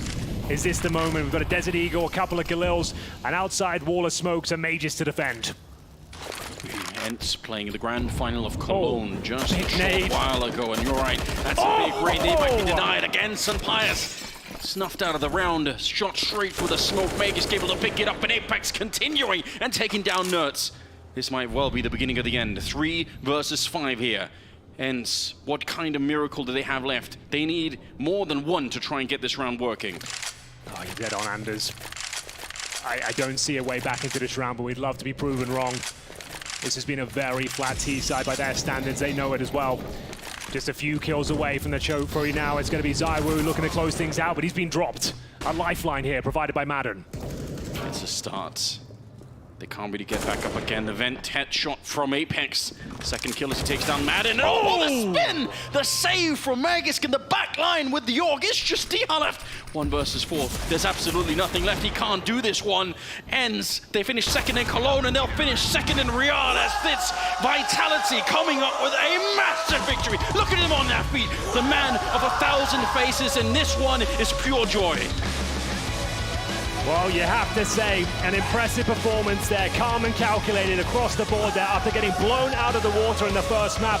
Ents looked like they were going to be unstoppable all tournament long. They came into the grand final without dropping a single map, carried that momentum on Anubis, but then slowly but surely started to drop off. And a very underwhelming finish here on Nuke. It didn't seem like Vitality really had to break a sweat. They had a 5-0 lead in the first half, a 5-0 lead in the second, and Ents are going to be disappointed with their performance here. Absolutely will be. They didn't have Solid behind him, but they still managed to carry everything forward on the Vitality side. He's got to be surely proudly watching somewhere in the world at the moment. What a performance. And Cywoo showing up towards the end of everything as well. This was godlike. And as we reflect on this intense journey, it's not just about the prestige or the trophy that stands before us. It's about mastering a ruthless format where every decision counts, where there's no room for error. And one misstep and you are sent packing. Ladies and gentlemen, the moment you've been waiting for.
champions here in Saudi Arabia for Gamers8 Apex, and one hell of a fight. But this is already just such a new journey with Flamesy coming into the team, and you now get your first trophy, your third for Vitality this year. What do you want to say? I'm going to say it's really rough with really few practice, but we have a fighting team, we have such a talented team, and yeah, I feel like even though we were not with Flamesy before, we did the last 5 tournaments, we did 4 finals, we won 3 of them, so if we're not the best team in the world, I don't know who is. So that's what you're saying, is that right? We're saying Vitality's the best team in the world now, is that what you feel? Of course, mates. I mean, as I said, if someone doubted, 5 tournaments, 4 finals, 3 wins, I mean, yeah, we're there, and I'm really proud of the boys. As I said, I can tell you it's really chaotic, it's really rough for me, but we fight every round, we do a lot of mistakes, but we don't care, we move on, and we have such an amazing team, like such a big firepower, and yeah, I'm really proud once again of the boys and of the whole staff as well. I mean, we're doing such a good job all together. Without Zonic, big kiss to Zonic, we love you, bro. Unfortunately, you couldn't be there, but we did it for him, and yeah. So Matt is now the new coach. Sorry, Zonic. Now for Flamesy, you come into Vitality, this is your first grand final. This is the first time you get to lift the trophy. This is what you came here to do, this is why you went to this team. Is this what you dreamed of? Yeah, I mean, I just love it, you know. I came to pick up trophies, obviously, and I didn't expect to have such an amazing team to do it with, and I'm very happy to be here picking this trophy and playing around these teammates. I love it. And for you, Spinks, multiple trophies now coming in for you. But now you've got your boy, your Israeli brother with you. What's it mean to you? It means a lot. I'm super proud of this guy. I think a lot of people forget, but it was his first grand final. Yeah. And I think he did an amazing job in his role. And I'm just super proud of him through this process so far. And I just hope we can keep improving and keep getting better, because we came to this tournament with, I don't know, 2 practice. The amount of practice was really low. So if you can perform like this, I'm sure we will just be better and better. I'm sure as well. Go on, give it up for him, guys. Now, Magis, you've been here so many times on many different stages. Now with changing teammates around you, but you stay consistent, you stay so good. What does it feel like now along these other champion players around you? I mean, I'll never get to lift the trophy because someone else is always having to do it. So I don't know. Yeah, of course, I'm happy, you know, because coming in here with not that much practice and everyone just playing so well. And I think the biggest part is that we are just really mentally strong. And yeah, we have so many rounds where I feel like, whoa, oh my God, it's getting crazy here, you know. But yeah, I'm just proud because I know for the future we will only be better. And you know, we will just keep winning trophies because that's what we're here to do, and that's something we will continue doing. And they look damn good while doing it. Now, Zaiwu, before the tournament started, if you remember, I asked you, do you feel like the best player in the world? Now, right, you've got the best team in the world. You must be able to say that you are the best player in the world. No, not yet, not yet. No, I'm too humble for that. No, but I didn't have my best individual performance, and we still win this tournament. And that's why I'm proud of my team, because without them, I shouldn't win this tournament only by myself. And I'm really proud for that because I give everything for every game, and I'm really proud for that. Yeah. Okay, so let me ask you, what is it going to take for you to say you are? Maybe a few years again. Still a few years, but no, not yet. Not yet. I still to prove. We'll have to wait and see how it all goes down. Now I've got you guys to do one more thing for me here. If you can all start signing the camera, one by one, take your time with it.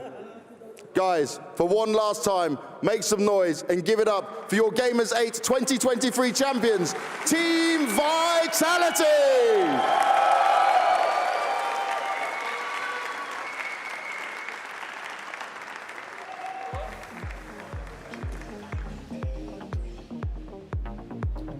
Well, would you look at that? Vitality finds smiles across all their faces, rightfully so. They've secured the bag here at Gamers8. That's G8 down in Riyadh. Of course, didn't come without a little bit of a fight, and Ents tried their best, but ultimately, the single elimination bracket holds strong. Yanko. Yeah, absolutely. They managed to grind it out. We said it's going to have to be scrappy.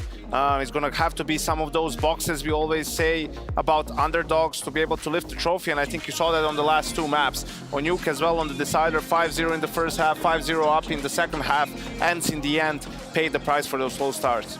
Yeah, just kind of faded away on that last one, and I mean, you have to give it up. Actually, maybe fading away isn't the right way to put it. Vitality in that third map was very, very, very strong, and I mean, it took a lot in the first half to even slow them down to keep ENCE in this game, and obviously just overwhelmed entirely in the second half. Yeah, if anything, I thought ENCE did an admirable job at fighting back on the first half. Vitality had an incredible start. Zybo quickly went up to double digit. We thought all the pieces were coming together, but Snappy had more to say.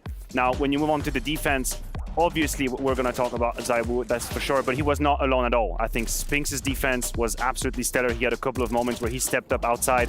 Funnily enough, Apex, a man that had a very troublesome grand final, had a few moments as well where he was the one saving situations. Flames didn't really have to be shy about it either. That was a bit of a sad moment right there on the bomb. Yeah. Overall, it's a team victory, and I think this map right here is the proof of concept that this Vitality, when individuals are showing up, is a very dangerous team to go up. And it started early for Vitality, right? Like, they came in here and we were looking at Flames, for one, to be showing off in the server. They came in with a vengeance almost. Flamesy and Spinx had a really good start to the event, but I remember like the kind of idea, or the kind of the route that Vitality took in those opening games was teams that they were heavy favorites against. So it was still kind of a question mark going into the semifinals if Vitality was just kind of farming on some weaker opponents, if they were actually going to be able to step up, if this is the accurate level. And look, you handle yesterday's game against G2 and then here against ENCE in the finals. That's legit. And the word that comes to mind is mentality, right? Because for the longest time, we knew Vitality, Apex for that matter, was prone to tilt a little bit, getting real emotional, getting ahead of themselves in some games. And it was clear for everybody that Vitality here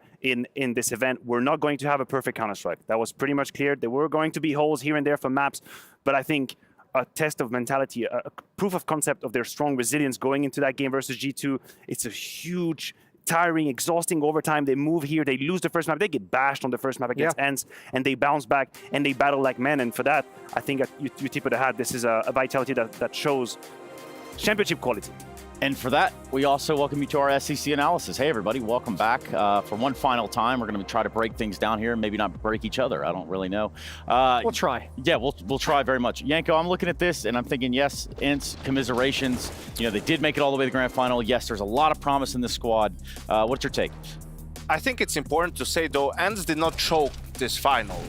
They didn't, play differently than they usually do. They lost because of things that happen on the server, those bad starts and whatnot. But I don't think this was similar to the G2 loss in Cologne, where you could tell, sort of they're just not ready for that stage. I think here they were ready to lift the trophy. It just wasn't their day. Vitality ended up being the better team today. So I think you're going to be really disappointed if you're ENCE, because you had a lot of good showings up to the final. I mean, 2-0 Cloud9, 2-0 Heroic, 2-0 Liquid. Those are very, very good teams that you had to beat to get to the grand final. Then you win the first map too, right? And not being able to close out, it's going to feel bad, but ENCE as a unit, as a team, is in a really good spot, and it's just about sort of ironing out those last couple of percentages really to be able to lift some of these trophies in the future. Yeah, it is exactly that. We have, I think, just 2 rounds to look at. Just 2. Just 2? We'll just start with 11. Is that cool with you guys? Yeah, that works. Roll it. Let's see what happens. I mean, I think this was the Sampayas round where we're talking about, how aggressive he is, how confident. I mean, he gets this 1 kill, then still lurks around the red, gets the wall bang on Flames. He gets on top of red after this, and ends up with a 4K. So just, taking matters into his own hands. He seemed to be like the biggest guy stepping up in that first half to provide resistance to the defense. He was the one who kind of like led the charge and got everyone else to wake up to make that into an 8-7 scoreline at the halftime as well. So, I mean, it looked like they could have gotten buried there for a second if it weren't for him. Oh, completely. If it weren't for Sampayas, we could have looked at an 11-4 scoreline. And not just because of frags, because I think he shut tactical doors on Apex's hands, right? Apex was taking a whole lot of liberty towards the outside. He was running out wild outside that red box, taking duels. And then as soon as Sampayas put his hand on an AWP, started to be a bit more forward, then you saw Vitality crunch back a little bit, turtle a little bit, and it got dicey in there. You're applying pressure where pressure is necessary, essentially, right? So maybe there's an example here in round 19. Yeah, I think this one was, though, important because it's really the first gun round for ENCE, and they have a 5v3 situation, a pretty clean round for them, but then going towards the A bomb site, right, with 2 players sort of being a little bit too separated. They were fishing for information, and then Apex steps up with his second kill. Massive, doesn't leave Dicha any time to sort of work with. And both of those are kills that probably should have been traded. The Apex and the Flames who went up in the Raptors as well, that probably wasn't. And if you look at the stats, I mean, just numbers-wise, ENCE is not in the top 5 teams at this event in terms of the amount of kills or the amount of deaths that they're trading on their team. So that's something that certainly they struggled with throughout this tournament, and it came back to bite them here in the finals. Yeah, it certainly did for ENCE. You know, this has got to be a rough time. You know, you're not really enjoying it. So I want to go ahead and say thank you. We're going to get the opportunity to hear from the ENCE side. Sorry, Jason. I was trying to surf. Yeah, well, fail. Yeah, so it's ENCE, and we're going to get that second place interview right now. Undefeated across the whole tournament in maps, even getting to the grand final, and then a great start on Anubis, mate. It looked brilliant. We all consider you the best Anubis team in the world. But I want to touch on Mirage, right? When we saw the force losses go down, and just how much that kind of affected what you guys were trying to achieve later on in the map to try and win it. Yeah, to be honest, it's really frustrating. I think that, well, obviously we didn't deserve to win because Vitality won, but we just couldn't catch a break. We lost to every single pistol. We were down 5-0, 5-0, 5-0, 5-0, and then we lost to pistols again. Like, it's insanely annoying that it happens in the final because I felt this was right for the taking on the first 2 maps. I think we should have won it, but what can you do? And when it comes to Nuke, I want to look at the T side, right? It's normally where we praise you guys the most with it. What was missing in your eyes? What wasn't going so well? Did they just seem to be hitting stride, or were you maybe making some missed calls? How do you view it? I mean, again, we go down, lose pistol, as always in this match, and then, yeah, we get in a good situation in the first weapon round, and it's 5v3, and then some mistakes are made, I guess, and we lose the round, and then you're down 12-8, full on with the pressure on T side, no money, they have full money control, and from there on out, it's just tough on that map, like, so, yeah, I guess Nuke, whatever, but Mirage was just frustrating. Now, I can understand, right, this is hugely disappointing, but let's look at the positives, right? You're consistently getting to grand finals. You're looking like a very strong team. So coming back, looking at EPL, looking at future events that you're coming forward to, you still stay confident in this chemistry effort you have to build?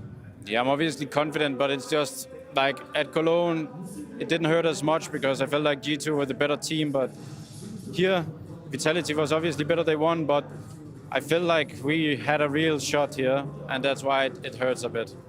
These ones do sting, but Snappy is a fighter and a great in-game leader. We'll see him back soon. Snappy being a fighter, ENCE, you know, we just established essentially not to bow your head too low. Maniac, give me some thoughts on what we heard from Snappy. Yeah, listen, he's obviously frustrated, a bit dejected. I think that's understandable. I think ENCE, even though have been together for a while, is still composed of relatively young players across the board, and I think they will learn from that experience too. I mean, I know we don't like to talk about it on broadcast too, but you have to handle that technical break that happens. As a player, you're throughout a grand final. There is an hour where nothing is happening. You don't really know how to handle your energy. There's a bit more experience on the side of Vitality. Maybe they handled that as well a little bit better, and these are all of the elements that you talk about for a championship team. We know ENCE can run a momentum into your face. They've done it multiple times here in Riyadh. They've done it in Cologne as well. And now maybe the next step is to be able to fight back into these high-pressure situations where you end up being 12-8. And I mean, listen, the future is bright for them. There's no doubt at all. I see it as a learning experience. They gotta be careful though. They better learn that lesson quickly, because what you mentioned before the series started, they've lost 5 of the 6 finals they've been in. Like, it's great you're making them, but you're not winning them. Right. And they got to be really careful, because if you look at the other teams who've done that, Heroic, for instance, we're sitting here talking all of a sudden like maybe they missed their window. Yeah, we've seen that happen before. Yeah. We've seen that kind of play out for itself. Switching back to, I guess, brighter pastures, we can talk about the Gadia MVP. Guys, just 1 second. Okay. Got a little something here. Sure. Yanko, easy give me a for prediction. ENCE. That's it. Just unless Zaiwu pops off, and he won't because he choked. Well. What a pleasant surprise that was, Yanko. That wasn't the one we had queued up. I thought. Yeah, I don't think that's what. I don't think that was the clip. We wanted to. I would like to take this opportunity to say I have nothing to do with this clip. I don't. I definitely don't. I didn't set this up. In case the message might be out there. I'd like to apologize. Oh, here we for go. absolutely nothing, Smiths. Smiths! Where are you, Smiths? How are you doing? It's been quite some time, but I'm sure he obviously looks on a Vitality, probably happy about this. Maybe not. Maniac, you know. I mean, this was a great grand final from ZywOo, let's be honest. I'm not going to jump on Side that. stuff in that one. You can, I'm just going to put that Doing to a the little side. dance. No, Look at the stats. They're going to speak numbers, aren't they? Yo, you can't say anything bad about ZywOo. This is a god tier performance in these finals for ZywOo, and the fact that he stepped up so massively is so impressive. Dude, you can't say it's a god tier performance when even he's saying he didn't have a great tournament. At least he's being real. He's the one person being real about it. I meant in the grand final. I said this is a god tier performance in the grand final. Was it really? Yeah, It was. It was. What is the problem? Okay, 66 and 44, plus 22, 85 ADR. That's a pretty sick stat line. And look, I think it doesn't wash away every doubt in the world, but this is a great performance from him. You got to give him credit where it's due. Exactly. If we're gonna go at him when the performances are quiet, I think this is a fair one to say, well done. He stepped up to the plate. That's what we wanted to see. Yeah. Oh, I think we'll leave it there, gentlemen. I can see something it's brewing. late, There's Trace. something brewing. It's late. I know. We have to go to the airport shortly. So We have an important meeting in about 10 hours. Yeah, definitely. If you're in the Istanbul airport, be careful. So we're talking about the Colonel's Choice by KFC. All the chickens. Ominous. Wait, that does sound terrible now that I think about it. KFC, what I mean the is Colonel's Choice. KFC Colonel's Choice. Well, this was the Flying Sampayas. I think that's what it is. Magician position, having that information. He hears the zoom. He knows there's the pop coming out, and then Sampayas is about to defend his teammate. You would say, quick scope down there, destroying Magis. I don't know where that one came from. No, we were watching this from Magis POV, and it felt like Magis was about to get just an easy double kill, end things real quickly. Sampayas made that interesting. Yeah, he certainly did. We can continue down that path, but with the Colonel's Choice, that was one of the last chickens. The last chicken, actually, that we do give away here. I actually didn't know we were giving away chickens. I do know that we do have the save of the day by Dr. Suleiman Al-Habib. Now, what is that, you might ask? It sounds like a vitality situation with Eagles. Is that correct? Yeah, absolutely. Because they were saving. Yes, they were saving. There we go. We're running that back. That's the double headshots from ZywOo and the 1 versus 2 from Apex as well. Key timing as well. It's 6-5 scrun, and it's just the moment that we were talking about all these back and forth, very hard-fought battles that actually Apex, he runs this one home. You got to give it to him. That was an important clutch. Yeah, he played the time. You love to see absolutely. it. Won this with his brain instead of his balls. I like that. He had a big clutch here, then the 2K that we saw on Nuke as well, behind Blue Box, so a couple of big rounds from Apex. Yeah. I can't handle you guys, man. We're doing our best, all right? That's kind of your job, Trey. Yeah, I know, I'm trying. Sorry to break it to you, but... maybe I'll go get the leashes back out. Anyway, look, let's talk about things outside of the server. Sure. I think we transition there. Don't worry, there's no other clips coming, Yanko. There's nothing to be alarmed about. No need to be concerned. I want to talk about the Merit Awards. Now, we've been voting on a few things, a few different topics and a few different things. Did we? Yeah, and it seems like it We're was voting all day, yeah, Trace. all day, maybe all week, but definitely all day. The submission just kept coming in. Are you sure? Are you sure about that? Yeah. Are you sure about that? Yeah, essentially that's what we got. Let's check it out. Let's see what the Merit Awards are all about. Here we we're still go. talking. Yeah, what'd you guys think? You just walk off. Look at that. Best team content. Gamer Legion. Surprise, surprise. They had that banger with the Mirage thing awesome. and Nealon. Yeah, I think that's what won it for. That was best the content of the year, actually. For sure. The Kenny S AWP Award. Yep, that goes to Sampayas. Got his name in there. Yeah, we did. He fit it in. And I'm not even mad about it. Yeah. Sampayas, you can have it. MVPs. I was not an opper. Well, that's why he didn't win the Kenny S award, Exactly. Yeah. Best player of the tournament, Spinks. That was the Mirage one, I think. Probably Mirage. Mirage, the 2v4, Probably the 4K. 2v4, Yeah. 4K. We could have thrown both of them in there. Why don't we just combine maybe them? it's a package, Okay. No, that 4K on Mirage was tight turning against G2. Really huge. Most huge creative game. fans for G2, I guess. That's the one. Yeah, this was actually super important as Yeah. well. It's the force buy, right? That game ended in overtime, so crucial. Good from Space. But yeah, G2, the creative fans, finding up with ways to cope. After another loss, so one of you guys watched that video, right? Was a fan submitted video, obviously. It was you, Jason. Jason watched. You want to give us an in-depth analysis on everything that is that video, or are you feeling all right? It was just like a nice voiceover with some really high-impact emotional moments from the G2 campaign over the past few months. Primarily Cologne, obviously. I thought it was really well done. Huh. There we go. Well, that's cool. And that's enough good for me. For you. Yeah, that's good enough for me too. Also, I mean, you guys all voted along with me, so it wasn't like of course we did. You're kind of the voice of reason of the group. So that's awesome. we follow you. You guys are screwed. Yeah, we are doomed. Holy hell. By that I mean I think we're done. We're not doomed, but we are done, gentlemen. It's been a pleasure. It's been an honor as well. The cell phone is right over there. That is 3,000 hertz on the screen. No joke, no puns, nothing. You've seen the advertisements, and I can. Can we get one more chicken walking across the screen? Though? Why not, Jason? Is anything else you want? You want to make flurry or something? Actually, that sounds great right now. Yeah, it really does. Why All did right, you say Oreo. Let's get out of here, guys. We cool? You cool? We cool. I'm cool. All right, let's call it a day. Thank you so much for watching G8. That's Gamers8. We are done down here in Riyadh. And now we will see you at the next stop. For us, Malta. League. That's ESL Pro League in Malta. So we will see you there. Good night, everybody, and thanks for watching.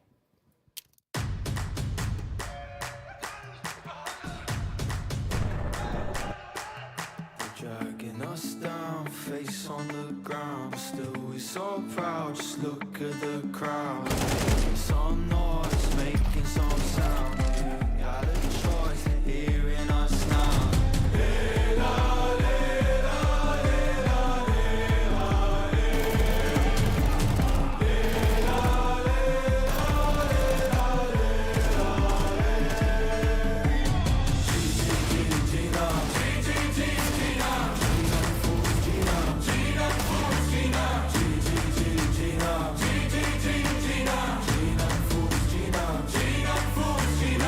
Paradise through dirt in our eyes for us. Oh, actually, I'll try, actually, I'll fight for us.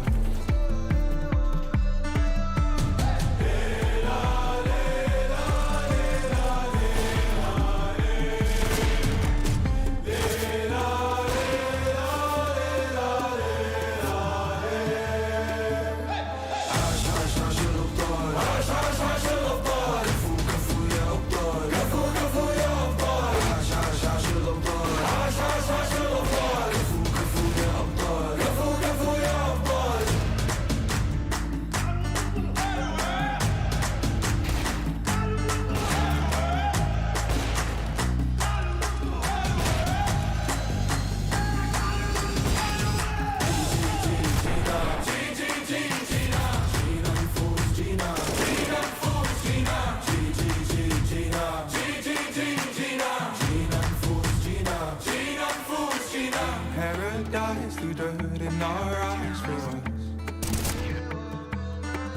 Oh, actually, I'll try, actually, I'll fight.